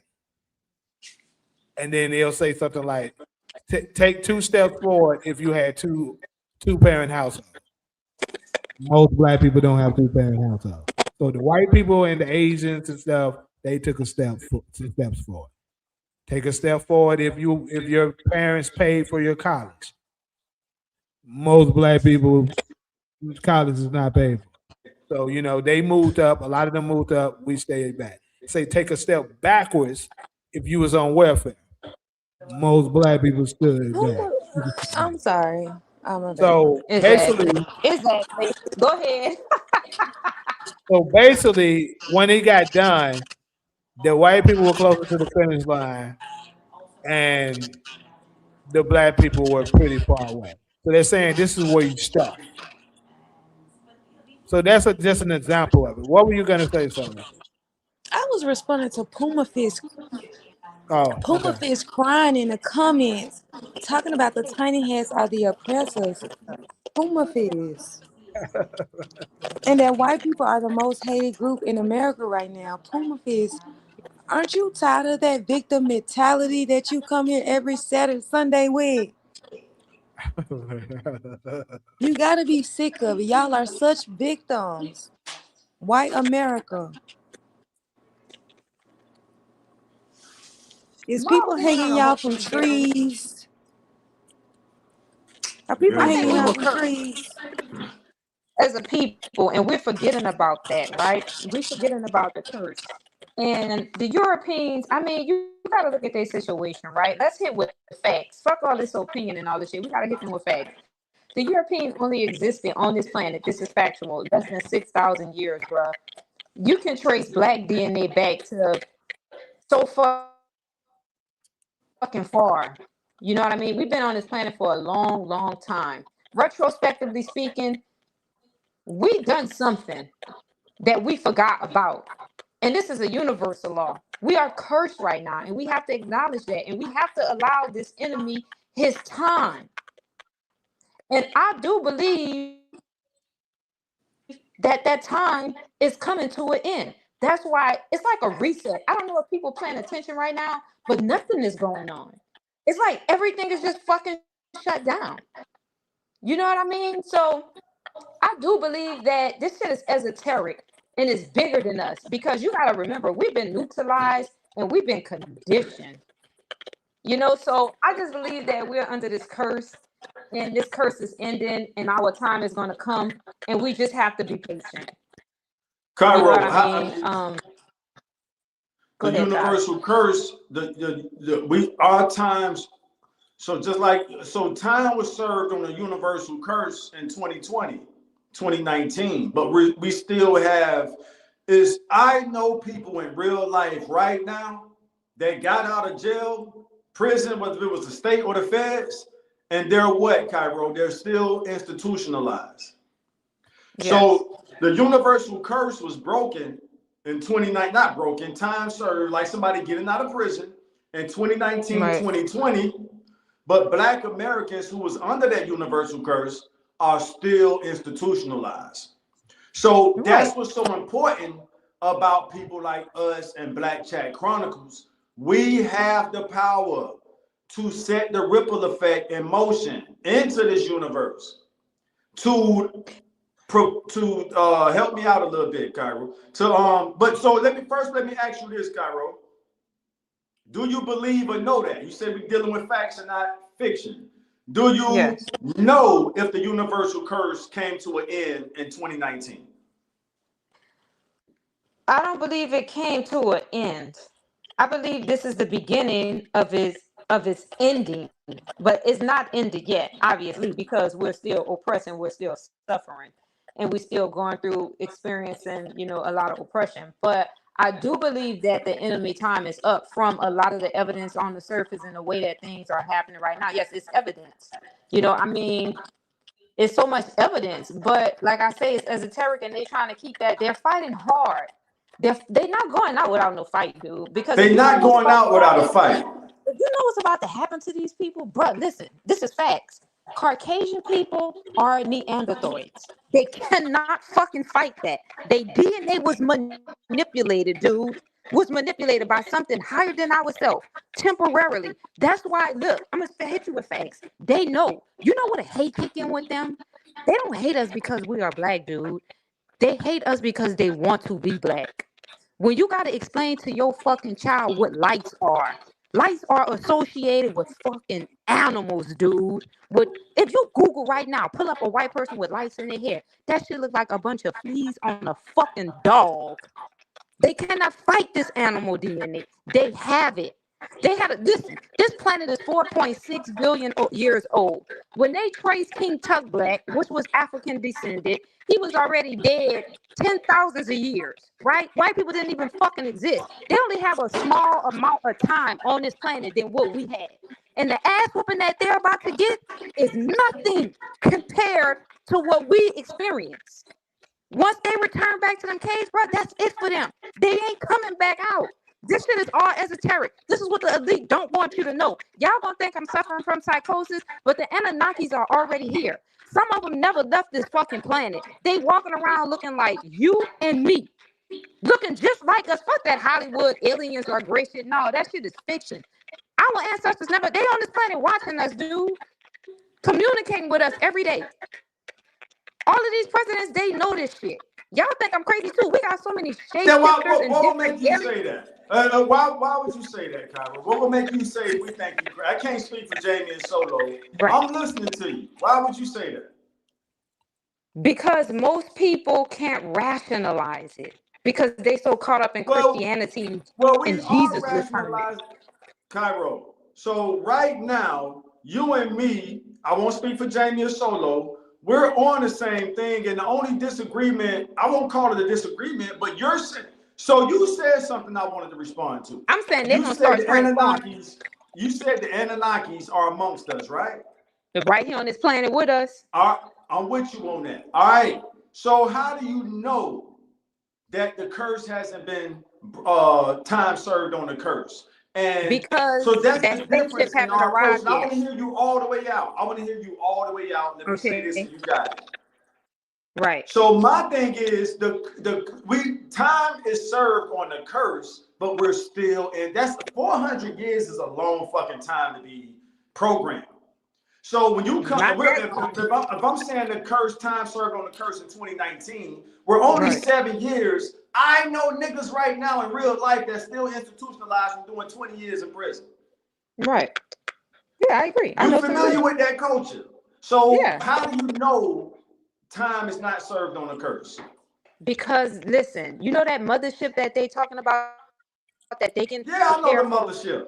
Right now. Listen, when that motherfucker land, that's when that curse is up. That's when they're about to scatter, dude. They're gonna be running behind, crying, and trying to pray to somebody. Because when them African descended, carbonated deities get off that mothership, oh, they're gonna be terrified. They're gonna be scared to death. They're gonna try to die of fear, and they're not even gonna be able to. Cairo, the mothership. I'm telling you, you think I'm crazy? It's gonna start happening. Cairo, the mothership. Yes. We talking facts, right? The mothership knows we have what it takes to do what we need to do on this earth. The mothership gets involved. The mothership gets involved when there's a nuclear threat. So in other words, the translation or the interpretation is, we're not gonna let you motherfuckers blow up a world that you didn't create with nuclear superpower, weapons of mass destruction. When it comes to us, our people on the mothership is looking at us like, y'all niggas can handle that shit. Y'all just still institutionalized of being against each other. So the biggest disagreement, and to be in agreement is very powerful, Cairo. So the disagreement we're having is, you're saying we're still under the universal curse. I'm saying time was served on the universal curse.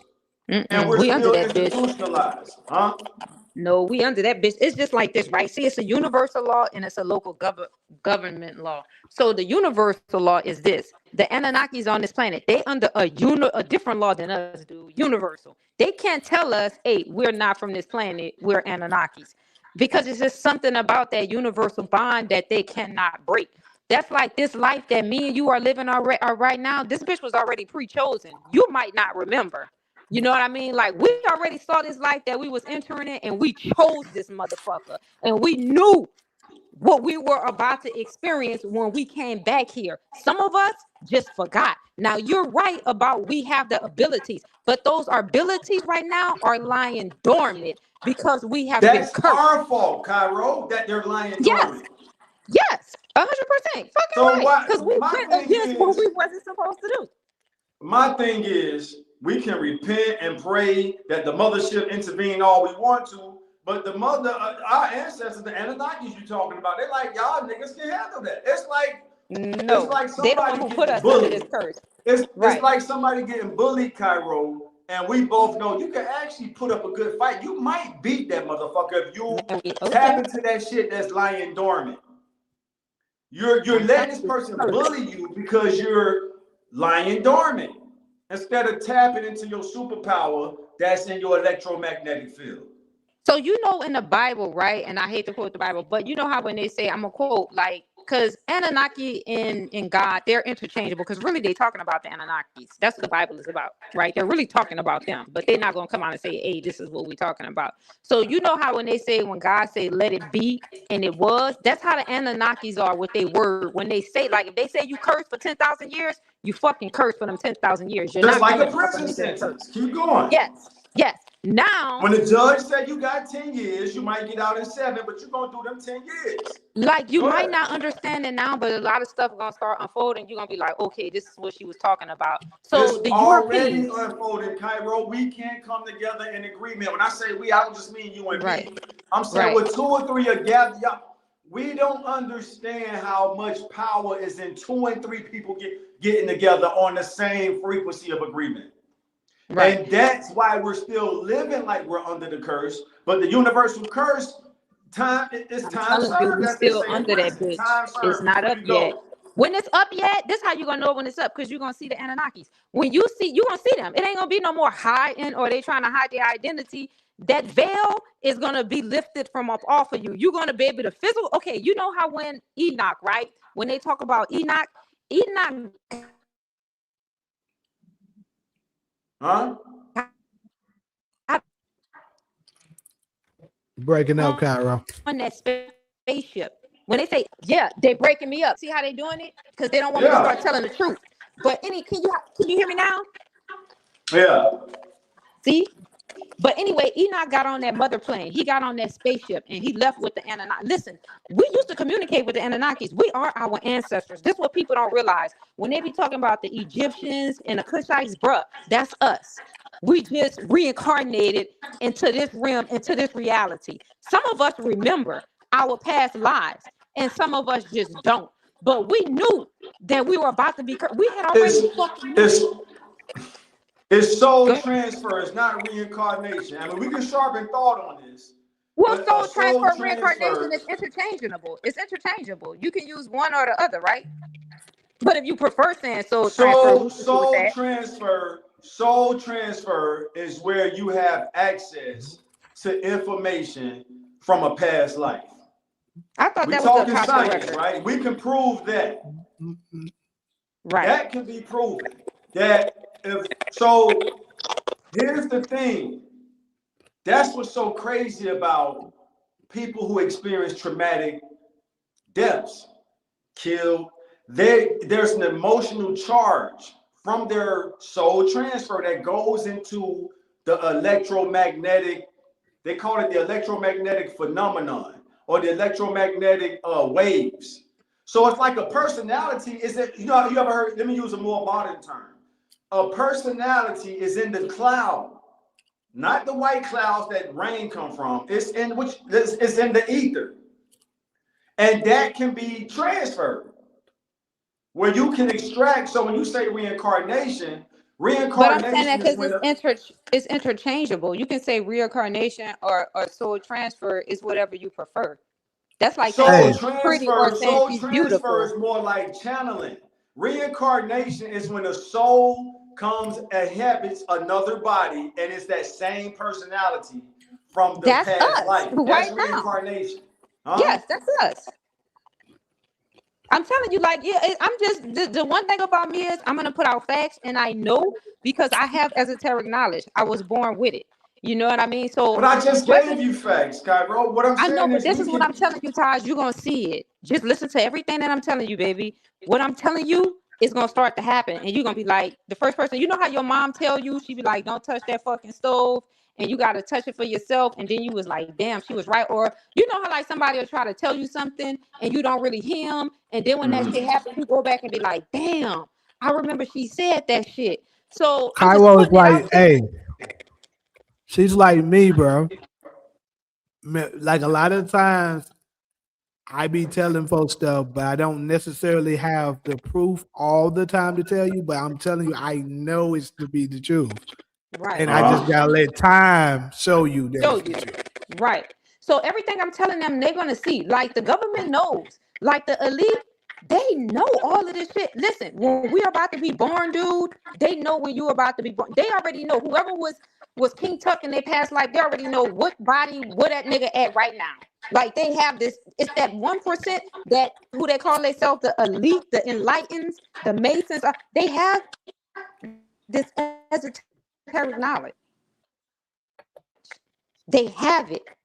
But they know what's going to happen to them. They so fucking naive, dude. They already know. They get prepared. I'm telling y'all what's going I on. believe they are. That mothership is coming back, and they think they're gonna do that. But when that motherfucker spaceship come, that's when that curse is lifted up off of us. But right now we got to get whipped So because something we Jamie, did in our past lives that we have to remember. Don't do that shit no more.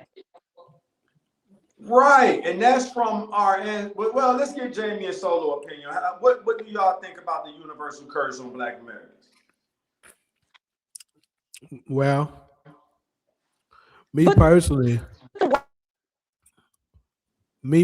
I think the curse was lifted in 2012. Damn, that's 7 years sooner than. All right, I shit. As long as it's been But lifted, I'm with you. like Go you, ahead.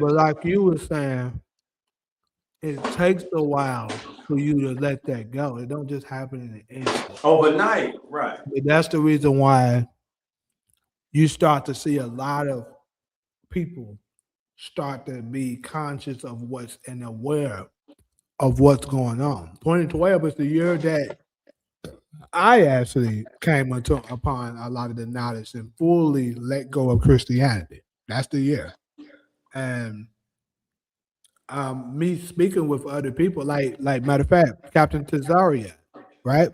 Uh huh. He said that's when he started around that time. So I believe when they was talking about the Mayans calendar, when they were saying the world was ending, they was talking about that curse being lifted. Their world is ending, and the new world is I like beginning. that. I like that. Cairo, you like how that sound, Cairo? That made sense. That I'm don't pretty sound confident scary. that curse is not lifted because we wouldn't still be oppressed. If the curse was lifted, why are we still oppressed? Why are we still asking the Because white man Jamie anything? just When it's lifted, said that's when you're gonna realize. we're still institutionalized, Cairo. Like Jamie just said, it don't Y'all don't Like have see. Cairo. You where I, just it's y'all, spoke. been you know what lifted, one of but see, the look, things Malcolm X said? Malcolm X said, drop the knowledge and keep it pushing. They'll get it. let me give you another analogy, and I'm gonna tell you exactly what we're dealing with right now. You ever had a dog before, and you had him on the chain for a majority of his life, but you decided to let them every once in a while. You let them off. What did that dog do? I know I've seen it because I've had a dog do this before. If you have them on a chain for a majority of the time and you let them off, what they'll do, dogs start to adapt.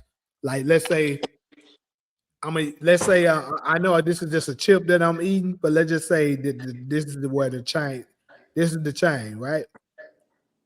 That they're on. You take them off. The dog's so used to running back and forth, here to here, here to here.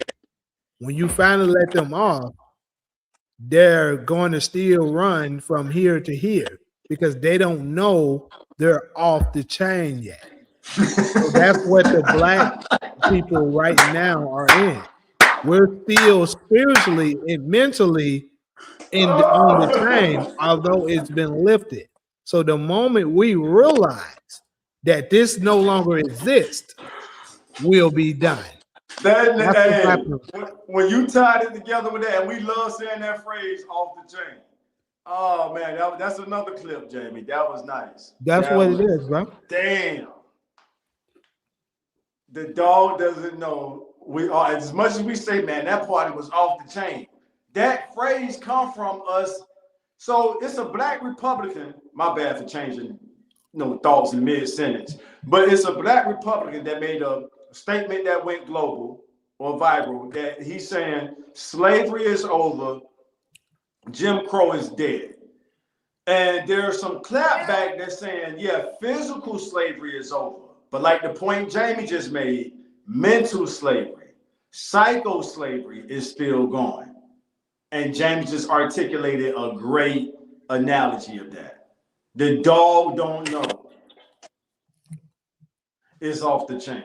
Yeah, I would have to go to the dog and like pull him to let him know, hey, you off the chain. Come on. Then he'll notice, dang, I'm further than I normally be. And then he'll So is follow that me. figurative?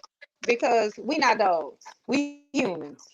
And our Yes, IQs but are much we higher. behave very similar. We behave very similar to I animals. mean, I get y'all point, but I'm telling y'all, I get what people when you say curse, people don't like to hear that. They don't like because it's something negative about it. Like, I ain't cursed, we ain't cursed. You know what I mean? I get it. But the reality of it is that we are. you know. And like I was saying, I mean, I totally get what you guys saying. I agree to what you're saying, the point you are making. I made that point earlier when I said that, yeah, it's the beginning of that lifting before it's fully off. Yes, I agree with you 101%. But I'm saying that that curse is not fully off of us. Trust It's me, it's off. not. It's off. Now it's It's getting off, there. How Cairo. you guys We can mentioned, disagree, but yeah, it's you know, it off. was That curse lifted is then, and this off. part was broke because we all start coming into this knowledge. Things start happening. I agree with that shit. But what I'm saying is that it's not fully off. So to ping, like, go back and forth like a tennis ball with what you guys saying, yeah, that's facts. Black people start coming into knowledge. We, you know, everything you guys are conveying. But the point that I'm trying to convey is that when that curse is fully off of us, the white man is going to cease to exist. And I'm gonna give you something else. That's the reason why they made sure they gave us Barack Obama around that time, because they knew it. Right, They have to keep us in the mindset of that because right, the curse has been lifted. But Trump right. knew it too. Not to pivot from Yeah, it Obama ain't to been lifted Trump. all the way. That bitch coming off. Trump knew It's it. getting prepared, but I'm telling you, it's not No, there Trump. yet. Listen, You know, Trump and they knew it. fight. They fight night and day. Everybody know this. When we sleep, they up thinking of ways to keep us oppressed. That's why when you say they played that little game, if you had two parents, they should have said, if you feel superior when you're around this race, step forward. That's the challenge I would have gave. If you have to wash your hair every day, step forward. Let's Oh, hit some scientific facts. Fuck that shit about that system y'all set up. Y'all set it up to where our parents can be dope fiends and drug addicts to keep both of them out the houses so we wouldn't have that advantage. Fuck all that shit. Let's hit you with some scientific, physical facts. If you have to wash your hair every day or you're going to catch fleas, step forward. If you have animal DNA, step forward. If you feel inferior when you're around a white or a black person, step forward. Not that system that y'all set up to keep us down, to keep us ignorant, to keep us dumb, to keep us uneducated. Let's hit with some physical facts, some DNA facts, motherfucker. If you have to block the sun to prevent your ass from burning up, step forward. If you can stand under the sun without blocking that motherfucker, step forward. I bet they won't do that challenge, huh? That's gonna let me reveal the answer a truth. question real quick. So, Puma Fish, you just said, why do blacks want white people to disappear? I'm not sure if that's even the case, but for the ones that do, you gotta think about all that blacks are have went through and still are going through. And the common denominator to the people that's been doing the damage to us are white people. So that's the reason why a lot of they were like, I just wish I weren't here, so we ain't got to deal with it. I mean, it's actually pretty common. Now, I'm pretty sure you getting ready to type your fingers to say that's the tiny hat, but I'm Wait, but just do y'all saying, think he kind of have a point though, or some of the shit he be saying? come on. Puma Fish, because I think he called me racist and he ain't lying. I mean, I have a little racism Oh in me shit. because Oh you know shit. what I mean. But do you think he has a point about some of the things that he be saying? Because I kind of think he does. A lot of the things he's saying, you know, it is factual because he is spitting some facts up there. And Jamie, we all know not all white people are racist, dude. I guess. I mean, he is. He says plenty of poor white people. And he said that motherfucker spitting some facts. Oh And yeah, he said, absolutely. It's a lot of poor, especially in the South. It's a lot of poor ones. yeah, he done spit a whole lot. I ain't gonna lie, he be spitting some shit. Even though he talking shit about Yeah, me. he don't be wrong about a lot of stuff he be saying. He be wrong about certain shit. Right. Well, what I said is look at all that we've been through, and the common denominator to the cause of it, a lot of it, the most notorious and egregious and shit that we've been through, it's been people that look like them. So that would be your reasoning. Now, like I said, I'm pretty sure you're going to say that tiny hats is the ones responsible for it. But to be honest with you, most average Black Americans can't tell the difference between a tiny hat and a regular white. I think Puma Fist means some facts, and you know what? Y'all think, wait, tell me if I'm wrong. Because I feel bad, though. Because I know all Caucasian people. Wait a minute. I know all Caucasian people are not racist. You know what I mean? They not on that shit. You know what I mean? So that's why I do feel bad when I be going in on them all the time because I don't differentiate. But am I wrong? Because I'm tired of people calling me racist. Because I don't think I'm racist. I thought that you just said.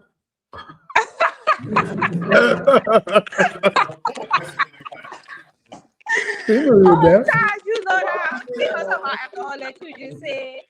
Taj, you know you wrong. He gonna say after all that you just said. Now he's talking about I'm trying to backpedal. But hey, Taj, I do feel bad, dude. Because but that's why I'm asking though. Because I know some white people, bro. Them people ain't racist. And some Jews. They not on with Jewish people. They not on that shit. Them people genuine. So speak about specific energy that needs to cease to exist. Wait, what he say? What he say? Taj, I can't hear you. You're trying to see that you know Puma Fist was in the comments or not. Because I do feel bad. I think, hey, do you guys think I'm wrong for this? I'm going to stop saying that all white people are racist and that. Because you got some real, genuine Caucasian people out here. We told me to the whole world. Yeah, but then I'm wrong too because I think this shit bigger than us.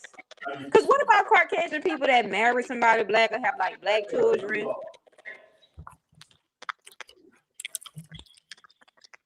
And then a lot of Caucasian people help us with the movement, help us pass rights so we can be able to have equal opportunity. We forget about that.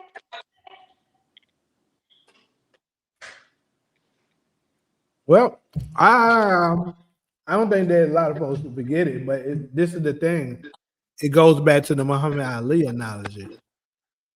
If it's 900 snakes out there, and 200 of them aren't bad, but they all look alike, would you rather sort through all of them and find the 200 that's not bad to protect you, or would you rather just shut the door on all of them? I don't know. That shit kind of hard, man, because you got to think about it. What about the Caucasian people out there? And I'm pretty confident you experienced this. You done had Caucasian people that was genuine, didn't judge you based upon your skin Absolutely. color. Good people. You know what I I mean? definitely Good have. people. Yes. So that's why I'm going to start changing the way I speak when I say all white people, because that's wrong of me. You know what I mean? To categorize. Because that's like they saying all niggas are fucked up. How will we Right. feel? It is the same thing. You know what I mean? So I think that I need to make a better judgment because we've been deceived. We've been tricked to think that all white people are fucked up and all white people are racist. And that's how a lot of us miss out on opportunity because we have that negative stigma. And when we see them, that's what we think. You know what I mean? And that might not even be the case. And then you could see some people that's mixed and you assuming that they white or they Spanish or they Arab, but you don't know this dude, dad is black or his mom is black. You know what I mean? Like we really don't know. So I think I need to reassess and reevaluate the way that I think too, because it is wrong. You know what I mean? Like it's wrong on so many levels. It is. Because I had a lot of Jewish people and Caucasian people that never judged me based upon my skin, that really gave me so much opportunity, dude. And if they hear me speak like this, they probably like, damn. That's ultimate betrayal. You know what I mean? Well, I'm back. I'm taking a quick lunch break. as well as the tiny hats, I don't have a whole lot of experience with them, but from what I know with their reputation, it ain't good. I mean, I got a tiny hat lawyer. I mean, we always talking about the tiny hats, but I'm about to ask the tiny hats. I don't want to be racist. No, but huh? I didn't think I was. That's the fucked up part about it. We done lost solo. What we talking about now? Nothing really. It was just generally, whether they all are bad or not.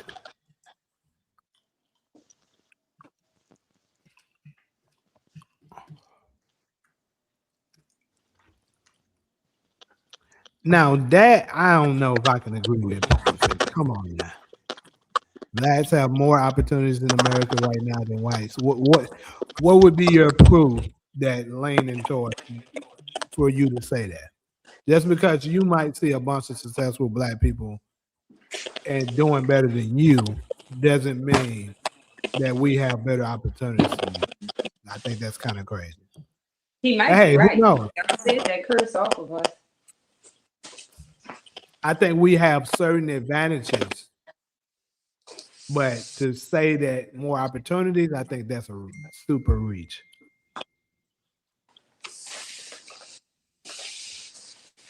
I don't know. So we still talking about the Anunnakis? No.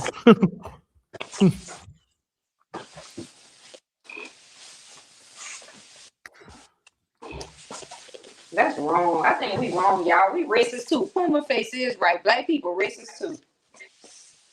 No, Puma Fist said Cairo is racist. And we don't even see it. Don't put us in that, What you Cairo. laughing Hold on now. Cairo, I know how to read. This man said Cairo. You is know what's so racist. fucked This up? Because ain't he talking- right. We racist and we don't see it.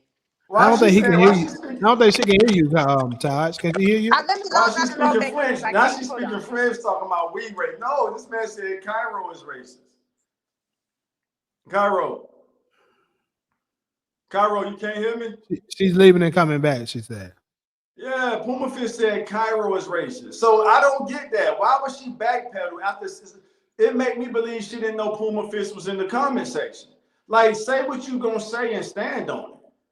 I'm pro my people. That don't mean I hate any other people outside my people. So I don't talk like how she was just talking. But if you're gonna talk like that, stand on it. Yeah. So he put Cairo as racist. He didn't say Jamie is racist, Taj is racist. And I'm with you when you're right, but don't backpedal. I didn't say, and when she was saying all that stuff, I didn't know what to add to that. This, that, and the third. I'm like, hey, I'm just listening. Now it's almost like she feeling bad because it was a white guy in the comment section. I'm like, just stand on it.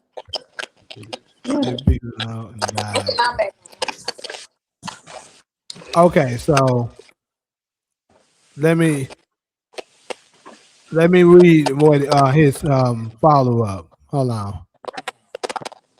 Cause he said, hold on, what the one there where you said we get more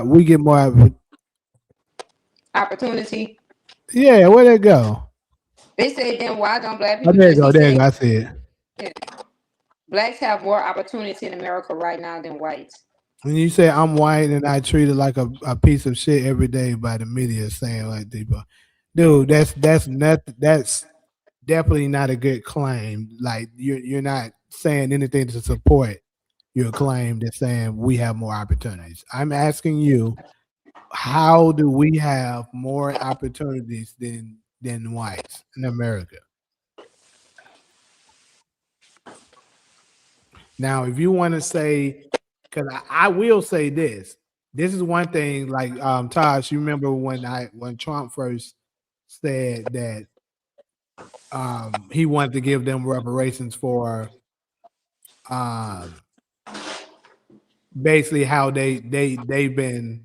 What's the exact word? You remember the exact word? Trump wanted to give white men reparations for DEI, anti-DEI. So basically, I'll say this: there is certain things that we have that is an advantage. It's like, I guess you can you say privilege, because let's be real. It's a lot of things that whites can do that white people are just look for something to say, oh, he's racist, oh, she's racist.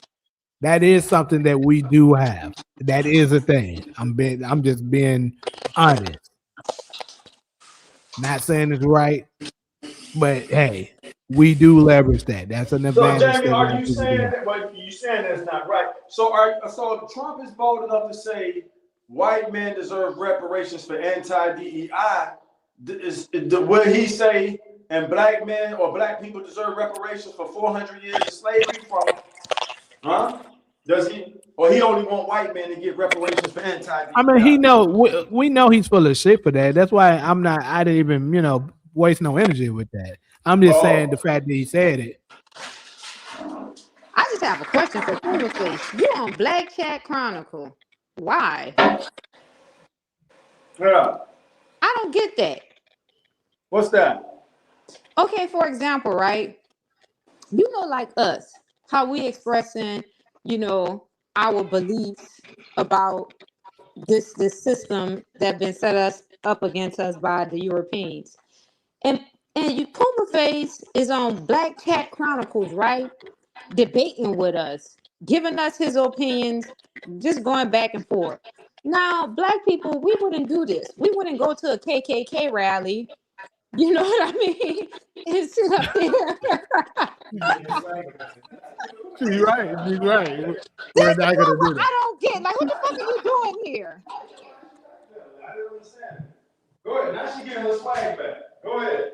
I just don't get it. You know what I mean? Like, what do you come here to accomplish? Like, what do you want? And not in a bad way. But Well, let me help the you difference get is, but this is the Well, let me difference. help you get it. Huh? We're not a hate group though. They're a hate group. Right. Well, he said Cairo is racist.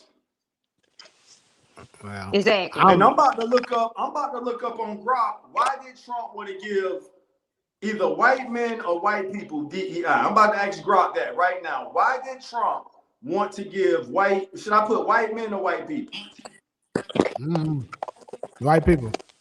All right. Why did Trump want to give white people reparations? For what? And his own, but so Cairo. Right. I'm listening to you. No, you made a great point. Like, we wouldn't go to White Chat Chronicles and try to persuade. You got it. Go ahead. No, I'm listening to you. I'm saying right because I'm in agreement. Yeah. No, you see earlier. I kind of wanted to ask you this in private, but I think you can handle it in public. Why did you start backpedaling after you said everything you said? Because a lot of that stuff was factual. When you was talking about the lice, is that not factual? Those are facts. So but then that's why I told you. It's ambiguous because remember when you talk about like reincarnation, you have a lot of people that have given accounts that in their past life, and I'm talking about it's actual TV shows like this. You got to remember the league have to push shit in movies to allow you to know what's going on, right? So you have all different type of people from different backgrounds, different nationalities, different origins that have given statements and testimonies that in their past life they may have been black, but in this life that they were white. You know what I mean? And then I had to think about it. Every job that we predominantly work for was owned by a Euro-fucking-Peen. And half of the interviews that we went to specifically in California, 9 out of 10, it was either a Spanish person or a white person that was conducting the interview and still gave us that opportunity.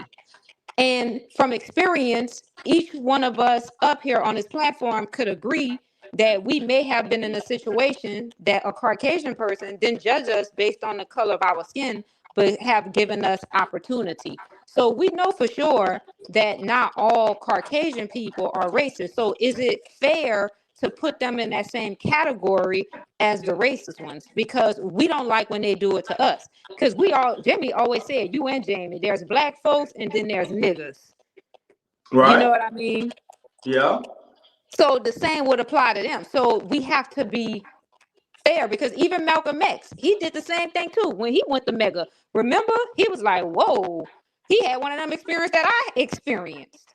He was like, when I went over here, it was completely different. It was Europeans and African Americans and African descent eating off the same plate with no type of hate. Everything was genuine. So that's all I'm saying. I'm saying it wouldn't be fair to me if I put all Caucasian people in that same racist hate category. Now, it is a small percentage of them that's not. But because I had so many negative experience with a lot of them, when I speak, it's like, but I have to change the way I speak because I know for certain that not all. All right, cool. So That's maturity for you to say you have to change the way you speak. I'm proud of you for saying that, Cairo. Oh, thank you. No, for real. Because you've been speaking like that on a platform for a while. And I'm like, yo, if you're going to speak like that, own it. So when I heard you backpedaling earlier because you found out a white guy was in the comment section, I'm like, well, what do you want us to do with the information you shared with us? Do you want us to just throw it away? Not because of him being in the comment. I didn't mean it like that, huh? Not because of him being in the comment, because it's very interesting to me that he's here, you know, on Black Tech Chronicle, and he's very persistent. You know, he's here every time I come here. He Puma Chat, you know, him and Solo always going back and forth. So he's been coming for a while, faithfully waiting. Right.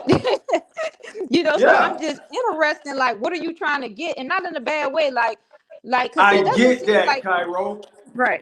Cairo, so relieve my nerves with this answer, if you don't mind, right here to this question. You know, I'm not sensitive. When you was, remember that was the Anunnaki segment when you kind of went and you kind of did a pivot into talk. You got on white people. Did you know he was in the comment section when you said all that? Yes. So why did you backpedal? And I'm asking you out of love, because when you speak, you're a powerful speaker. And if you want your brothers to try to understand what you're saying, right? When you find, oh, a damn Puma fish, my bad, I didn't mean that about all white. No, that's if Jamie rewind the tape. No, I get what you're saying, but I don't. Because what I'm saying is that it is a group of Caucasian people out there that's racist as fuck. But the way that I speak, because man, I got friends. Like one of my close friends is Caucasian, and she don't mess with anything. If you're not black, she ain't fucking with you. She's only attracted to black men. I have a Mexican friend that's only attracted to black men. She ain't messing with nothing Mexican, nothing white. I know white boys that only mess with black women. So my thing is, like I was saying with Jamie, and your point when you said this is how I was thinking. That Muhammad Ali quote that you guys make all the time about how many snakes are coming. That was my belief. But then, like you say, with maturity, you know, even Malcolm X at one point, we have to remember, and I'm not concerned about Puma fish. You know, like I speak this way to white people. Like, well, if they go in, I start breaking down my DNA, bitch. Why are you inferior? You know what I mean? Because I have a little bit of esoteric knowledge. So I'm not trying to protect no Caucasian person feelings. But far as like maturity level, I have to be honest with myself and say that it is fair that I can't say that all people that European descent are racist, because I know 100% facts that they are not. All right. But I have so much hate from being oppressed and discriminated by the majority that I was like, man, fuck all y'all at this point. Y'all just need to go. Clarity. I appreciate that clarity. All right, so let's pivot. Jamie, let me read this real quick. What Trump actually said in 2023/2024 video statement widely circulated after his 2024 election win. Trump outlined plans to direct the Department of Justice to pursue civil rights cases against schools engaging in racial discrimination under the guise of DEI. Tax or fine universities' endowments for such practices, potentially up to the full amount via budget reconciliation. Use a portion of those seized funds as restitution for victims of these illegal and unjust policies. Now, what if we took that same blueprint? Any one of y'all can grab the mic from here, because I've read what, so that's him basically saying, for a combination of affirmative action and DEI, give white Americans reparations. His administration has also encouraged white men. So he was gender specific. His administration has also encouraged white men to file discrimination claims with the EEOC and pushed executive actions against disparate impact, liability, and race-based preferences to promote colorblind, merit-based systems. Let me know if y'all want me to keep going, or y'all hop in from there. So why would we make that same proposal Cairo, that and you gave me clarification, so we can move on. But Cairo, that's why when you say what you say, to me is justified, because what I just read is them trying to give themselves reparations, restitution, with no violent harm inflicted. Now here we are, inflicted violently from 1619 due to the English colonies, from 1619, when the new creation of a new nation called United States comes into 1776, this year makes the 250th year of it, they keep the shit going. That was your opportunity to press the reset button right there. So from 1619 to 1776, it's the 13 colonies doing it, right? 1776 begins the birth of a new nation. The birth of a nation called United States. And you know what? Keep them niggas in slavery. From 1776 to the Civil War in 1863. And they got a problem with us asking for reparations for that. But it's okay for me to, you know, for him to ask for reparations for somebody who, y'all heard what I read, right? So that's the litmus test. Why he pushes this. He stated rationale, opposition to race-based preferences. The whole slave trade was based on race in the United States. Trump argues DEI. This nigga want to give them reparations for DEI, y'all. Affirmative action. So it says Trump argues DEI and affirmative action violated equal protection and the Civil Rights Act. Damn, this nigga useful. I'm done, man. I'm done, dog. And you backpedaling on the stuff you said earlier. No, them motherfuckers are the devil. I'll say it, since you want to backpedal, Cairo. Elijah Muhammad taught us they are the devil. Malcolm X called them the devil to their face, and they never filed a defamation of character lawsuit. Huh? My whole purpose for joining these chats is to try to get everyone to see that we are not enemies. All of us civilians, white, black, yellow, red, are all being screwed by our rulers. The rulers are the tiny hats. We are being forced to live together when culturally do not mesh. A divided population is easy to control. That's why we push multiculturalism. I don't know. Shit is too much for me. I'm tired of these motherfuckers just like everybody else. I think that, I don't know. But I mean, I do think a lot of it has to do with being culturally different, for sure. Because let's really think about it. We actually have that issue with our Caribbean and African blacks because we be culturally different.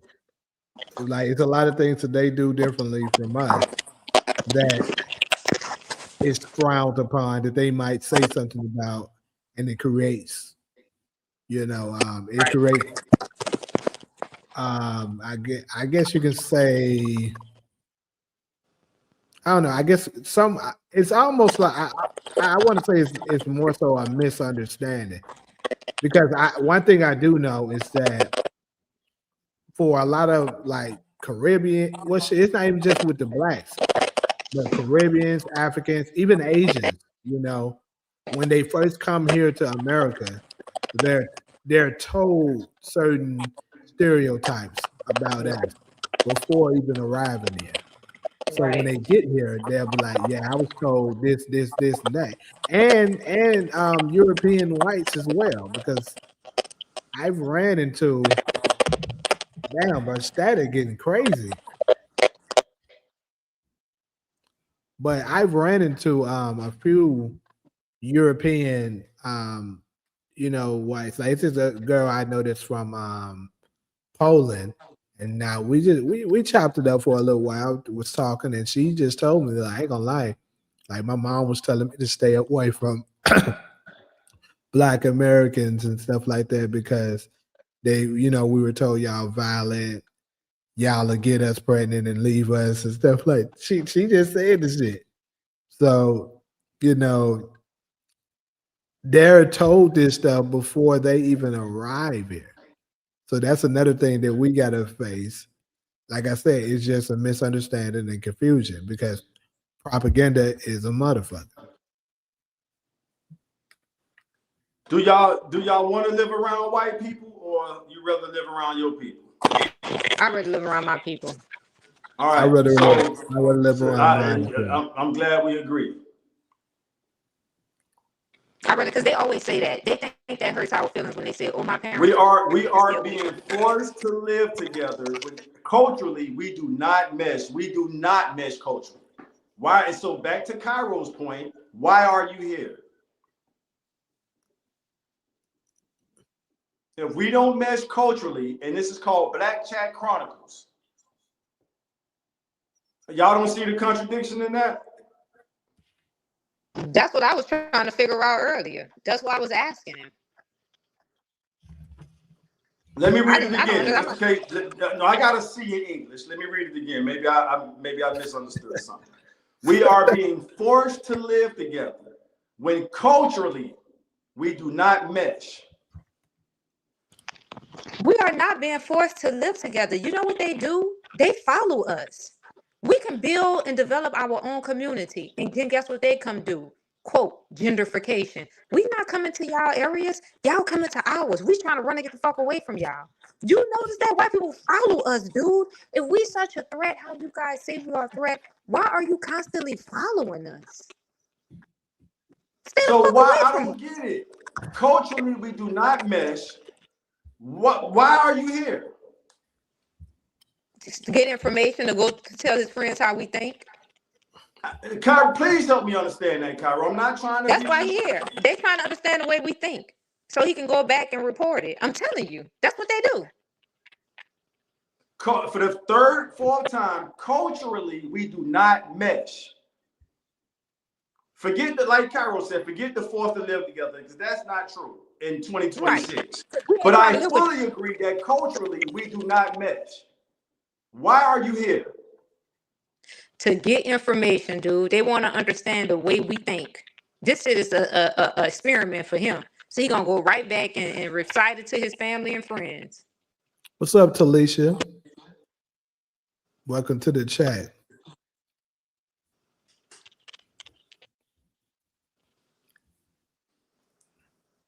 I just needed some clarity, Cairo. Y'all gonna run Puma Fist off. Well, we only see motherfuckers hate me use their words again. I'm only using what the comments say. Yeah, hey. Huh? Dollar ran off Oh ain't been back since. You remember that? Good, darling. Oh was a lot better than motherfuckers who saying we don't culturally miss, but they in our mental space. I don't get that. Taj, maybe I'm slow. Help me out. Another thing too. We're expressing our social culture right now, aren't we? So if we don't mesh culturally, I'm asking y'all for educational purposes. I asked him first. You did? Yeah, remember I said, why are you here? I don't get it. I do remember hearing. I took a lunch break, Kyra. I do remember hearing you. I think I was walking back in hearing you say, "I don't get it." I remember but you saying when that. I said why make a good point to run their ass off. You ever paid attention when black people, when we got our organization and we going strong, and then we like, oh, this white person cool, and we let them in. Guess what happened? Our shit ended up collapsing. You ever pay attention to that? Hell yeah. So Puma Fist, let me ask you something, because you just said no, Cairo. Detroit was the best city in America. Then blacks moved in, and the white people ran away. Then Detroit fell into ruin. Why didn't Detroit thrive without white? They removed So the hold jobs. on. You gotta add context, Puma Fist, because for one thing, this is what you leave out. Right. You guys we might move to a certain area, but this is what you guys would do. You drop crack on us. You put guns and drugs and alcohol in the communities Yep. because, and then what happens when the area is infested with drugs and alcohol, and then you give them guns and stuff? You kill off a They're gonna community. start fighting for the drugs. They got guns, so they're gonna kill each other, Yeah. and then the community is gonna get ruined. That's what happens. You got to add that in there, because if you guys was put in a situation where you're given limited resources, Right. and then we drop drugs in your Right. community, you Right. guys start using the drugs, the same thing would happen to you guys. I promise you. Exactly. Beverly Hills right now, which is not that far from where I'm at right now, if we had an opportunity to extract all of the resources from Beverly Hills and drop crack on y'all, and y'all start using it, the whites start using it, Beverly Hills will be destroyed within 10 years as well. That's what would happen. So you can't just say that. Now, we was given everything we needed to, Dwight, because you acting like Black Wall Street never existed. We were thriving then. What happened? Y'all did the same thing that I'm talking about right now. You destroyed it. So it's not like we just, everywhere we go, we just destroy shit. We're not given the resources needed, or we're not left alone long enough without being, because the drug, you can't say we did it to our own, because we don't have, the only way cocaine can even get over here is you need a plane. We don't have access to that stuff, so we know somebody brought it in. So it's not like we were the ones who did it. We didn't do it. Exactly. Now I'm pretty sure you're gonna say the tiny hats did it. Everything, but at the end of the day, who is Talisha? Yeah, I'm not sure. This is my first time seeing her. I spoke to her. She didn't say nothing back, but yeah.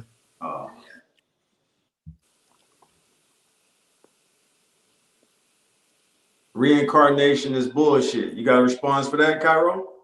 That's it. He left. See, I'm just, huh? No. You know, Taj, I don't like, even with Puma Fish, you know, like I told you, that's the type of person that I am. You can learn from anybody, dude. You just can't. I'm not a one-minded person. You know what I mean? I'm going to always, no matter who it is, look at things from another person's perspective instead of my own, because you can learn something from that, right? But what I'm saying is too, that he's entitled to that. He's entitled to believe that reincarnation is bullshit. I can't, force him to believe that, just like people can't force me to believe anything else. And we, as a mature person, I respect that. You know what I mean? I'm not gonna never tell somebody, oh, you wrong, no. Everybody look at things differently. Who am I to say you wrong or you right? Like, you know what I mean? Like I told you, I saw things in his point what he was saying too. Even though he called me racist and said all type of shit about me, I'm not sensitive like that. But I do have to look at some things that he said, and I'm like, all right, some shit he's saying is factual. And Yeah, some but things are see, not. Now that was our discussion, and I didn't call reincarnation bullshit. I just said no. A lot of times it's soul transfer. Reincarnation is when a personality from a person who used to live reincarnates into another body and takes the body over all the source of their same personality in a new body. But isn't that the soul? Yeah. Isn't that still your soul, right? Yes. So here's the difference. Can I share the difference with you? The difference is a soul transfer, your mind has the option to kind of block some of those thoughts out and information. Right. And the studies, all of this stuff is scientifically, factually based. And when a child becomes 6, 7 years old, they kind of block out the soul transfer from a dead person. Yes. There's countless amount of cases on this where they fact check the soul transfer that came into the little child. And that's why so when the soul transfer goes into the child is influenced by the soul transfer. That's why a lot of the traumatic killers and stuff, these people souls go into the ether or the electromagnetic, let's call it field, if you will, the electromagnetic field, and they can be channeled. A child has a curious mind that's tuning the atmosphere. The soul transfer, why you think babies, y'all talking about tiny hats, you know how the baby has the soft spot up here? So that part hasn't been scientifically confirmed yet, how the soul transfer gets into the new developing mind, but they have already fact checked that these were real people that existed. And a child grows. So all I was doing, Cairo, was sharing my understanding, comprehension of the differences between soul transfer and reincarnation. I didn't say reincarnation was bullshit when you mentioned reincarnation. But to me, they're interchangeable. That's all I was saying. You know, but to me, it's is interchangeable. So the scientific community right now is hesitant to embrace reincarnation. They're saying, hey, it's sort of like that, but we prefer to call it soul transfer. See, that's how they do. They want to change the name. That's how white people do. They love to do that. Change the name of everything to keep you on a different frequency, just like they changed the name from what it originally was to Egypt, just like they changed Earth name to Earth, just like they changed Kunta name to Toby. They love doing that shit. So you got to be careful when you're dealing with this energy, just like they say melon, right? We don't have melon. We have fucking carbon. Melon is not an element. You look at the periodic table, where the fuck you going to see melon at on that bitch? You're not.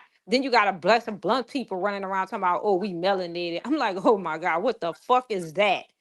You know what I mean? That's not even an element. So you got to be careful when you're dealing with this enemy. You know what I mean? You got to be very, very careful. But to me, like, I hear what you're saying, and I've watched many documents on exactly what you are talking about, where it has been accounts. Well, it have been accounts to whereas, a child invoke these memories and start to give graphic details. Yes, that's a soul I've transfer. seen that. That's not reincarnation. That's a soul transfer. Keep going. I've seen that, but then there's cases on reincarnation too that it depicts the same. The difference is the reincarnation, it embodies the new body. The soul, like you said, that's called past life memories, when a child is giving you specific details on how they passed away, what happened, who they are, and then the people go back, let's go look this shit up. They go find the family member, like, yeah, that person actually existed. Here's his obituary, here's his birth certificate. Right, I agree with you 101%. I say I agree with you 101%. All right. So I'm just, Cairo, it's like, how do I say this? Like, I got your back. I'm not going to speak for Jamie. So when you said what you were saying earlier, I'm like, own it. And I just didn't understand. I'm like, but I do own it. But what I'm telling you is this, right? Just hear me out real fast. Like, I've been in situations to whereas, like how you and Jamie said, is niggas and then it's black folks. I done been into a situation, dudes, where niggas will try to sabotage your opportunity, and you will go right to a Caucasian or a Jewish person, and they'll give you that very same opportunity plus more. Don't give a fuck about, you know what I mean, if you black, if you blue, or you not. So all I'm saying is I acknowledge that. I didn't give a fuck about no Puma being. Listen, I'm one person, dude. Like, I'm radical. That's what I thought it was. I'm like, damn. No, indeed, no. Because Cairo, if we go through all the clips of you talking like that, I always stay quiet. You know why? Because I agree with the part you just said. Yo, I've gotten some good things done through white people. So if we go through all the podcasts we've done, I never try to put a muzzle. I never try to muzzle you, Cairo. You shouldn't be talking like that. So now that you're finally saying, maybe, what did you say earlier? Maybe I should change how I say. I'm like, okay, I'm glad she said it. I'm not here to censor your speech. That's your First Amendment right. But I want to know that Cairo mean what she said if you want us to listen to it. 101%. I agree with what you said about But what I'm telling you is ambiguous. That's what I wanted to tell you earlier. That's the part what gets me. Because the shit is open to more than one interpretation. That's the part. Because remember when I told you how you say soul transfer, and we was talking about that, a lot of these people may have been black, you know, previously, and that soul transferred into that Caucasian body. That's all I'm saying. I hear you. So that's what I'm saying. It's ambiguous. I have a little esoteric knowledge, not a whole lot, but I do know that if you watch those documentaries, then it is many cases where a person tell you, hey, in my past life I was Chinese, or in my past life I was black, or in my past life I was this. So sometimes you can be looking at a Caucasian person, and we have been so conditioned to think that all Caucasian people are racist and all Caucasian people hate black. This is all I'm saying, and that's not the situation, and that's wrong for me. I have to reevaluate I'm to proud get of up you, there. Cairo, Yeah. for saying that. Cairo, since you're saying that, I'm going to say this. When we first started doing the shows, I would ask Jamie sometimes, like, man, you don't think Cairo going too far? I would never try to cut you off or try to muzzle you, but you, Cairo, you done spoke like that on multiple shows. And I'm like, damn, Cairo, there she goes, she on one. And I let you do your thing. But I appreciate the maturity you speaking now, because I've experienced what you said towards the end about, well, shit, niggas have treated me worse than white people. And if I can speak for my lifetime, I hate to say that. I hate to say it too, but I agree. So there it is. So you got three. Now we in agreement. But then I have to go back to how Jamie feel too though, now with that I hate to say it, with that what that is, that but quote, that's not really and that's how I saying. be. You know what I mean? What's that quote that you That's not guys always saying use much from though. Elijah? What's his name? Muhammad Ali. Yeah. You But you still got have to protect yourself. You got to. But this is the thing. That's not saying much, I because can't hear Jamie. Let me log out and log back in. okay, but yeah, I was. That's crazy. Not, we in agreement on that. Keep going. Yeah, but that's not saying much, because I'm sure if you talk to whites, whites can agree with that. Majority of whites would agree with that. That more whites are treated them bad than blacks. More Asians would agree. Most Asians would agree. More Asians are treated them bad than other, because that's who you deal with the most. So that's not really saying much. All right, fair enough. What we are saying though is that from our personal experiences, and that's why I can't speak the way Cairo has spoken in the past. I'm not going that far, but I never try to muzzle her. I never say, Cairo, they might flag our channel when you talk like that. Although 80% of the stuff you're saying is facts. But when you say stuff like, when we rewind the tape and you say the stuff about like what's going to happen to them at some point, I'm like, well, I don't have the facts on that, so I don't want to be on record agreeing with that. And I don't have the data facts to say, oh yeah, that is going to happen to them. So let me go to the other one comment that he made. So he said, blacks have no problem saying white people did it. And he said, you said that, and you was replying to when I said they brought the crack and stuff like that to our neighborhoods. Those are facts. That's not just me saying anything, because there's no way it could have gotten there without somebody in the government or higher up bringing it over. Black people don't have access to planes or boats or any of that. So we know we didn't bring it in our community. So therefore, those are facts. This is not the blame game. This is the facts game. So DeMarcus. And we need to do a special show. I mean, that's my answer to your question. What y'all doing for Malcolm X holiday? All right, we starting it right here. Black Chat Chronicles has started Malcolm X cultural holiday every May 19th. So yeah, Ali C say they all might not be like the others, but they need. Let me start on it. They all might not be like the others, but need to stand against the other whites who are the foolishness. So, Cairo, I really appreciate that clarity we just got. And I'm gonna be fair. I'm gonna be fair about that statement.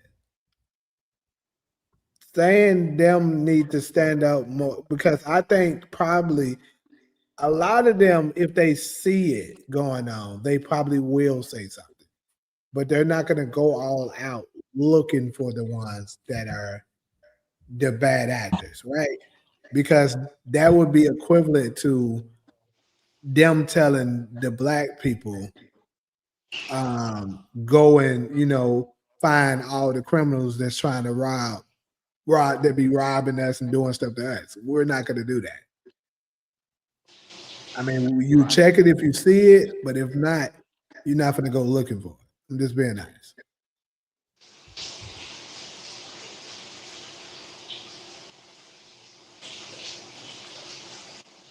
No, we got a lot out on this. So Ali C say, "What up, DV? DV in the house. What's good, Cairo? Taj, that's DV saying what's up. Hey. Yeah.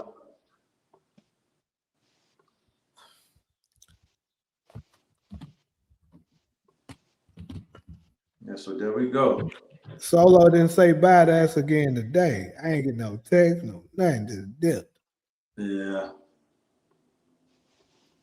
When it comes to politics and the government, they can stop. That's what I was, Allie, when I say you my girl, I use that term as a term of endearment.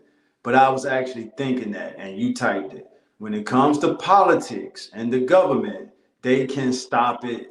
Stop it. Civil rights leaders said this year, that's a fact. Jamie, I would love to hear your clap back for that. I would love to hear your rebuttal, but I was thinking that. Like, it don't have to be the example you gave. What comment? Which comment you talking about? It's one of the recent comments, right above. Let me see. It says Ali or Primitive? All right.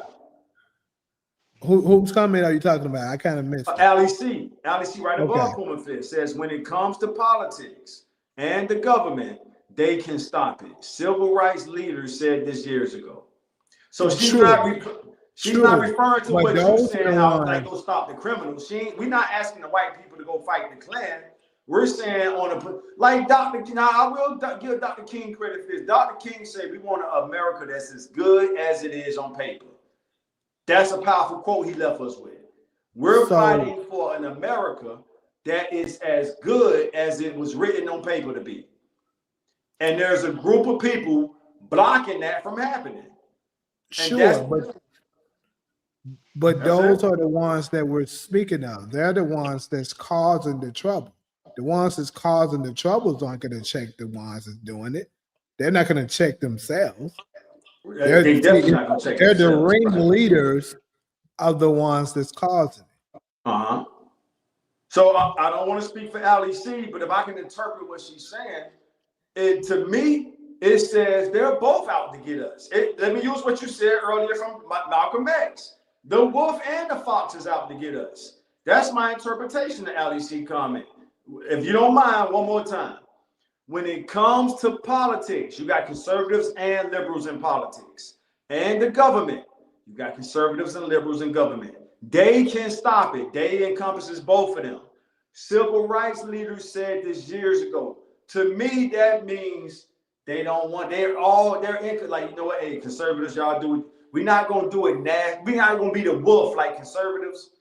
We're going to be the foxes. We're going to make these niggas believe we're helping them, but we're getting a lion's share cut. But here's before they get their social programs, we've already divvied up the lion's share and broke off the different nonprofit, the NGOs and the NPOs. So they're going to get crumbs when the social program finally reach Miami, Memphis, New Orleans, LA, New York, Harlem. It's crumbs. Dallas. I ain't gonna leave Dallas out, but that's LEC comment. South Dallas, Oak Cliff. It's crumbs. Because they done already took the lion's share and broke off their nonprofit people. So that's the wolf and the fox you described earlier. So she's not saying we want the good white people to go fight the bad white people. We saying do it intellectually. Make sure everything's fair. But that's what I'm saying. They're the head of it. They're not gonna do that. Right. But what I'm saying is if you gave the opportunity, let's say the ones that if they had the power to change it, let's just say you give it to them and they had the opportunity to change it. I think it's probably not a great percentage of them, but I do think a percentage, if they had the opportunity, Right. it's up to you. If you want to make everything equal for everybody. If you say yes, it's going to be even across the board for everybody. It's solely up to how well you do. It's not going to be nothing blocking you. Certain whites would okay that. I would say most of them wouldn't. I think certain ones would. Is that you, Cairo?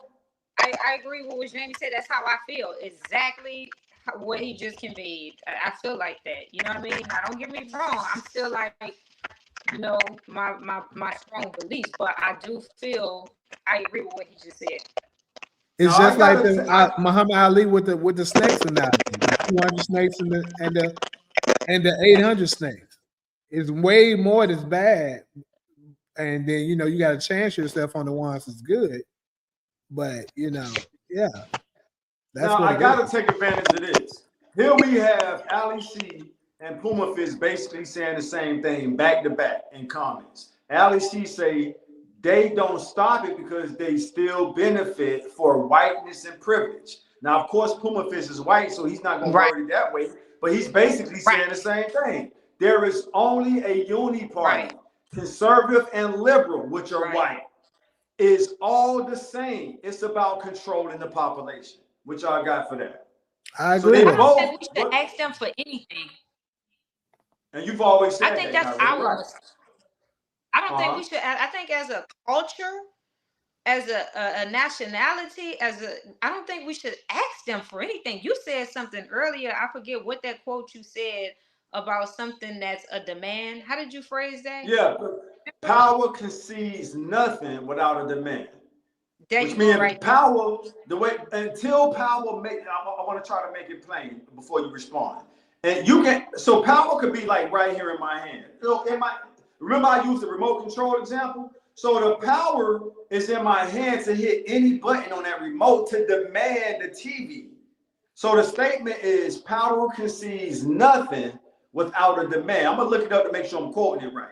And it basically saying power is nothing until the power demands something. Exactly. And that's how I think we should be. We're not going to ask you.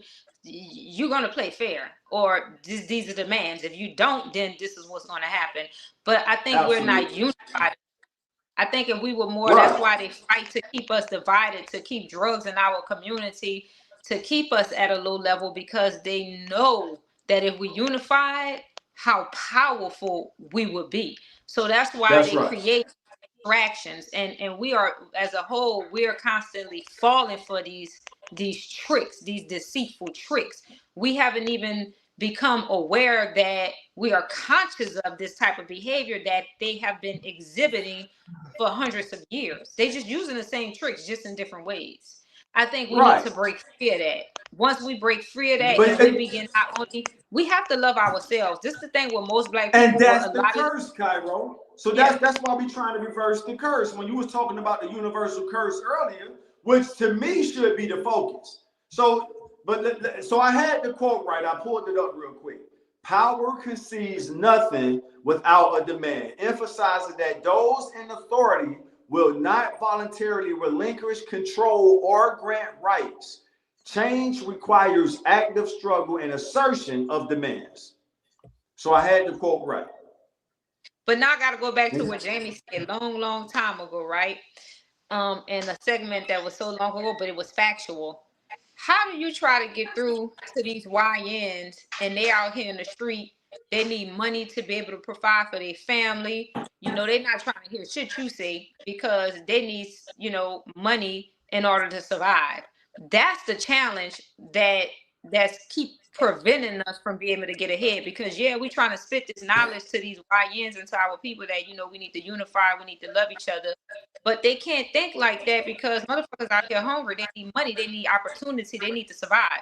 So how do you break through with somebody like that without having some type of resources for them? And I think that as a That's the answer. The answer is the resources. I don't blame the YNs for not. Why would we listen to some niggas who brought us into a world and didn't build shit for us? So I'm speaking like I'm a YN right now. Why would I listen to an old head like Taj Hollywood who just want to quote unquote share his wisdom? This nigga ain't got shit for. He ain't got a job for me. He ain't got no way for me to get no money. He just want me to sit here and listen to him talk for 20 minutes. Right. Nigga, get the fuck out my face. I'm on the YN side when it comes to that. Right. We brought these young niggas in this world and didn't have. I'm telling y'all what changed me one day. I was with some OGs out here, and a young nigga said this and it fucked me up. I said this on the platform. Y'all talk about all said, this shit y'all got, but y'all ain't leave shit for us.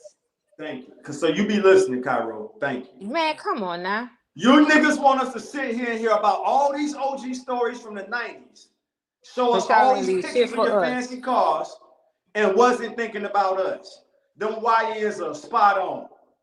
Right. If all the OG is trying to do is talk you to death, and that nigga ain't showing you how to get some money or break some bread. Hey, check it out, little homie. You interested in this? This, that, and the third. Hey, I got this hookup for you. You know what I mean? It's legit shit too. I ain't trying to send you to prison. If an OG ain't coming at a YN like that, I'm asking you, Cairo or Jamie, why would they listen? But then the reason why I think the Black Panther Party, if you notice, like the Black Panther Party and the Nation of Islam and Marcus Garvey and all of our retrograde abolitionists were very successful because they provided resources for the people. Right. So people don't listen when you got some resources. The nation. Food and shelter is the main one. You know what was more important in the nation, more than religion? They had a message that said, do for self. So the it didn't mean be selfish. The message was exactly what you said, Cairo. Don't depend on them for shit. Whatever you want, if anything, go get a job to invest in your business. If you need to get a job. If you got enough hustle in you, don't even go get a job. Just handle your business. And do for self. Don't depend on them for shit. And they have some motherfuckers might not like him. That man built one of the largest empires in Black American history. Facts. You don't have to like him. That part is a fact. And I might fact check it to make sure I'm spot on. But in his from 1930 to 1975, he built an $80 million empire. On the mindset of exactly what you said, Cairo. We gonna do for self. We not asking them crackers for shit. But I gotta say, we'll do business with them. You know what else we got fish. We got fish for sale. Them motherfuckers was importing fish from a foreign country and selling the fish to McDonald's. Nigga, every time you bit into a fish sandwich, that was the fish our brothers and sisters in the nation was importing from a foreign country and got a contract to sell the shit to McDonald's. Do for self. We need, Taj? We need our own hospitals and our own doctors. I'm going to tell you why. They are even strategizing against us and trying to eradicate us even in them hospital facilities. I'm telling you, you can't trust them. Let me tell you what this white lady told me. And she thought that I was naive, right? Thank God I'm conscious. I go to the hospital because I had fibroids, and this one I say, oh no, now you really got to go raw vegan, because what they don't tell us, they mess us up with these birth control and all of this other shit. That shit start to create fibroids and cancer on our uterus, right? And they know this, but they're not going to tell you this because they intentionally want to destroy the womb, right? Purpose. The women. Yeah. On purpose. So I go to the hospital. This is a true story. And this old white doctor. Now, you know one thing about us, we Black. So we age fucking well. You know what I mean? I could be 40 and looking 20. And once they hit 30, they looking 100. So anyway, I already felt her energy. So I go in there And I'm already skeptical about them because they'll try to take your uterus. Long story short, she fucked up because she didn't ask me my sexual history of my partner or how long would I've been with my partner. But I'm gonna tell you how devious they are in the hospitals too. You know this bitch, and I'm listening to her, right? I'm like, I'm gonna hear her out, but I already know where she going. That's why I'm telling you, they dangerous in them hospitals too. And if you unconscious black person, they will get you. This lady told me when they did my pap smear, white lady, right? White doctor, that I had a sexual transmitted disease, dude. Me, Taj, out of all people, been with the same person over 10 fucking years. You know what I mean? She trying to convince me of this, right? And I'm like, I know where she going. She gonna talk about a vaccine. Now check this out. I'm listening to her. So she was like, we have a vaccine. And then after she finished, I say, no, thank you. I won't be taking the vaccine. She got angry. She started to attack me, right? And then she said, well, it's a sexually transmitted disease that go overweight anytime, so you don't need it. But that was the whole lie. So like, I was an exception. Now, you know how many black women that they done Fell got for with that. that? Yeah, they Done fell fell for for it. that shit? Yeah. And went home Yeah. going off on their partner because they thinking that they partner done. This is why I'm telling you, they are attacking us in them hospital facilities too. Is that not the behavior of a devil? You got to be careful. So you know you dealing with a devil. So the devil, Satan, to come at you. Satan, I mean, when all this shit is said and done, that nigga might deserve the Oscar, yo. Like once we get to the afterlife, heaven, or wherever we going, that nigga deserve. He might deserve the Oscar. So Satan to come at you with 90% facts and truth, but it's just that he need to get you on that 10%, right? So when you expose the 10%, the devil. So what you said the lady did when you said, "Nah, I won't be taking." She got angry. She said, "Wait a minute." That bitch got mad. That's the devil. And then I called up there and That's the reported point her, I'm right? making here.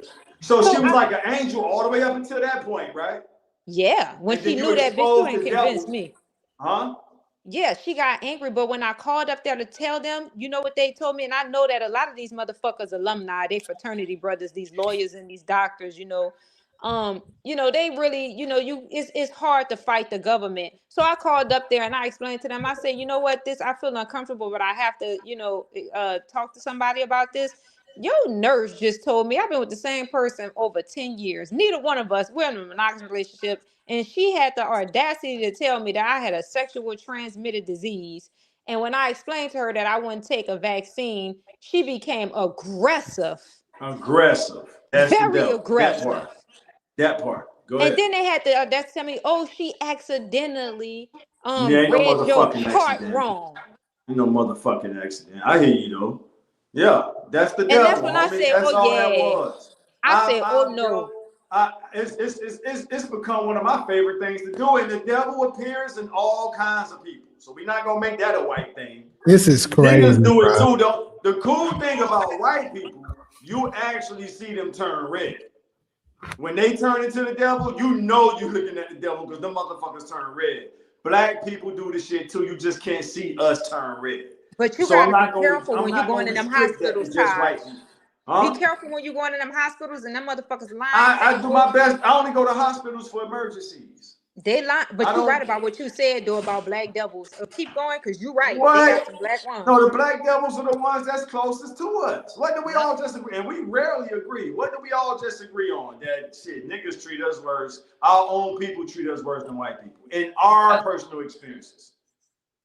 So, Cairo, that's why when you went to speaking about that universal curse, it meant so much to me because I believe that I've been struggling with it. I'm like, yo, we definitely know what's under that curse, because why is it so fucking difficult to deal with our people? Right. That has and to, some of them ain't so our people. I've narrowed it down to the curse. I'm like, that it has to be a spiritual curse. Hey, Puma Fish, to answer your question, no, we don't care. I think I can speak for majority of Black What is he America. saying? We Do don't black care. people care about the white slaves? Right, and I'm telling him, no, we don't. Look, I say nope. That's fucked up. Yeah. I answered that quick for no. I say nope. Nigga just read it and said nope. Yeah, that shit is crazy. Like, even when Solo mentioned, the victim, like, I'm used to them telling us we got a victim mentality. Like, we not here for that shit, man.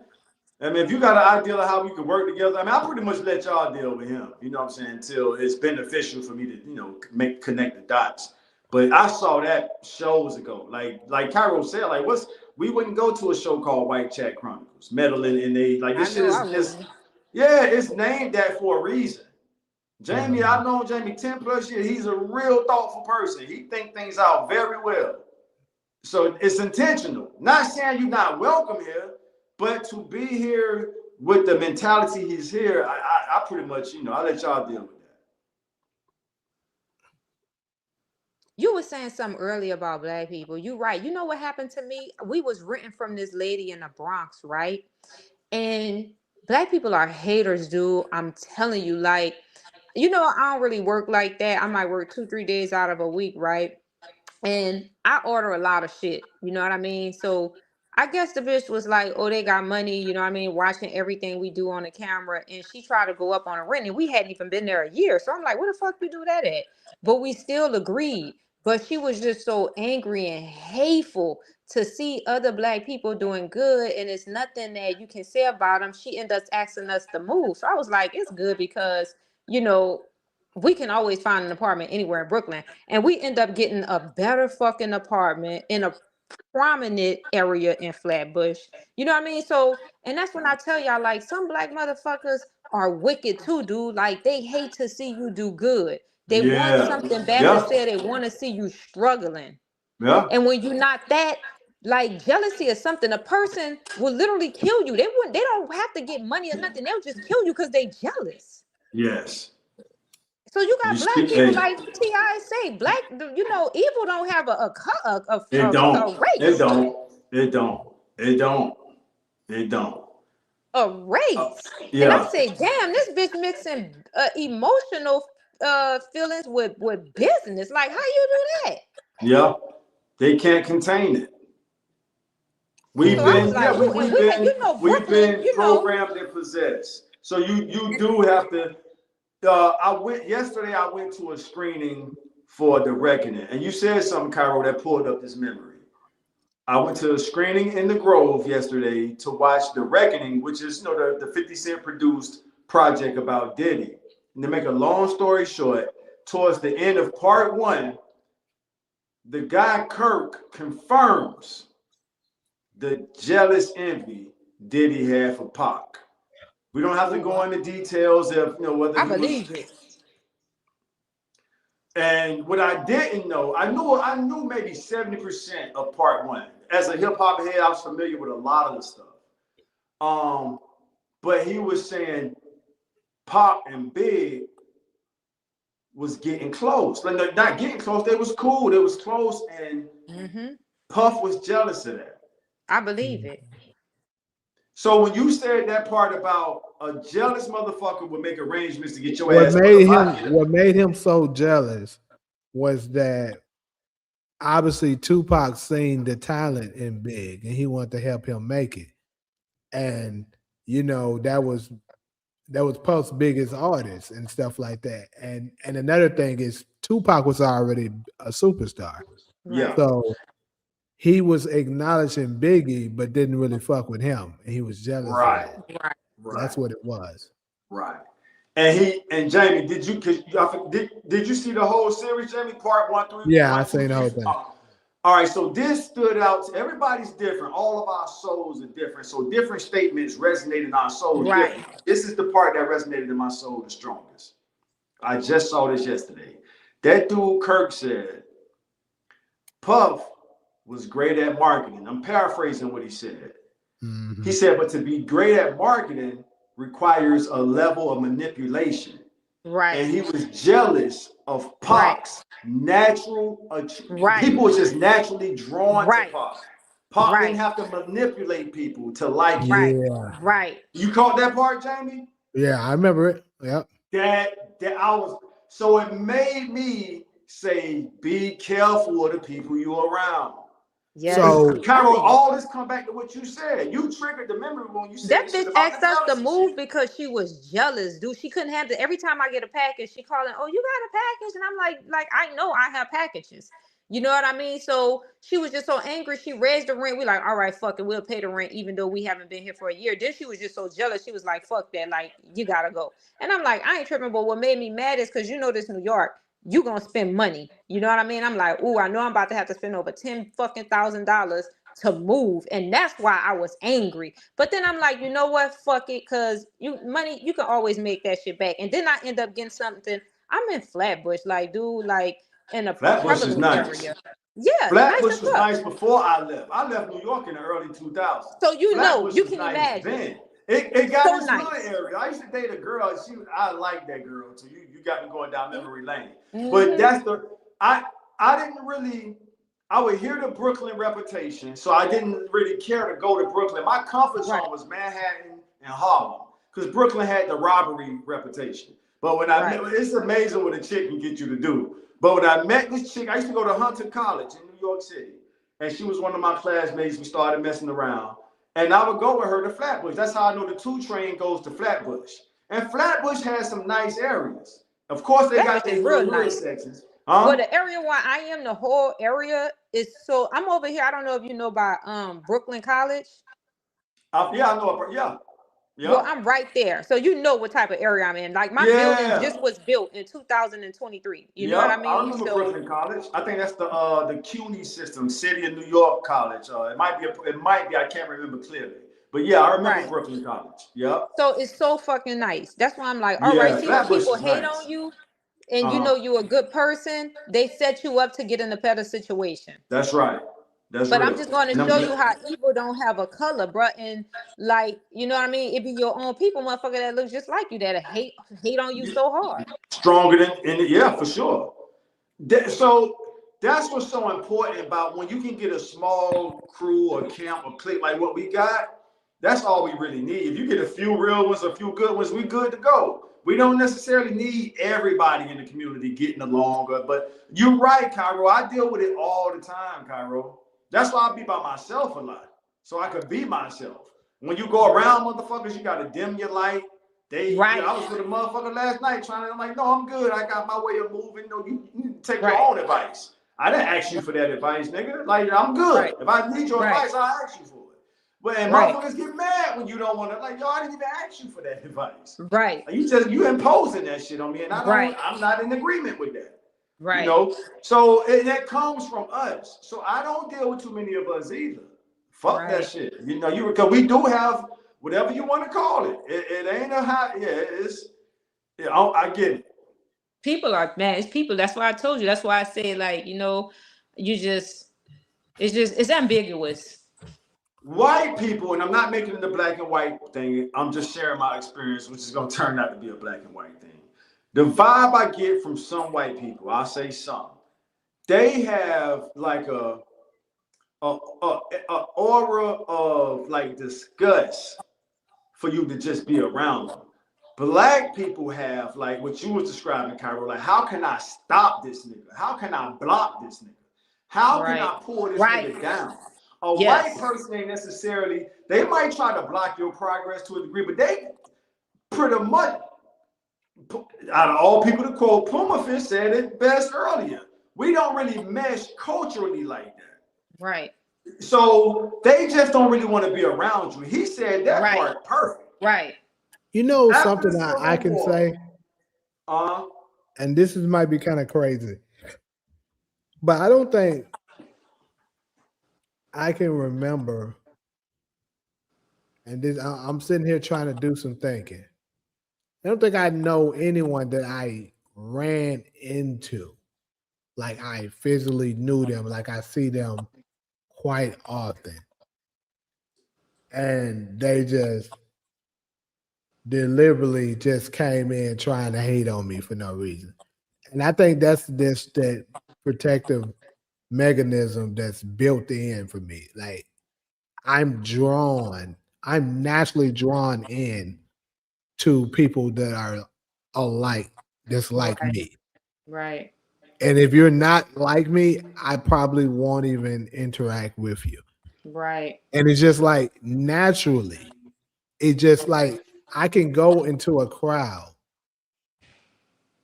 of a bunch of people. Like for instance, you know, when we used to go on set, sometimes you might go to a set where it's a cattle call, and it's like Cattle call. it could be like 200-300 people, right?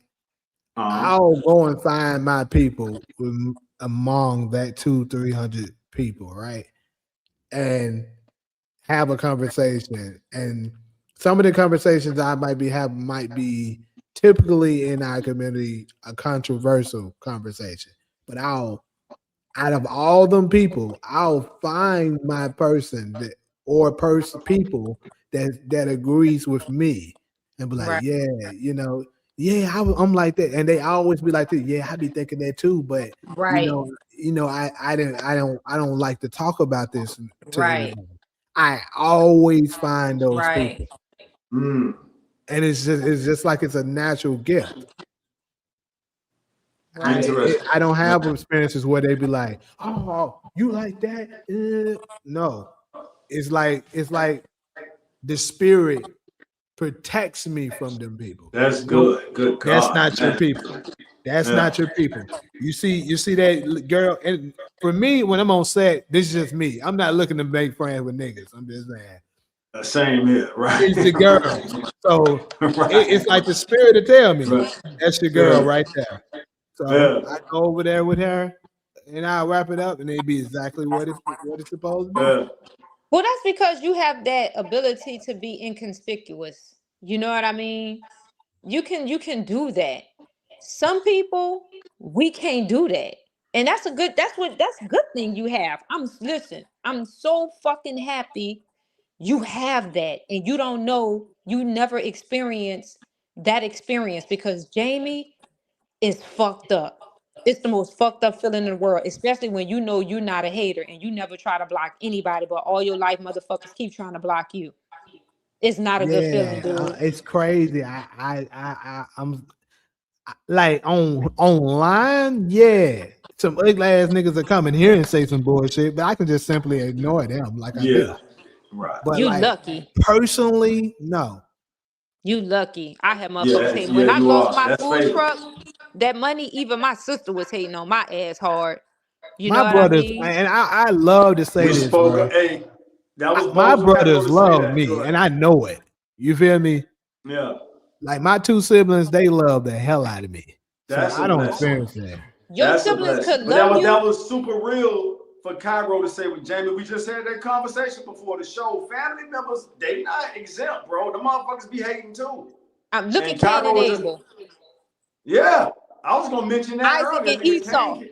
Isaac and Esau. Yeah, I Yeah. know. No, that shit exists. No, we was talking about that before the show started, Cairo. That, yeah, you can't put shit past family. Them motherfuckers, some of them motherfuckers don't want to see you make it. Even Yeah. I'm You telling you, my exposed. sister. There My it own is. sister, dude. That's why I was like, whoa. And you find out because you know how I hate a motherfucker. They're gonna say they can't hide that hate because they They whatever they can't. thinking, They it comes can't. out. Yeah, it And I'm does. gonna be able to It see it does. and avoid Yeah. it. Yeah. I can That's see it just what too. it That's is why for you, me. Jamie, that's why when you said the part about when you work on set or in general, you're not really trying to make friends with niggas. That's how I became that way, bro. I like Cairo just said. The Yeah, niggas see, me they and can't Todd, hide it, bro. that's a rare It thing. oozes out that man. I'm really not trying to, bro. Let me say Yeah. this and pass the mic. This one, hate was stronger than niggas getting money. It would be situations where I'm Right. trying to pay you to do something. Right. And yo, Cairo, let me see if you can relate to this. Yeah. I could tell their mindset is, damn, if I do this for this nigga for the money he gonna pay me, it's gonna help him get to the next level. And I'm gonna still just be stuck with the amount he paid me. I'll rather turn down the money. Yes. Alex, I I'm coming just to you. experienced that. You just experienced with the Cairo. lady. I told you. She rather saw us go. She wasn't professional. That's She crazy. was just so wet and hate. Jamie, I experienced that so many times. You Go know, ahead, and you Cairo. know something else, bruh? You know something else? I've heard a couple of people say stuff like that. Like Cairo just said it. You know, Tosh, you just shared your experience. Y'all both know her. You know, you know how I don't like mentioning stuff, but she talks about stuff like that, and I'd be like, bruh, you know, everybody not out there to get you. And I guess I just have that mentality because it doesn't happen to me. It don't happen to you, Jamie. You Jamie, lucky. I'm gonna go ahead and say it, bro. To me, that's what makes LA psychologically tougher than New York. Now, Cairo, we may have different experiences. New York is Wall Street. What does Wall Street represent? Money. Them Money. niggas about their business. If you offer to pay them to do a job, they're going to do the job. I'm just sharing my experience, y'all. In That's true. LA, That's if fact. a nigga can see, remember LA? Okay, New York is Wall Street. That's the city of money, right? LA is the city of fame. And if a nigga can see that his job, the gig you're trying to pay him to do, is going to help you get to the next level, from my experience, they're going to try to do two things. One, they'll try to get the money and sabotage, you from, or they'll just try to, they'll pretty much talk themselves out of it. I'm like, bro, fuck it. I'm trying to do business with you. Fuck it. Like, you understand? I'll just They don't find want to do somebody it. else. They don't Like, want to see you I'm elevate. trying to pay you, and you trying to tell me what to do. You know what I mean? So that's been my experience. And to me, Because they don't that's want what to makes do it. LA. Huh? So they trying to sabotage it because they hating already. Let me address these super chats real quick, though. Cairo, what blew my mind about it was the business. I'm like, damn, I'm offering to pay you to do what you told me you can do. You said you can do this, that, and the third. I'm saying, well, bro, let's do business. What's your rate? What's your hourly rate? Oh, my hourly rate is whatever. All right, let's do business. Them niggas are talk they sales out of the damn. I'm like, what? It took me a while to understand what the fuck. These niggas feel like, huh? It's just, I remember I told you hate so strong a person doesn't have to get anything from you. They'll just kill you because of that jealousy. They can't contain that shit inside. They'll kill you just because they're jealous. Damn. They don't want nothing. They just want you gone. They just want you gone. But yeah, let me address these super chats real quick. So he said, UANTB, I definitely thought about you pitching an idea to 50 Cent in Houston by May 20th for scripts and budget ideas for the youth. So yeah, I saw that when you sent it to me earlier. I appreciate that too. And yeah, I'm definitely considering maybe getting together one of my scripts or something to pitch to him. So I appreciate you, looking out with that. The next one, he said, Tar, so SG was trying to block UAN TV Blessing by blocking people who disagree with him, right? SG is all about control. Who is SG? I'm cool with both of y'all, man. I hear you, DV. And I want to respond to your Is God Is. I actually went to that movie premiere out here last week. Interesting movie. I want to read your thoughts on it too. That movie blended damn near 3 or 4 different genres. I don't want to spoil the movie. I know it just came out Friday. But to me, it blended. It was like a horror film. It was funny parts. It was drama. So it's like that's at least 3 genres in one movie. So it's an interesting movie. I haven't really developed my full review of it yet, but I have seen it. Yeah, I'm gonna stay out of you and SG back and forth. Go ahead. Wait, can I address something? Because what's his name? The Caucasian dude that's on here, Puma. Puma said that Puma black Fist. people.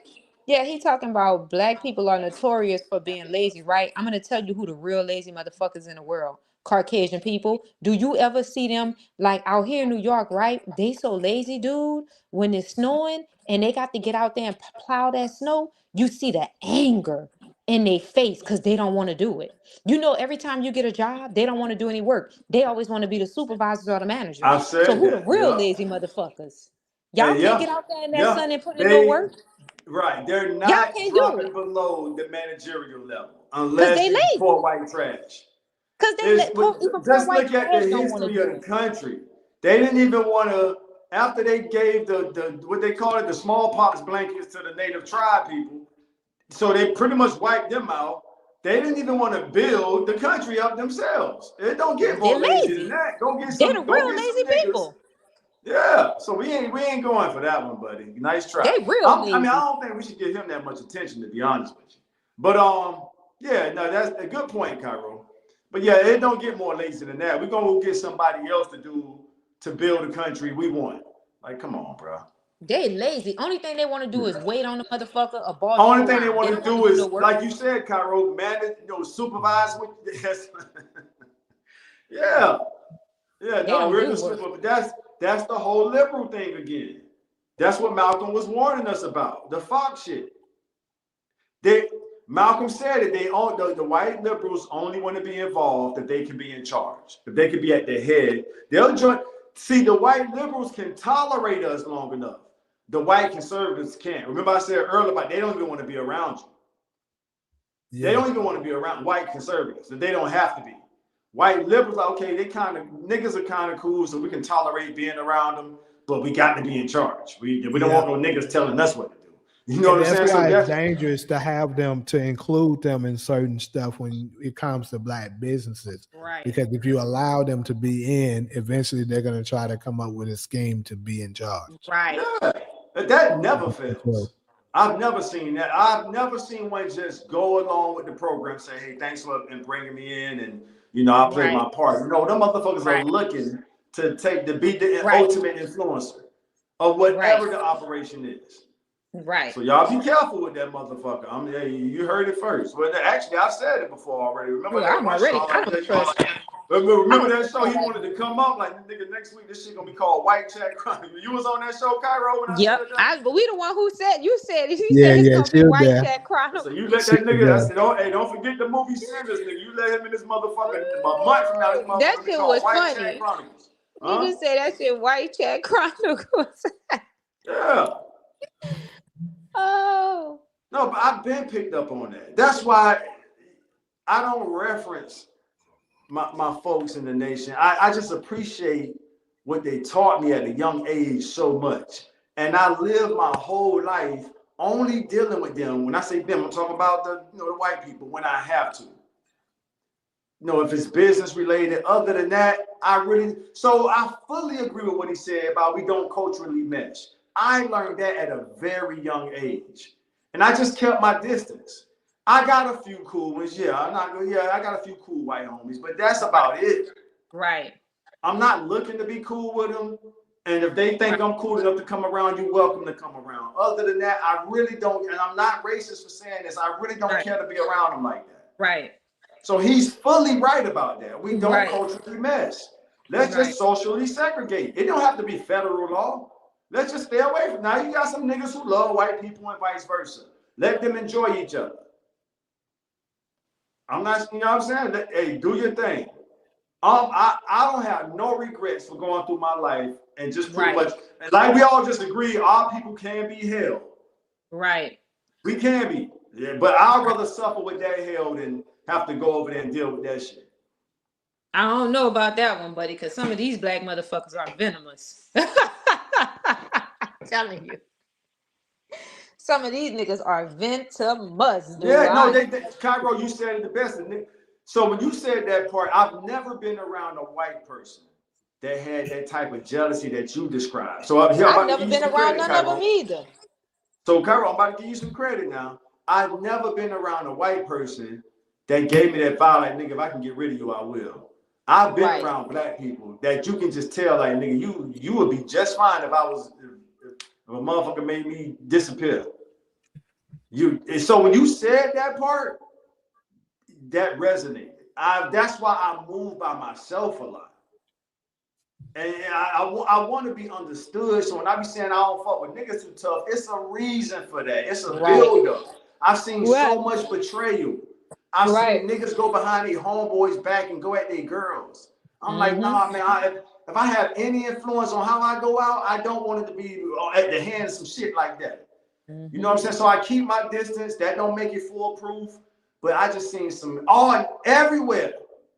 Ain't no area off limits I'm talking about the whole country. I've seen this shit.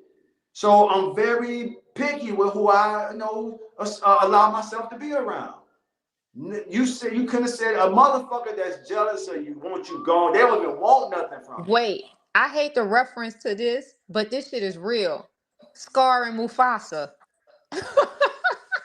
Break it down. I haven't seen it, but what happened? Lion King, nigga. I know it's been a while. I think I saw the first one, but even that was a long time. That's crazy. So what Remember Scar through his ass? That was his own brother. He threw his ass right off that cliff. Look at that. That nigga said, you gotta go, you and your son. His own nephew, he told him hyenas kill him. His own nephew, dude. Look at that. That shit is real, yo. No, that shit is That real. shit real. And Cairo, it was so courageous for you to expose the jealousy inside of families. That shit is real too. I'm telling you, my sister, dude, like, it's weird because it's a relationship like Jamie. I don't know who said this. Maybe it was somebody else. They say niggas want to see you do good, but they don't want to see you do better than them. Do better than them. Yeah. That used to be a popular that's meme. the thing. Yeah, But see, that on look, social media I all the don't time. They wanna see you share that doing with good, not my just better than them. siblings. Now, cousins, yeah, I can say certain cousins, but siblings, no. You lucky. Because that was But fucked up. but this is the all thing that with the money. cousins that I know do that. I don't associate with them. Like if they speak, I'll speak back. If I see them there, hey, what's up? How it's been and stuff like that. But I know you're like that, so that's my Right. protective mechanism, telling me you don't fuck with them because they like that. Like they be, asking like when they ask questions here and there and stuff. Like they'll try to figure out what I'm up to through my mama. Like they'll be like, Oh shit. how you been and stuff like that. Jamie been doing this and doing that because I don't talk to them so that they can know information to know is he doing good, is he doing bad. They don't know, and they're trying to find out. Right. I'm not gonna tell them, and they know Right. that. So they'll try to get it out of my mama some of the time. Mm-hmm. That's how Niggas niggas are. creepy as hell. I love us. Like Mother's Day, when I call my mama, and stuff like that, and my auntie so happened to be around, to be honest with you. And I just told her, hey mom, happy Mother's Day, yada yada yada. I sent you some money, over there to your cash app. And she yelled at, yeah, hey, your auntie need money for Mother's Day too. My auntie give me nothing. I ain't even say nothing to her. I'm like, yeah, but that's your children's problem. I'm sorry. Right. Straight up. It is what it is. It is what it is. Real spill. Shit. Damn, fam. Y'all But people then you creepy know as what? hell, yo. It go deeper than that. Your girl, Taj. Even, and I said they twins and they be beefing. Tia and Tamara. Oh, I didn't know that. Damn. Yeah. Yeah. They twins Because and really beefed out. Tamara kind of got that right leaning mentality. Mm-hmm. And Tia more so lean towards her black us. side. Yeah. And they be beefing hard. I didn't know that. Yes. Bring me up to speed. I just sent Tia an email yesterday. She didn't respond, but I did send her one. She got a boyfriend now. A young one. That's why she didn't respond. A young one. Luck. Congratulations, Tia. Damn, I missed out. All right, well, what happened? So yeah, damn, shit. Twins. That's what I'm telling you. I say even twins. Even I work with some twins. And you know what she told me? Listen. She said, my sister, they be beefing because, look, these motherfuckers look identical, right? But they be beefing behind, I want to be the pretty twin. I said, but y'all look identical. Mm-hmm. They twins be beefing. Like, you think, I know of a lot of twins. I know at least 3 sets of twins, 4, that beefed out with each other. And you like, damn. It's crazy because the ones I personally know, that's not the experience. They close as hell. But you lucky. I dated one. Man, you covered. Like I dated twins, and they were always around each other. They was trying to trick. The first couple weeks I knew them. The one out they used to trick me all the time, but I couldn't tell the difference.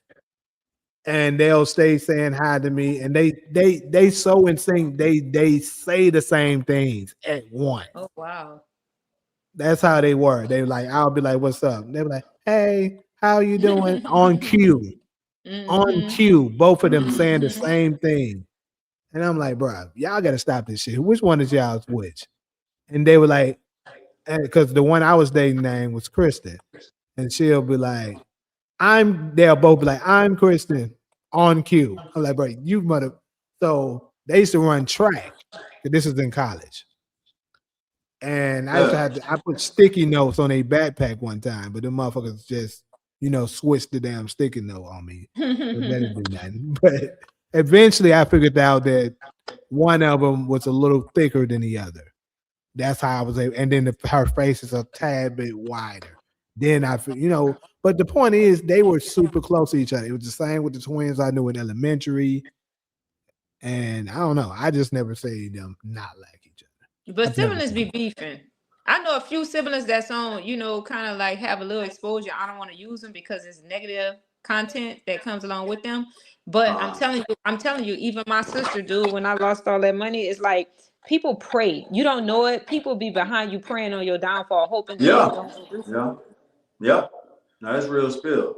I'll And take then Tia, when it don't, they'll call you. You notice when shit start falling apart, that's when you hear from them. But when you're doing real good, they don't want to talk to you.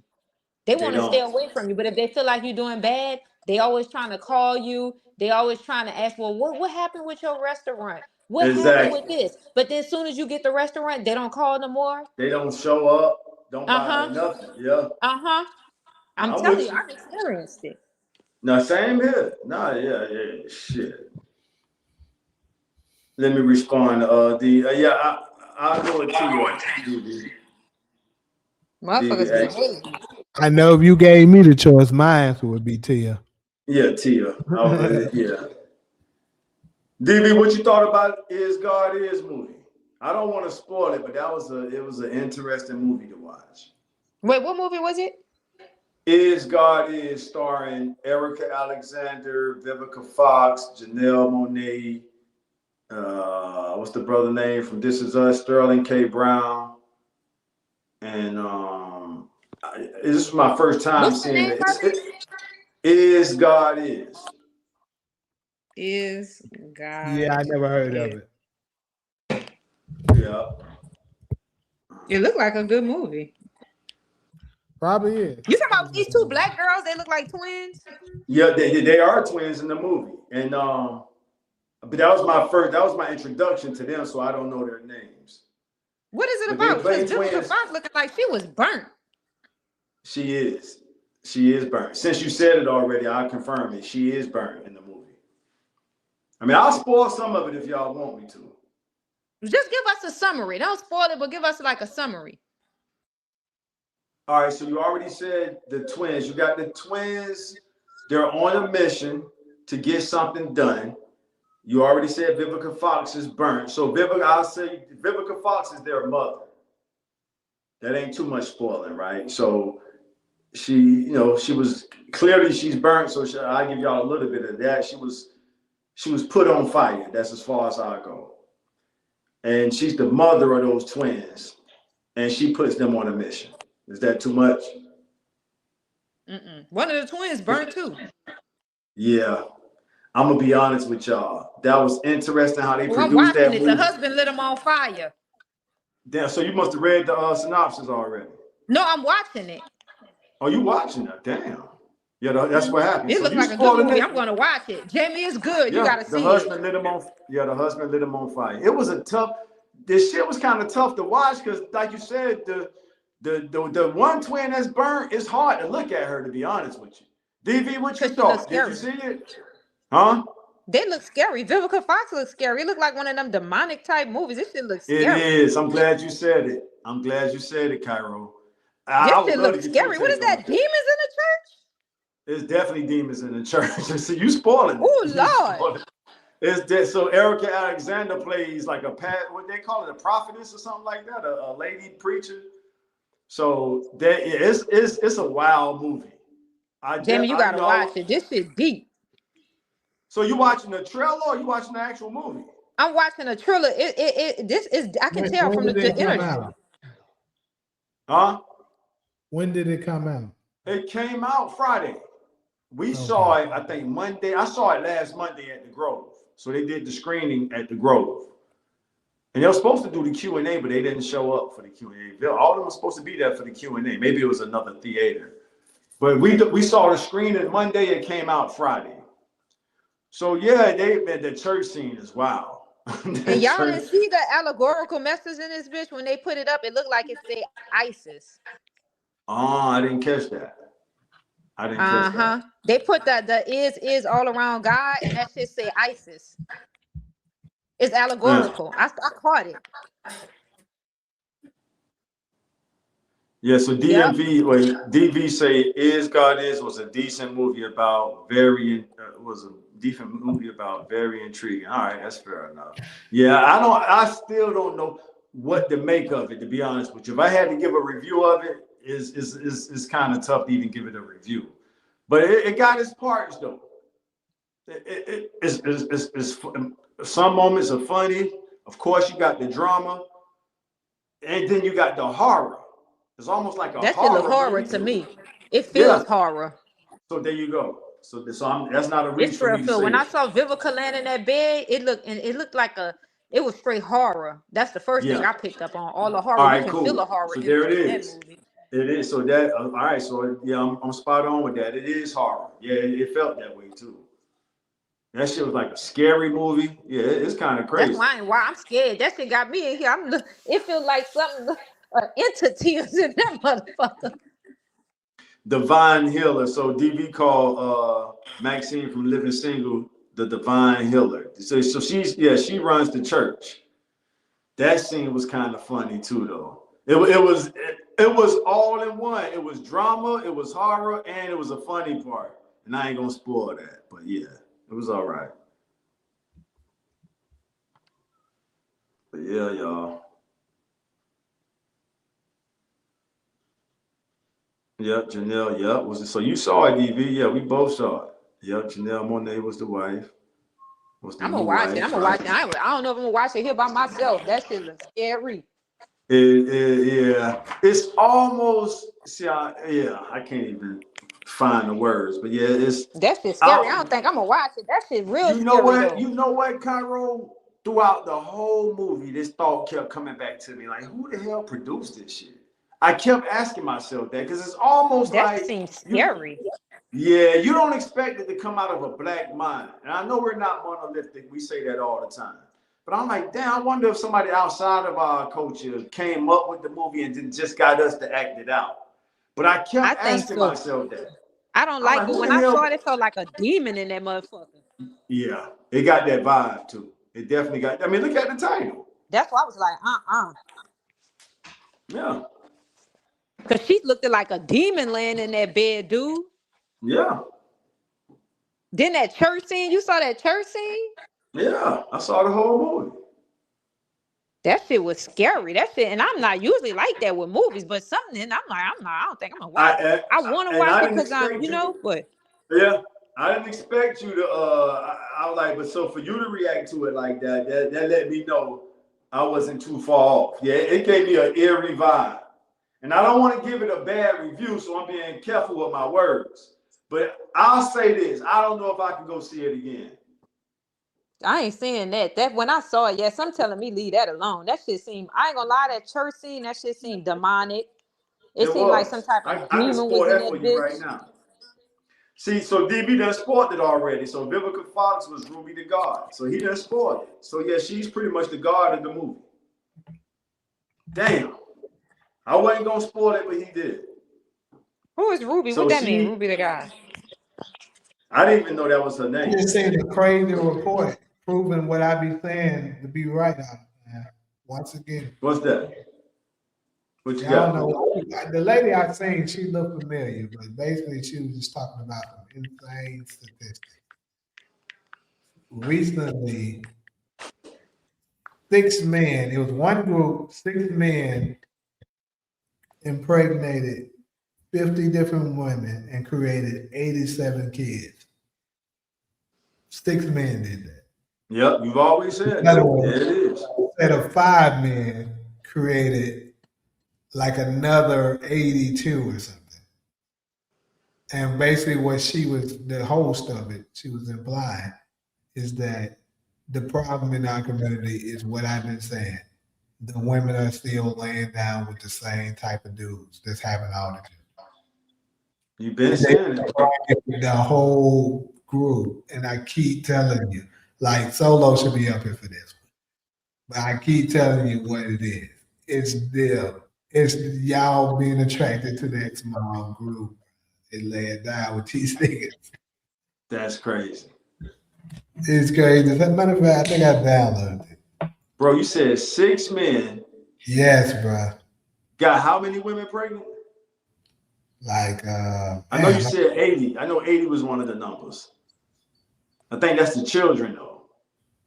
It was 80 something kids in total, and they impregnated 50 women by 50 different women. 6 men did that. That's insane.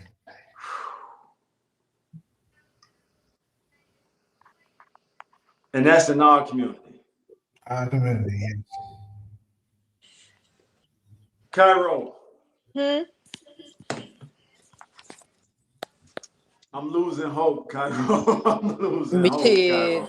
I mean, don't Cairo, lose if it. I You know end up why? with somebody outside the community, I know you would be all right with it, but that's sick. That's I sick, wouldn't Jamie. lose. Yeah.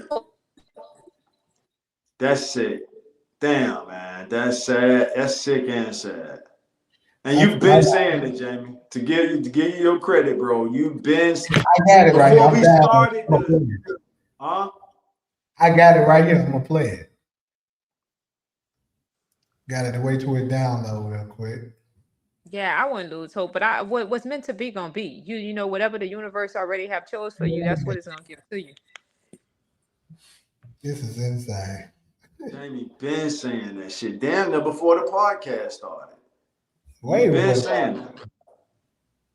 I see a white woman with blue eyes massaging your shoulders, Taj. Really? I'm fucking with you. You fucked me up with the blue eyes. I'll take a Sandra Bullock now. I'll take a Sandra Bullock, but when you said And blue Sandra eyes, Bullock down with the cause. All her children are black. I didn't know that. She adopted all black kids. I think she have like 2 black kids.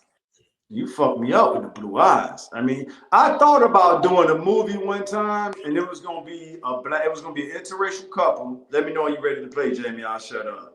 And they both come from radical background. So the black guys, like from the Nation of Islam, anti-white. She's kind of like, you know, she come from an anti-black family. I don't want to say the Klan, but you get what I'm saying. And they have to hide their love for each other. I thought about producing something like that before. That's a good movie. But Sandra Bullock, her son and her daughter is black, straight black. Yeah. All right, here you That's why go. she played that movie, remember? Oh yeah, she did good in that one too. Blindside. Yeah. Her son is really I black. like that. Yes, that's one of my favorite white ladies, white women. She was definitely. I had a crush on her growing up too. Yeah. Well, now y'all know why. It's that energy. Yeah, it must be. I didn't think about that part, but you're right. That Blindside won me over, and that Proposal, the movie she did, The Proposal. And both of her kids are cultural. She don't try to make them white or nothing. They straight niggas. The first movie that. I knew of her though, she wasn't with a nigga. It was what's the name of it? Speed. You remember that? Speed. Oh yeah, Speed on the bus. Yes. Yeah, 6 with old men, boy. 87 children, 50 women. That man, I'm almost sick to my stomach, man. Damn, but you've been saying it, but just to see it. But is that real? Yeah, look, this is a show. This is real. Hold up. 7 children with 50 different women. This stat reflects an inverse ratio, a disproportionate number of women having children with a small number of men. So what does that mean? It means a small pool of men are fathering multiple children across multiple households, and women are repeatedly choosing them. Jay is here also, and we also have 5 other men. These men collectively have 87 children with 50 different women. With 50 different women. That is 137 people who are impacted by choices and decisions that you've made. No heat, no judgment. And black women are repeatedly choosing them. 5 other men, 87 children with 50 different women. This stat reflects an... Yeah, that's the whole video. But yeah, He's got 13 children apiece. You said what? So that's really not bad. So each of those men have 13 children apiece. Oh, you did the math real quick. A lot of motherfucking children. No, babe. How many children did your great grandmother have? Exactly. That's I bet she had like 12 or yeah, 13. it was up there. No, you're right. That's a good point. That they yeah, because my great grandmother had they had a No, lot. see, no. That's not the case with the today's. That's back then, but now that's not happening. And then on top of that, they're having kids out of wedlock. Did you hear that it says 50 different women? That's Yeah, what 50 you're different missing. women. So what's the how do we find the balance of that? How many women would that be? That's what made me say. That's what made me say. I done pretty much lost hope. And Jamie been saying it. 50 different women. But yeah, to what see you said would be yeah, cool, Cairo, if it was 6 different men and 6 women or 7 women. It's 50 different women. 50 days. It's confirming with Jamie. I can't say that enough. He been saying it. And that's if I could use a white word, that's so disheartening, y'all. So Y'all never heard me say wait a minute, is that 2 women?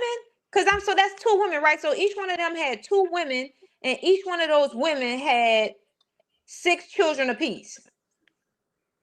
No, that's more than 2 women. He says 5 men. 6 men got 50 women, so that's damn near 10 each. 9. Yeah. That's 9 for sure. Yeah, that's what that meant. Oh, when Lord. you divide 50 by 6, that's what 4. That's like 8, because 6 times 8 is 48. So that's like 8 each. So 6 men had 8 women. 8 and if you do it equally, 1 or 2 of them got 9. Huh? I was saying 8 and like 1 or 2 of them got 9. Had 9, right? Yeah. Damn.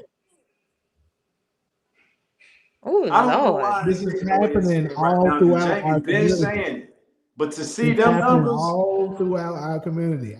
Because I know one thing I've noticed is that a lot of them that end up getting pregnant and getting mad saying Yeah, that's like the 8 women apiece. men ain't taking care of their kids. What I noticed that all the men, most of them, not all, but most of them have in common is that they already have kids. The one that they That's ended like up getting 7 women pregnant by apiece. complaining about already have kids. And he ain't taking care of them. That's 7 women apiece, and that's a lie. So that goes back to my point when she keep on saying we don't hold men accountable. How are we gonna hold men accountable? and 50 women is choosing the same 6 men. Yeah, we can't. It's nothing we can do about it. There's nothing you can do about that. But why Jamie, do do you women think that's only in our community, bro? Yes. It's not. It's heavily dominated in our community. Yes. It's Yes. very small in other ones.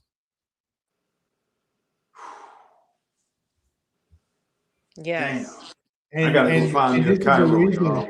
And Ain't no here's more the Cairos reason. out there, huh? Here's the It reason why. is. It's a lot of them. They coming from different countries. Because my friend, me and her just alike, and Jamie Noah. But the reason why that is like that is because our community studies have shown values looks a lot in the when it comes to choosing a man instead of character and whether he's stable. See, the other ignorant groups of women typically what they're looking for first is he stable? Right. Stability, right. That's true. They'll ignore the looks department because they're like, Right. that's not really that important when it comes to men. Right. You are the ones that's supposed to be good looking, women, not the man. But see, they have fooled our sisters into making that an important factor. So therefore, since he's good looking and 6 feet, he's right. I keep telling women, if you want him to be 6 feet, you're already looking for only 10%. And then if he's 6 feet and good looking, now it's very small. So all of y'all are wanting him, and they're all having sex with that same guy. He's impregnating all of you, and then he don't take care of you. He moves on to the next, and it's a cycle. I'm checked out, bro. Hey, Jamie, You won that one, bro. I know one show you was like, you ain't checked out. I'm practically checked out. I'm sorry. That Yeah. shit just did something to me. I'm not. You said it 1,000 times, but for some reason, this shit hit different. I'm checked out, Cairo. I mean, I get it, you know what I mean? Because they are men. I mean, I have friends like that, and I never understood it. I'm like, this dude already got like 9 kids, girl. Why the fuck you get pregnant? You know what I mean? Like, I don't get that. Like my brother, for example, my brother have 9 kids already. And his girlfriend, his new girlfriend just got pregnant. Exactly. But he got 4 different baby mamas, maybe 5. That's normal. That's normal now. Because the ones that are having children, that's why I keep saying, like I was showing the statistics. Most men that are 35 don't even have children yet in the new modern age. We statistics. Because none of us up here So have think kids. about that. If 80+% of the men at 30 haven't had any children yet, that's letting you know that the ones that the majority of the babies are being made by the same dudes. And you've been saying it. I can't say that enough. Go ahead. Damn. So it's insane, but hey. I don't know why it's hitting. So what's the solution, bro? Fathers, what I was saying, fathers are starting to return back into the homes. So the more fathers we have in the homes, the more they can prevent their daughters from making that bad decision. And they they won't be having kids out of wedlock like that. But like I told her, we have to wait. See, the ones that we're dealing with now, this is the product of the Gen Xers, the babies, the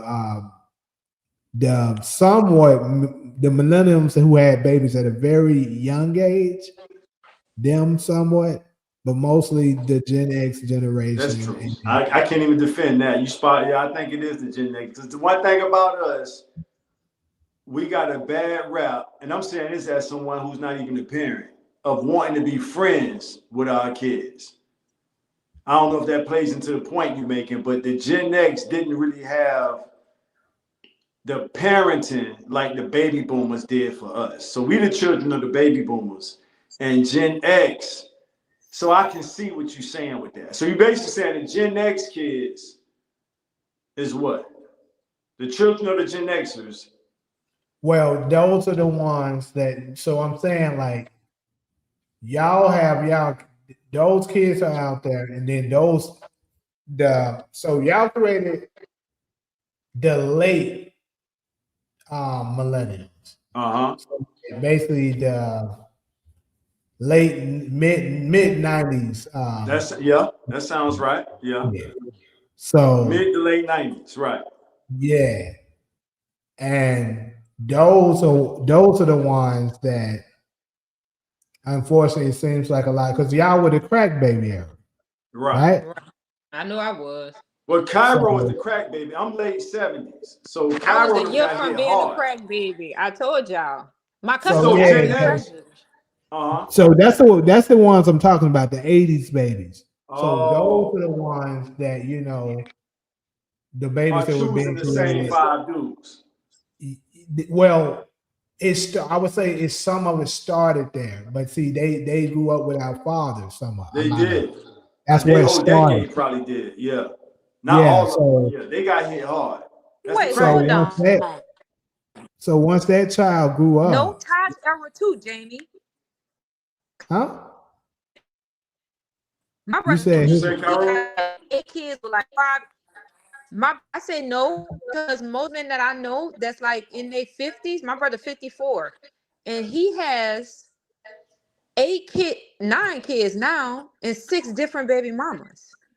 Okay, I mean, we're not saying it didn't maybe exist 7 then, shit. but it wasn't nearly as common as it is now. I know that for sure. You're right about that. That is true. You're right. So, I can't because like I told Jamie you, I is have saying, a lot of friends. So Jamie, you're saying No, I the agree. 80 babies, Right. the 80 babies, which are the crack baby decade. The 80s is the crack baby decade. I remember that clearly hearing that growing up. I remember seeing that shit on the news. They used to call them the test tube babies or something like that. Anyway, you saying once they became grown, they're the ones choosing the same small group of dudes. Yes, that's what I'm saying. Yep. Not so much the He 90 right about babies, that. the He 80 is. babies. So, Yep. and what I'm saying is the millennium, half of our generation. That's why I keep saying the millennials, we're the middle generation. And like we're starting to get back we're starting to try to return back into the home. Some of the Gen Xers, the Gen Zers as well. But see, we won't really get to see what our women would be like until the Gen Alphas grow up. So once our women Gen Alphas grow up, and then fathers are in the home more, we'll see if they make better decisions. Gotcha. My bet will be they will. So it's a waiting thing at this point. I never understood it. I'm like, you got all them kids. I ain't fucking with you, dude. Because there's no way you can take care of all them. Like, where you get money from to be able to provide from all them kids and then be able to They don't be provide for looking me at too? that. Oh, he fine, girl. That's it. No, ain't nowhere in the world. The The fine would same be reason broke. why I told you they gonna vote for Gavin Newsom. Gavin Newsom, he like a KKK member. They don't care. All he gotta do is finesse them like he care about them. That nigga look like he threw a roll right over his head. The same way they finesse them like he care them, just like the same way these niggas finessing these hoes like he care about them. You talking about him running for president? Yeah. But Jamie just ruined my family dreams with that shit because the youngest 70 baby is 47 years old. That's a 1979 baby. And you basically just said the whole 80 baby decade are choosing a small group of men. And I really don't want a chick born in the 90s, which would be what, like a... Well, I'm not saying they are doing, no, let me give it, I'm saying their kids are the ones who's doing that. That's what I'm saying. Their kids, so like, if you're born in, let's just say, I'm gonna just say 80. If you're born in 80, let's say you had a kid at 16, right? So in 96, right? You have a child. That kid in 2026 is 30. Got you. So that kid is choosing. That's choosing to lay down with the same type of dudes. All right. Damn.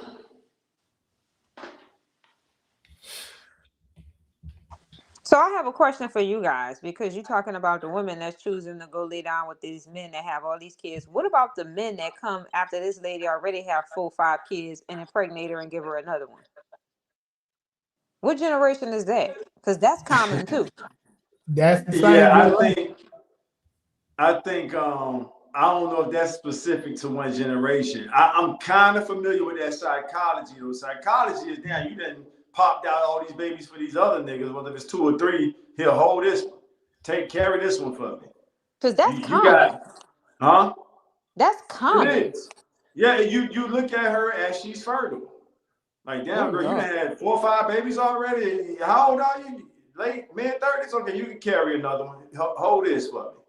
But why would men do that though? I don't know that part, but I do understand that part of the psychology. Niggas be horny. Yeah. That's why. Cause what? Niggas be horny. They ain't thinking about that shit until. So you gonna give this lady another baby after she already? Yeah, got they're 5? looking at her like you already popping them out. So I do understand that part of the psychology. Cause they ain't looking at it like y'all ain't no better. Carry this one, huh? Yep. I said he over there talking about us. I said y'all ain't no better. That's true. But look, no, that's true. I don't do that's true. But here's the thing. Here's the thing.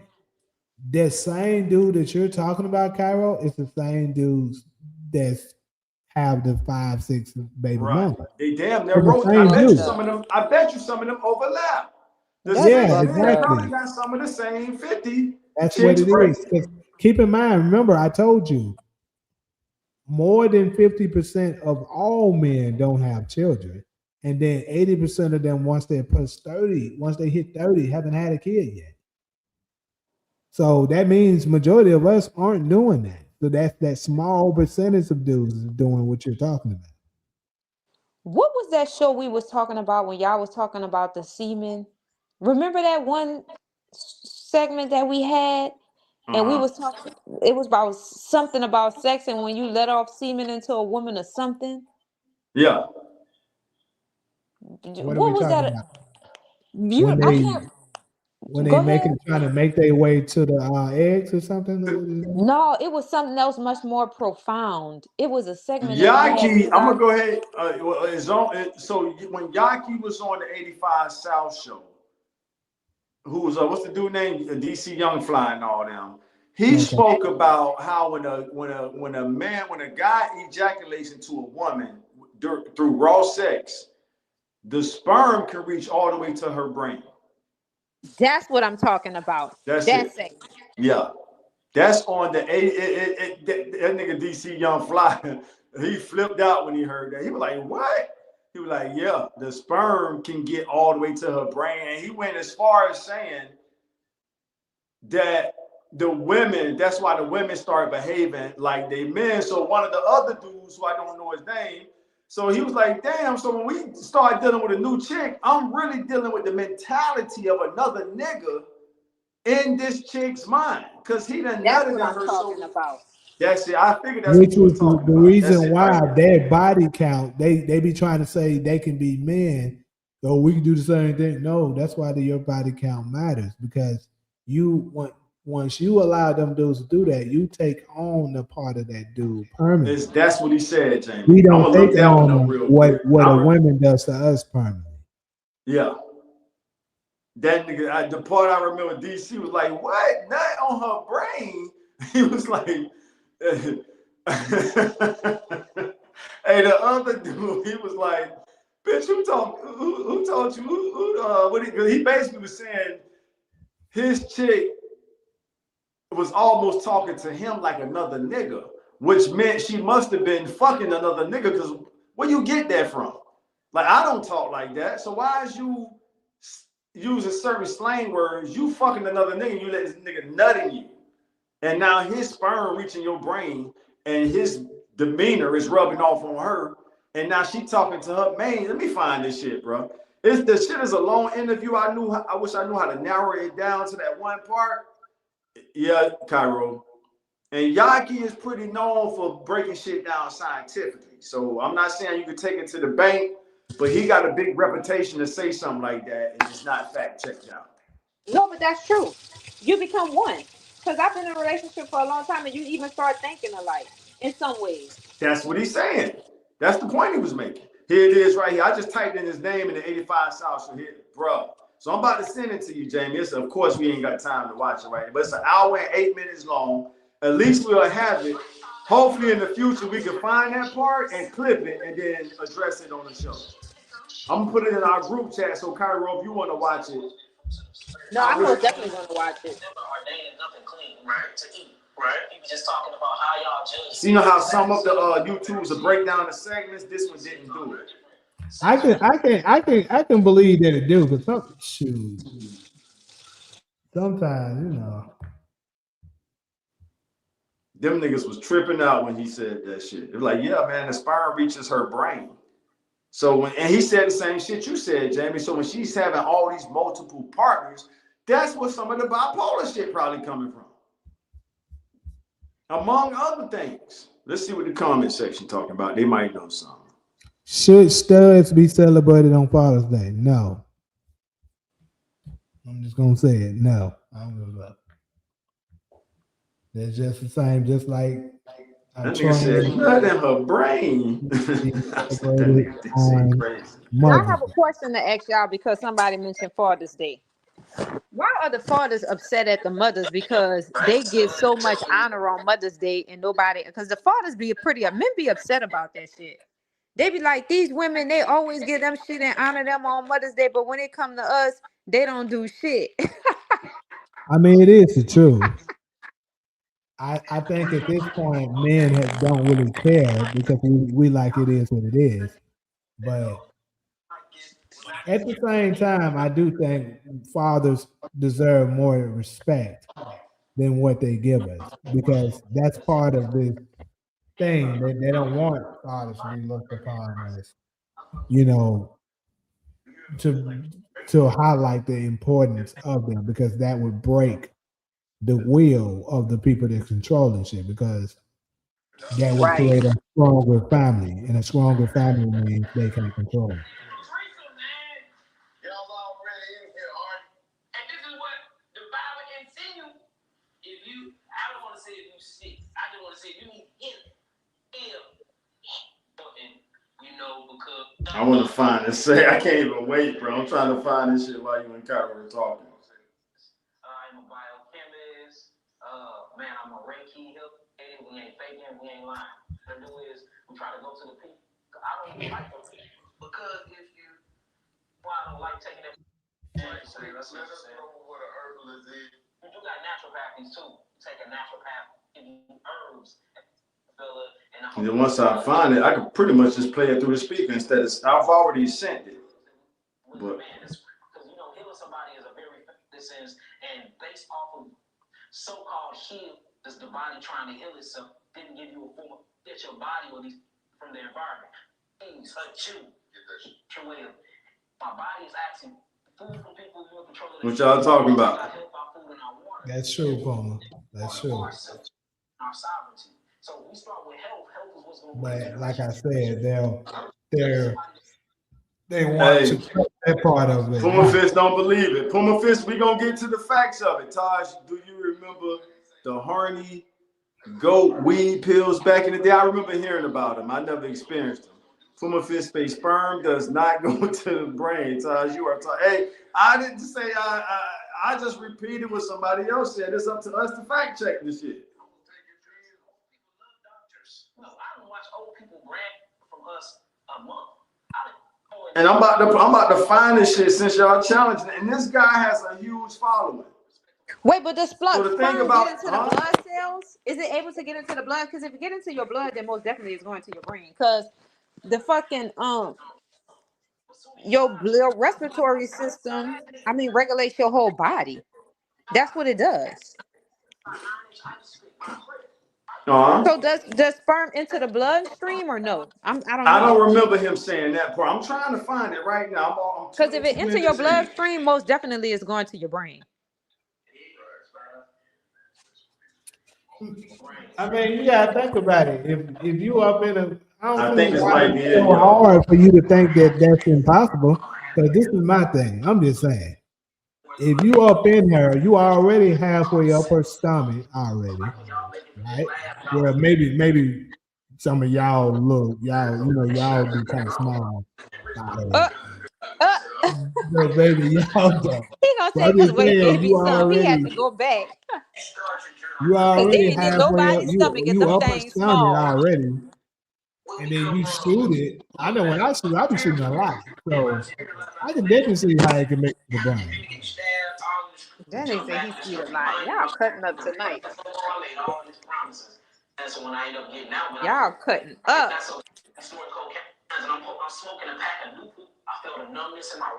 I just found out today that cancer was a parasite.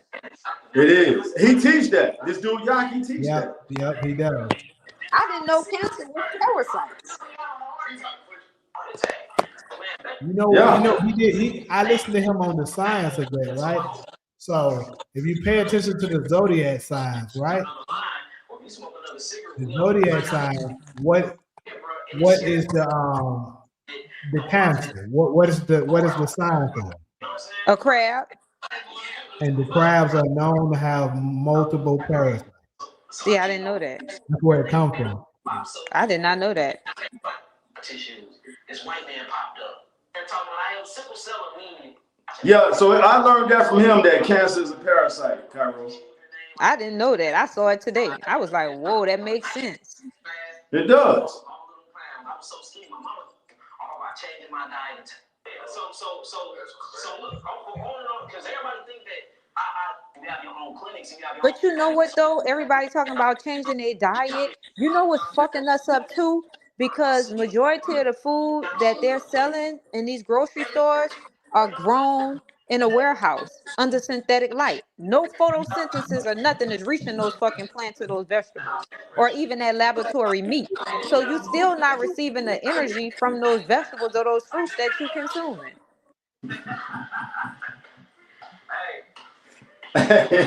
Hey, James. Yeah. This nigga DC on fly, he like y'all age, right? 30 baby in the 30s. This nigga is stupid, man.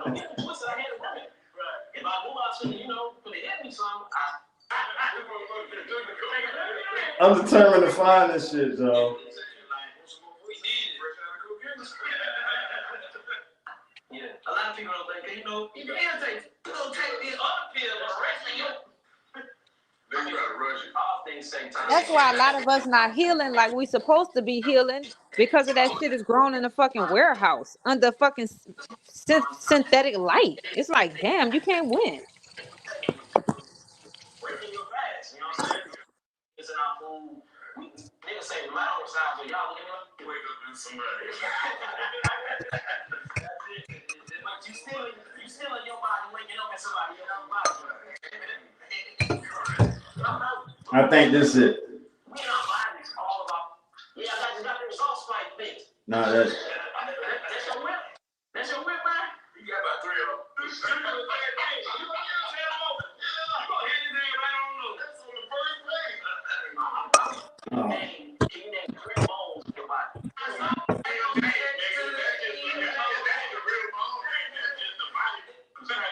You know, you got some shit on your starch. Okay. What is this? The front part of this? Point is, y'all can't name y'all bones.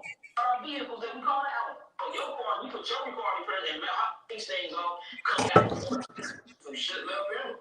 You see what I'm saying? Left clamps and things. You see what I'm saying? Sponges, all type of shit. Yeah, these are real stories though. Like going to nature, and nature will show you go to the doctor, they treat you as people, especially as so-called side of our bodies and our biological structure.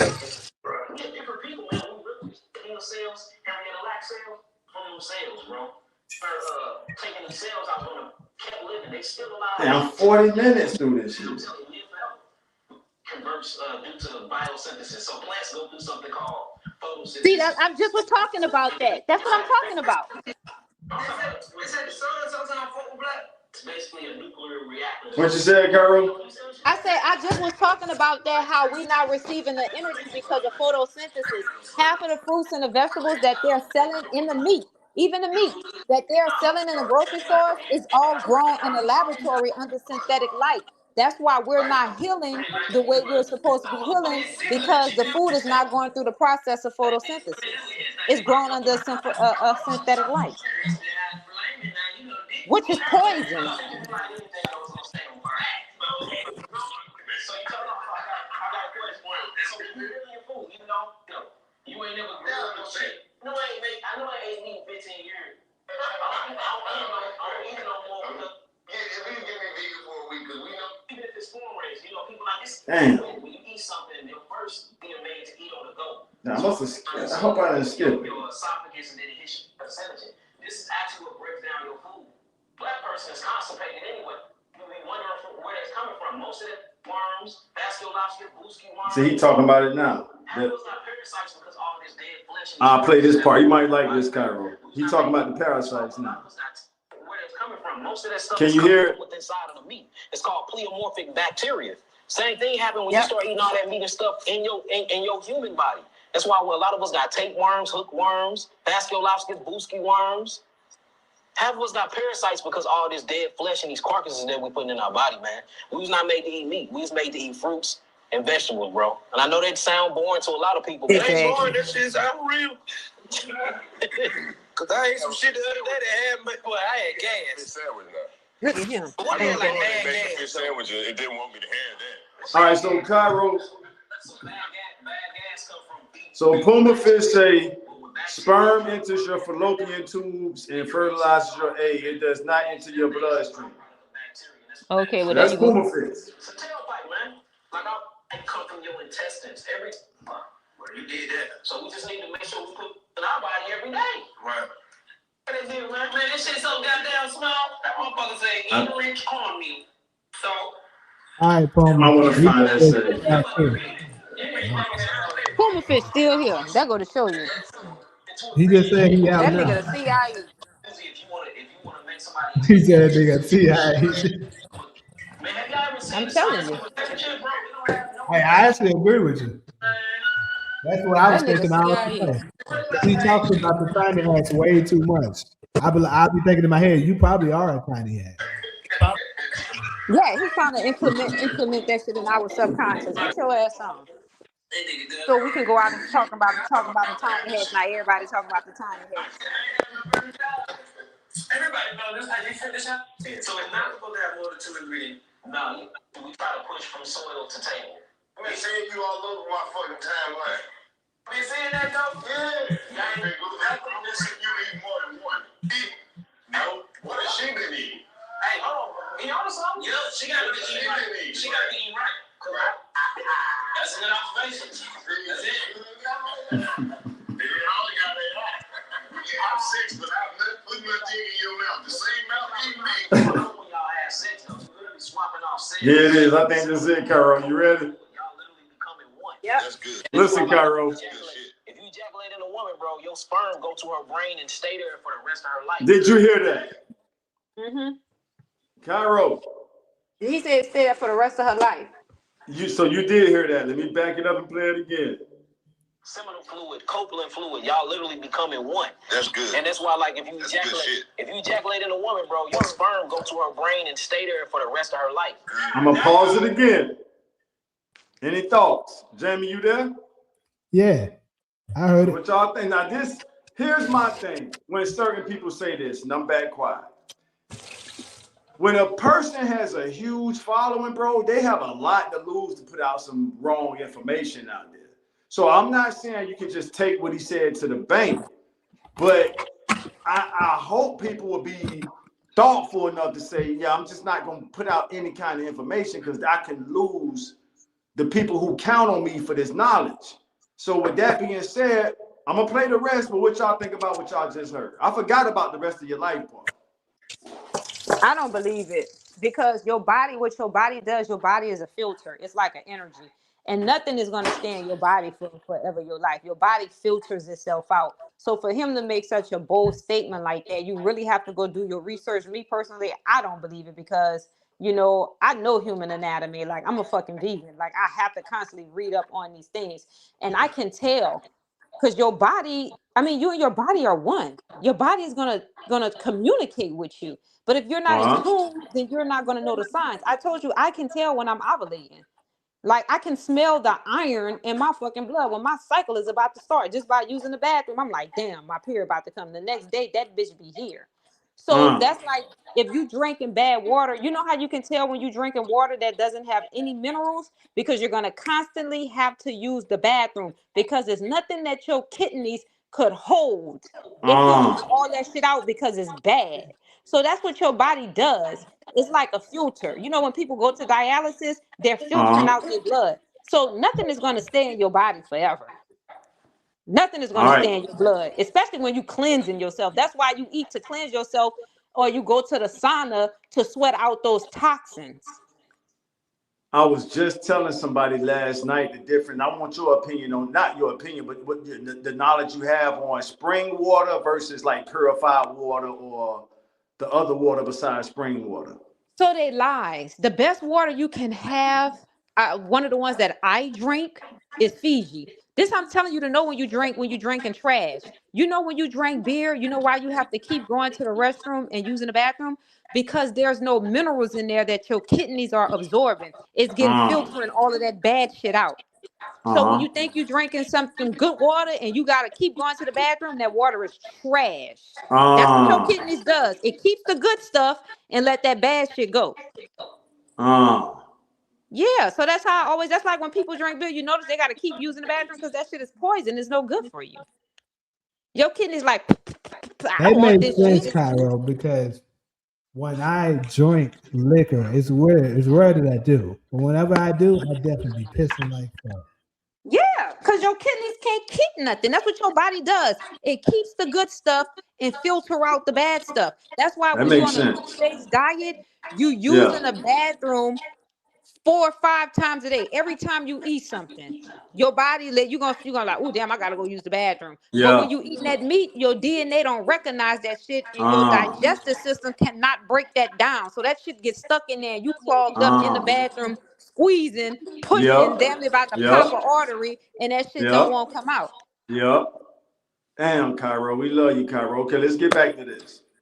I like that. Yeah, that's why in the Bible, a woman was only supposed to be with one man her whole entire life because they knew that concept. Or she was supposed to remain a virgin until she got wedded. So the nut is in her brain? You heard him, that's DC Fly. He said the nut is in her brain. Hey, my bad. We're going to fact check this, though. We're going to get the science behind it. Coupling fluid, y'all literally becoming one. After let's fact check. If you ejaculate in a woman, bro, your sperm go to her brain and stay there for the rest of her life. Good. That's what I like. I like that. Yeah, that's why in the Bible, a woman was only supposed to be with one man her whole entire life because they knew that concept. Hadis was talking about this actually, Kyle. So the nut is in her brain? In her brain. Yeah. Really? How many brains do I own? So look, for real, look, you have inside of your sperm, bro, you have something that actually weakens. I don't want to be the only one here. I feel them. This is gonna send out text. Hey. DC, I ain't never inviting you on my stage, boy. They won't even be in there listening. They just bugging up. It's almost over. Hold on, y'all. Y'all be weak up here. No, seriously though. So, in your sperm, when you ejaculate in a woman, you have something that literally suppresses her immune system. And then she has something called spermicide that's naturally produced by her vagina to kill all the 100 trillions of sperms for one can make it and the baby can be conceived. So what this does when you ejaculate in her, you weaken her immune system, it's something called the blood and brain barrier. Damn, okay, so Puma Fish wrong. I got excited, my bad, y'all. Y'all still there, right? So Puma Fish jumped to the gun. Cairo. She coming back in now. There I go. Here I go right now. My phone died. The other one. So Puma Fish, I'm gonna jump the gun and say he was wrong because he was saying it don't get into the bloodstream, and he's breaking down how it gets into the bloodstream. And Cairo, what did you say? If it gets in the blood, it can get to the brain. Didn't you say that, Cairo? She there?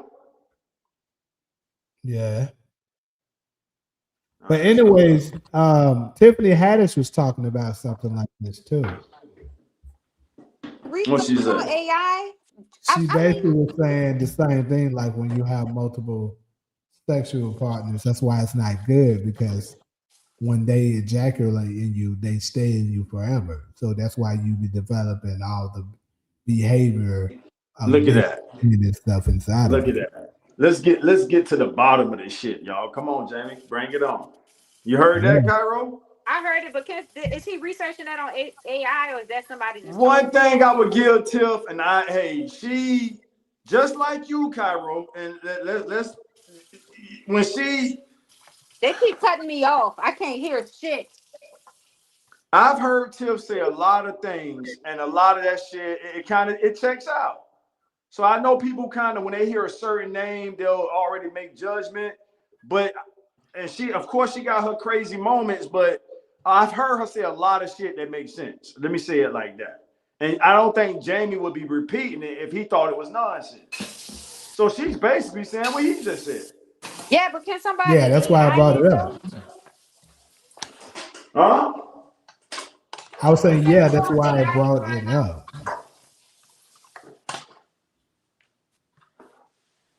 I heard Jamie. Cairo, you was trying to say something.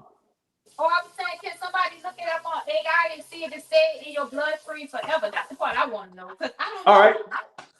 So, Jamie, before I press play, you said Tiffany might have got it from him. We don't know. This shit. But she said it also. Man, I'm so tired of this phone, these motherfuckers. One can make it. How does it keep cutting off like so this? What this does when you ejaculate in her, you weaken her immune system. It's something called the blood and brain barrier. Listen, Cairo. It passes that and attaches to receptors on her brain. That's why they be so addicted to males. You know what I'm saying? You know, you ain't heard the word pussy whip, right? Like, no, literally, women scientifically get dick whipped though. Scientifically. because your sperm literally binds with her brain. Come on, y'all. That's why multiple sex partners and women, they start developing multiple different personalities. There it is. You ever seen your woman start talking like you? Sometimes I even start looking alike. I always felt like married people, when they start looking alike, you found your match. No, yeah. So that's the minute just That nigga DC is stupid. Hey, look, hey, shit sound funny, bro. That nigga DC is stupid. It's peer review science, bro. So hold on, Cairo. He just said it's peer review science. Is the comment section still with us? I'm here. Cairo, if we can, let's turn our emotions off and just use our brain. And this man is saying it's peer review science. It ain't some shit he just pulling out of thin there. Jamie said, Tiffany said the same thing. Let me press play again. Your sperm literally binds with her brain forever. And that's why multiple sex partners and women, they start developing multiple different personalities. You ever seen your woman start talking like you? Sometimes I even start looking alike. Right. I always felt like married people, when they start looking alike, you found your match. No, yeah. So that's the minute just bust that many nuts in her. Hey, look. Hey, the shit sound funny, bro. But look, it sound funny, but this is peer review science, bro. You heard that? Peer review science. I hear it, but I'm saying, you know, it's still good to follow up. And genetic material, right? Sperm is DNA genetic material. So if you constantly busting your genetic material into a woman, I just looked it up on AI. It said once it gets a woman pregnant, I can't wait to call her and say, but that nigga naked, your brain. the male. This nigga DC stupid. Wait, I can't hear. What did it say? It says that the male. He's giving you the science, Cairo. But what does Jamie say he Googled on AI? I'm not saying I disagree. I'm saying that it's been a lot of people before that was public figures like that would get up and make statements, and you found out later that that shit wasn't even true. So I'm not saying that he's wrong or right. I'm saying I still have to do my research. You know what I mean? Because that sounds like that's strong to say something stay in you forever. Well, it says here that the male fetal DNA from pregnancy can persist in a mother's brain tissues for decades. Wow. But it didn't say forever. No, decades is good enough for now. Come on, Cairo, don't move the goalposts. One thought at a time. Like he was saying though, forever. That's why I'm telling you. Is decades not long enough, Cairo? Decades. But he said forever.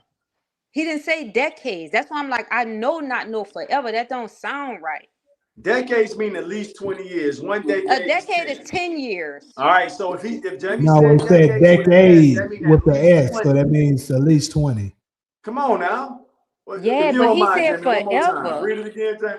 I might need you to send me a copy of that. Go ahead. He didn't say stay forever. It said decade. You fixated on forever, but Jamie just gave. Okay, let's take Jamie research over y'all right now.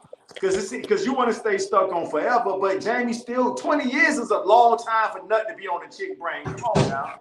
Stop But playing. you have to understand what I'm saying is I understand human anatomy or your diet. Your diet, when your diet is good, your body filters shit out. It's when your diet is bad that it doesn't. So I'm not saying that. I get what he's saying. Decades, that's a long time. But I know how the human body works because I understand human anatomy. All right, so let's finish hearing Jamie out. One more time, Jamie, if you don't mind. Okay, hold on. Because you asked him to look it up, Cairo. So here we go. Because I was wondering when he say remember when I say I forever, I don't know, because that don't make sense. That's all. But I'm saying. All right, so let's say we'll rock with you on that. Do you accept what Jamie just read about the decades? Yes, yes. I'm gonna tell you why. Cool. You know how when we've proven Puma Fish wrong, and we've confirmed. See, I love this stuff when we do the fact checks. Puma Fish said Cairo, this shit just goes in your fallopian tubes. It don't go. So now we know it does go in your blood. Because what did you say before Puma put that comment? He said if it gets to your blood, you said this, Cairo. If it gets in your blood, it can get to the brain. You said that before the fact check. But this is what I wanted to tell you when he said forever, I knew that wasn't right. Only because, like everybody took that measles shot, right? When they were younger. Now, this is what people don't know. They injected you with the measles. So that shit, let me tell you, it stays in your body too for decades, just like they talking about. But when I went to go get tested, by me being on a plant-based diet, guess what? It's not in my system. But if most people go get tested, that's not a plant-based diet, they still got it in their system. That's how I know. Because they was trying to, I said, I'm not taking no, y'all got me fucked up. They're like, well, it's not in your system, and usually that shit stay in your system for decades. Yeah, you can Google that. Now that's facts. I Everybody who believe got it, Cairo. I believe shots, Cairo. Just like other people we listen to, when you speak, and on most occasions, I can take your word. This. I want y'all to understand me. This is the type of person I am. When I don't believe it, you ain't even got to tell me to fact check it. I'm gonna do that. But if I believe it, you know, when he said forever, I knew. I'm like, no way, because your body filters yourself out. That's why I was like, no. Now, if he would have said first decades, obviously I'm gonna believe it. Reading even more of it. It's saying, because I don't know if y'all familiar with the Fred Hutchinson cancer research. But anyway, it says in his research, analyzed brain tissues of deceased women and discovered that roughly 63% of subjects possess male DNA distributed across multiple regions of the brain. So basically, after the woman is dead, it's still there. Yeah, because you fucking nigga, nothing inside you. You think it's not gonna be in your blood? Y'all understand how the blood works? Your blood is the thing that keeps you slipping. Let me process what this nigga just said. Even now, so hold on, man. This shit is crazy. This nigga said even after she's dead. Yeah, because you still fucking. You fucking, right? Nigga, nothing inside you. Yeah, it's gonna still be in your DNA. That's mind blowing. Is there any more to share, Jamie? I mean, that's. Hey, yeah, that changed your whole perspective of settling down with somebody. Hey, here's the confirmation of what Yaki said. It got 4 different segments, bullet points here. So this is the same guy's research. It says lifespan, right? It says because these cells can invade the mother's immune system, they are capable of surviving within her brain, liver, and other organs throughout her entire lifetime. So that's forever there. That's forever. Damn, y'all. Wait, read that again. It says because these cells can invade the mother's immune system, they are capable of surviving within her brain, liver, and other organisms and other organs, throughout her entire lifetime. Right, I agree with that. Based on what? There go the science behind it. Those people who put the work in, the research and the instruments and all that shit to measure the. Look what they say, capable. Just like HIV, right? You can heal yourself from HIV, but HIV can kill you, and it's capable of living inside you to kill you unless you change your diet. But nothing lasts forever. If y'all want to, you know what I mean? I know better. Cairo, like, I'm not stuck on the forever words. Even if we went with that, but Jamie went far enough to confirm all the points that's been made. So you keep mentioning, I mean, for your sake, we could say, okay, it's not forever, although he just read that it is. But if that'll help us get past, because it seems like that's the only part you getting stuck on is the forever word. Because I know that shit ain't true. All right, cool. So let's move past that. That's how we keep it going. I don't want you to be stuck on that. Let's for conversation's sake, let's say, okay, it's not forever. Jamie still proved that it reaches the brain. Remember, that was the first thing he was trying to sperm cannot live in a woman's brain forever. In fact, sperm are specialized cells that survive only a few days inside the female reproduction tract and cannot divide or survive on other parts of the body. The myth is usually stemmed from a misunderstanding of a real 2012 scientific study regarding microchip something. Here is the reality of science. What the study found, research discovered that male DNA contains the Y chromosome in the brain of deceased women. Where the DNA comes from, the DNA male almost always comes from pregnancy, something. I can't pronounce them fucked up words. But right here it says no, sperm cannot live in a woman's brains forever. That's a myth that stems from a understanding of a real 2012 scientific study regarding microchimerism or some shit like that. I think what you're misunderstanding is they're saying that the sperm isn't living in there for that for forever, because sperm typically only lives anywhere between 3 to 7 days. What am I But missing? still isn't the same as still being present. Present. It's not the same. Okay. It's still present. The residue is still on the. See, let me say this and y'all can have the conversation. My thing was to prove what Yaki said. So we proving that it does reach the brain. Do you accept that, Kyra, or you still want to do some more fact checking? No, I know it into the brain. I knew that. But we didn't know that 30 minutes ago. We was questioning that 30 minutes ago. Even Well, I knew. That's why I said, I was like, if it entered the blood. Remember I said that? That's why you did say that. Into the blood. Because I knew if it entered the blood, that shit going straight to your brain. So there it is. So it's true. Yeah. Now, how long? Now, I'm okay with you not being, all right with the forever term. But I just wanted to prove that it does reach the brain. Because remember, as a guy, let's get back to reality now. As a guy, it's like, damn, do I really want to deal with a chick who done had 6, 7 niggas, nothing in her? Right. That's what I'm really trying to get back to. And to have the science behind that, it makes you evaluate women different. Damn, how many bodies do you have?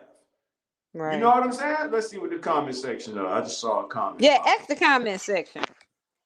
Well, Ali C say, hold on. Oh, that's just DV. Everybody else been checked out. So we've proven that it does reach the brain. That's enough for me. That's to know that. I know I'm too old to be, picky and shit with chicks, but it lets me. Now that we have the science behind it, I don't want a chick with a high body count. Wait, you say you want a chick with a high body count? I don't. That kind of science make me say I don't want a chick with a high body count. Okay, well, let me ask you this question because I know y'all all saw this. What's that dude name who was fucking with Amber Rose? Kanye. Not Kanye, the other one, the last one. And he made that song, 21 Savage.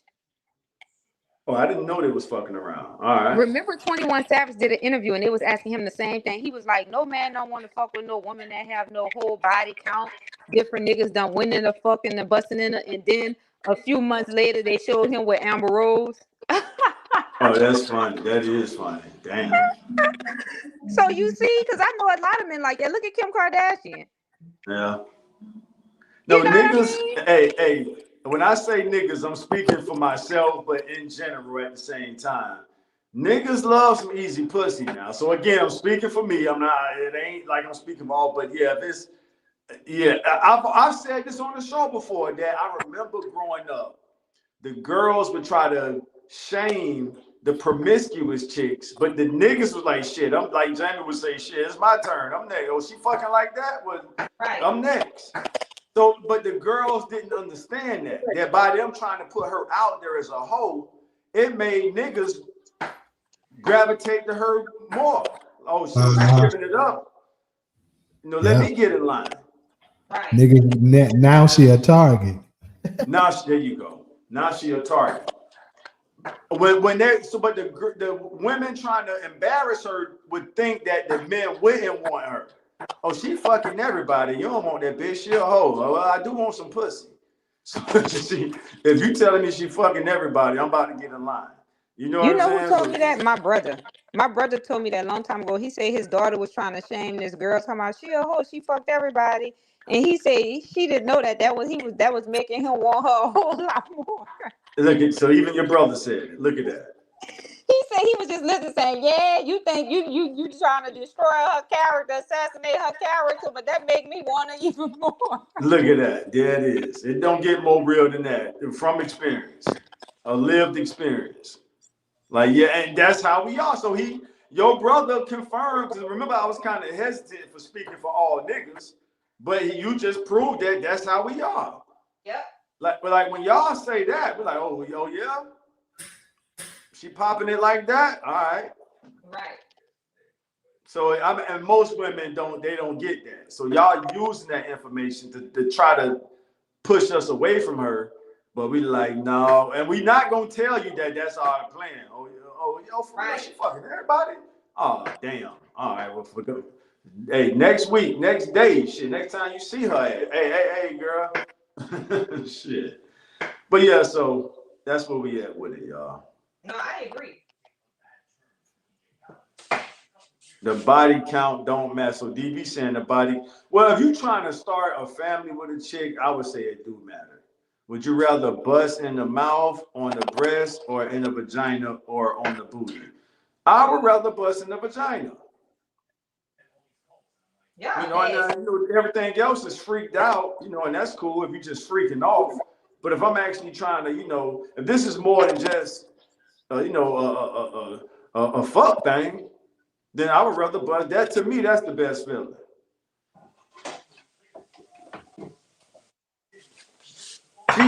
She can't grab you tight if you busting in her mouth. And I'm not saying busting in her mouth ain't a good feeling. What I am saying is, have you ever bust inside of a woman and you feel her squeezing you as you like? That's to me, that's the best feeling compared to the options you gave: the mouth, the breast, or the booty. It ain't nothing like that for real. It ain't nothing like that, fam. I'm sorry.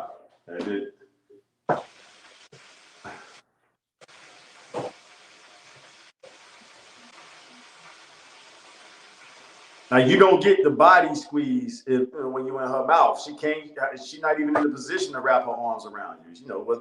Whatever position she in, she can't really.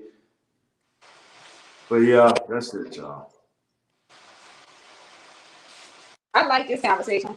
I'm getting a picture more about how men are.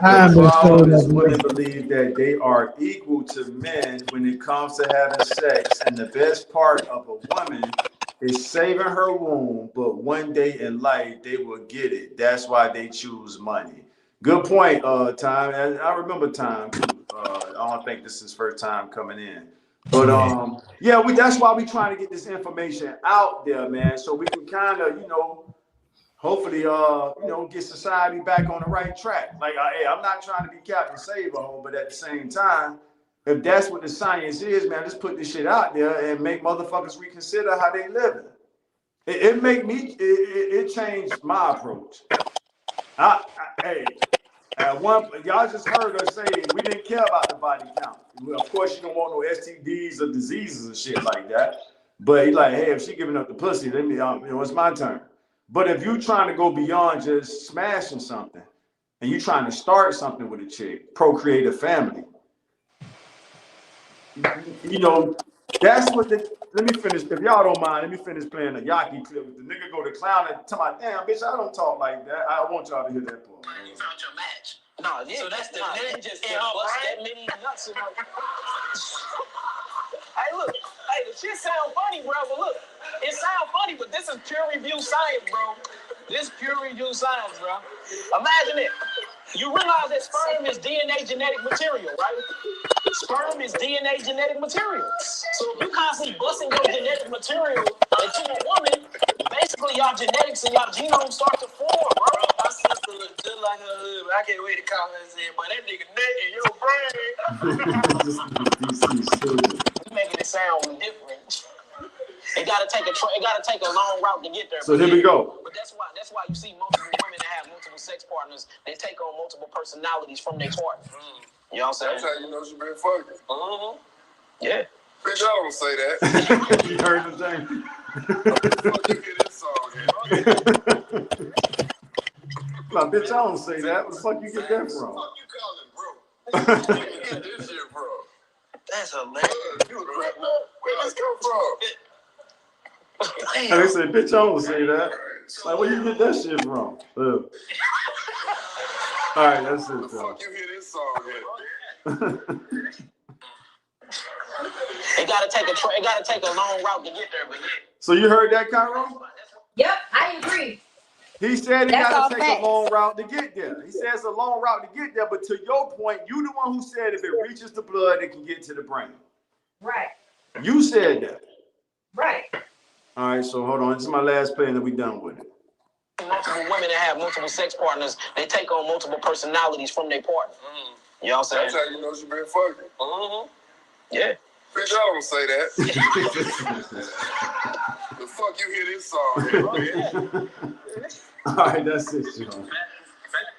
Thanks. That's how you know she been fucking. Like, bitch, I don't say that shit. Fucking get that. Forcing your genetic material into a woman, basically y'all genetics and y'all genome start to form, bro. My sister look just like her husband. I can't wait to call her and say, but that nigga nut in your brain.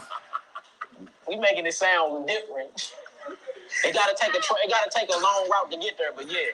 But that's why you see multiple women that have multiple sex partners. They take on multiple personalities from their partner. And you saying that's what Tiff was saying, right, Jane?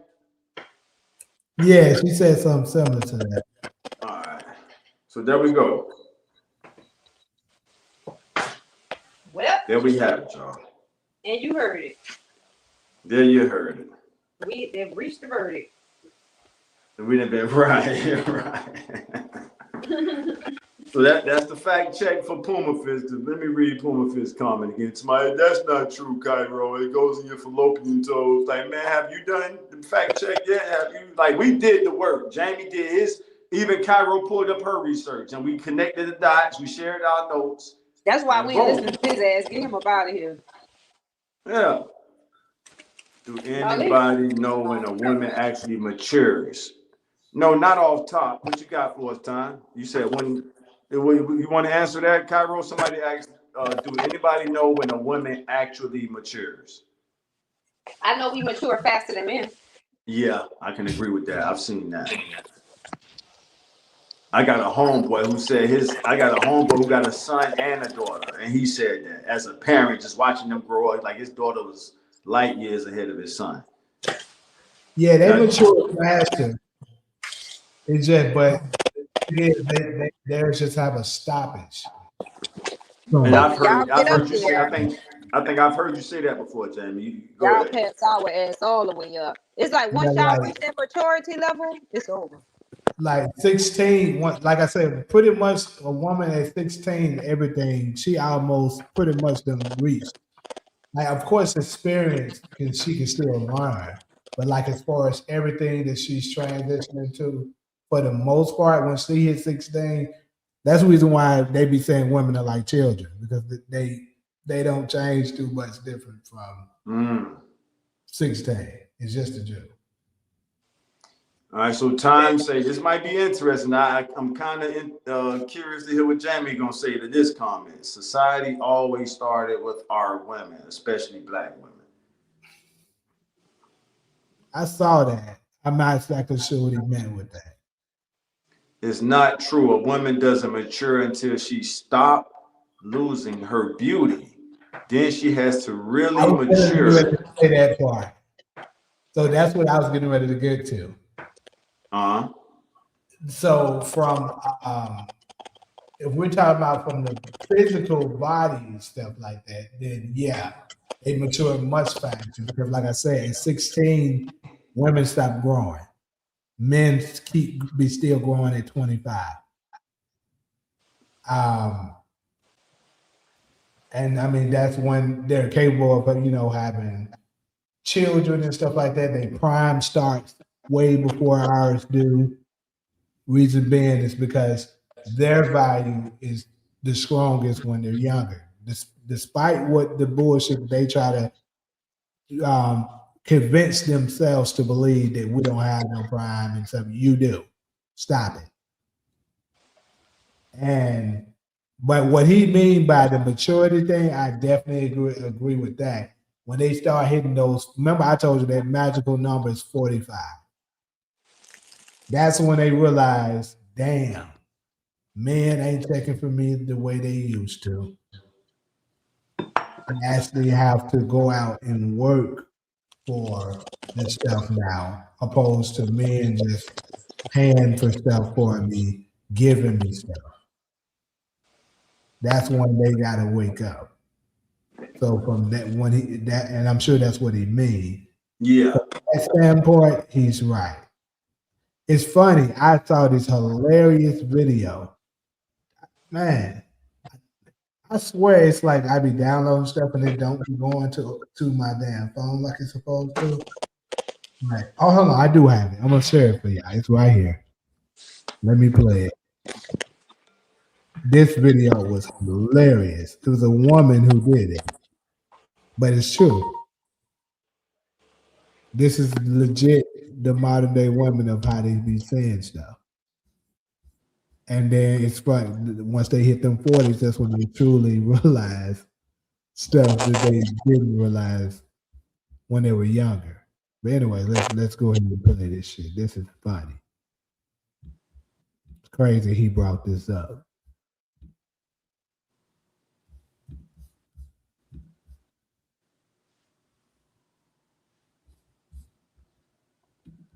I'm honestly just glad a woman is making this. I just want to hook up with a guy who's hot. I just want a guy who's good looking and fun. I'm looking for a man who's in shape, has a good job, and wants kids. I'm looking for a man who communicates, is family oriented, and is looking to have kids within the next 2 to 3 years. Here are my non-negotiables. He has to have a business degree, be spiritually grounded, nice to his family, never wears necklaces, went to summer camp, and has brown hair. I am never really wanted him. I think I'm gonna start dating women. Now that was fucking hilarious. It's sad, funny, and true all at the same time. Some women would be at the peak of their value and choose to do stupid shit with it. And then as they get older, their standards go up. But you might say like, oh, well, of course, that they're gonna know more. And that's why I wonder why they say that women mature faster than men. Because how the fuck you're 20 and you just want to fucking sleep around? Then you turn 23 and start making the standard. 26 comes along and that's still making. Bro, when you get older, back it up. Because most of the stuff you're doing, you're just going to be stuck in your ways now. And the men that you want now, you passed up years before because you wanted to be a thought. Or you also thought you could do better, but you really couldn't. Then you get to the age of where, yo, I've done too much. I've been with too many guys. I'm damaged. And then you start seeking out women. And that's why I laugh when women tell a straight man he's gay as an insult. Because most of the time it's just projection. Most of you guys want to be with each other. Because there's sugar and spice and everything nice. And you guys sit in your echo chamber and tell each other exactly what you want to hear. And how will you get any better if somebody that you're close with is telling you have no flaws? But I'm here to tell you different.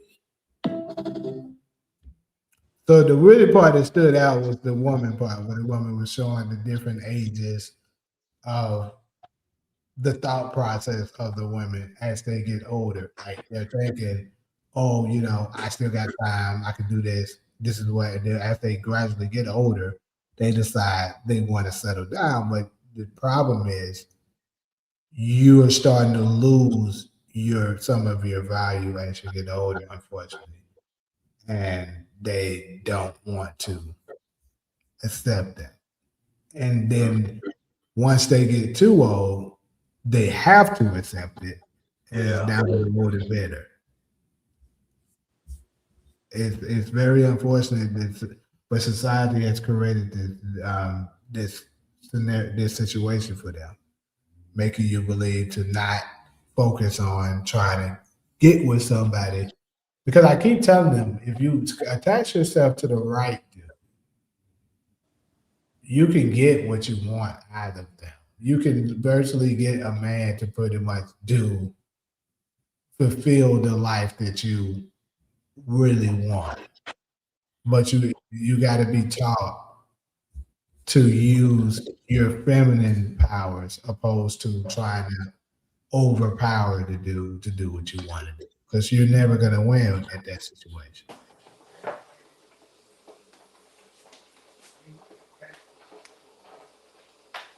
No.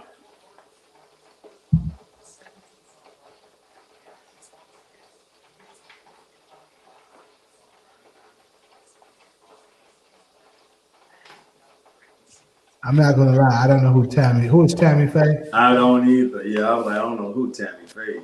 I'm about to look her up. I don't know who that is. I was saying the same thing. I'm not sure who that is. Black woman back in the day was laughing at Tammy Faye Baker because black women were naturally beautiful. They was naturally beautiful all the way up until the 70s. Then the weaves kind of took over in the 80s. The hair weave took over in the 80s, but the women in the 60s, the 60s and the 70s. I love that era of, the natural hair, especially the Black Panther women who had the froze and stuff. Yeah, too. So this basically is Tammy Faye. The reason why we don't know who it is because it's a white woman that looks like she got a lot of makeup and work done. And he's saying that black women laughing at her because they are naturally beautiful and they didn't have to do all that. That's what he's talking about. Got you. All right. Was laughing at Tammy Faye, but got it. Okay. And now he's saying he looked like Tammy Faye. Thank you, my brother. Because back in the day, Tammy Faye Baker to black women looked crazy, like a clown. Now our sisters are, yeah, you got it. Okay, so you're right. Yeah. Yeah.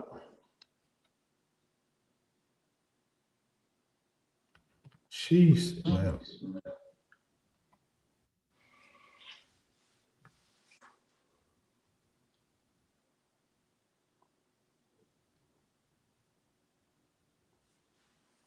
Yeah, we should be able to get some good clips out of this one. I got to start coming over I got to pick a day to come help out with the edits because we got some good stuff. We just got to. And I know you do the AI clips, so whenever I've been saying that one segment you said earlier when you was responding to Puma Fist. That shit was flawless, bro. That definitely should be a clip. And Puma, he cool, man. It's just that, he had those moments where, like, bro, it's come on, man. Like this. But I'll let you in solo deal with him.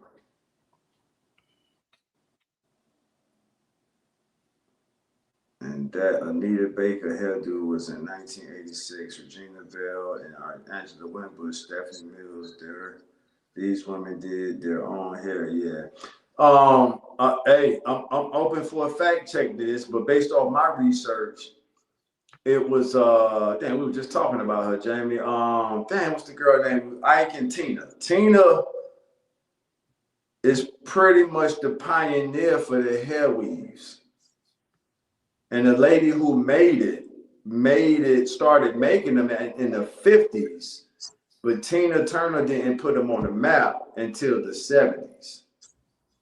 So, it's video and photo of her wearing arguably the first weave on a massive level to where a lot of people was able to see it. Now, it may have been some other women wearing them in local cities that nobody could see because we didn't have social media back then.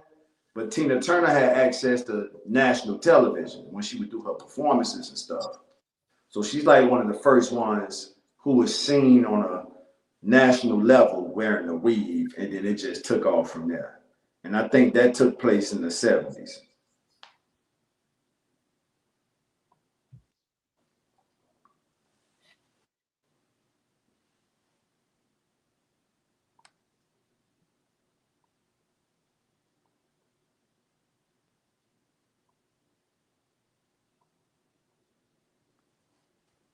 Other than that, shit, it's damn near 4 o'clock over there with Cairo.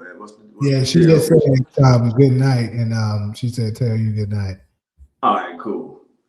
I kind of figured that it's getting late on her end. Yeah, I'm about to get out too because I gotta get up early. So, all right, I'll get up probably be leaving the house probably 7:15. Have a great show, and when I can catch y'all, I'm definitely in the chat. I love the conversations of LeBron. Definitely needs to just retell everybody's saying that. Like, Tom, yeah, it's time. Yeah, LeBron, do your little 12. Yeah, he definitely needs to, but he's not going to do it this year. Like I said, I believe his last year would be this coming year. He's gonna probably announce his farewell tour. Cavaliers just made it to the Eastern Conference Finals, so I think they probably will lose to the Knicks. The Knicks will make it to the finals this year. And LeBron is going to go to the Cavs to try to get him that final push to win one last championship. That's what I believe is happening. So, anyways, good people, I'll be back tomorrow. I'll have some NBA content tomorrow as well. Because we got game one between the Thunder and the Spurs. I'll definitely I'll probably do 2 NBA lives possibly tomorrow. One during the daytime to cover what we've been through, and then probably another one after the Thunder and Spurs game is over. Anyway, nice talking with everybody. Appreciate everybody stop through, but we're gonna go ahead and head out. we are.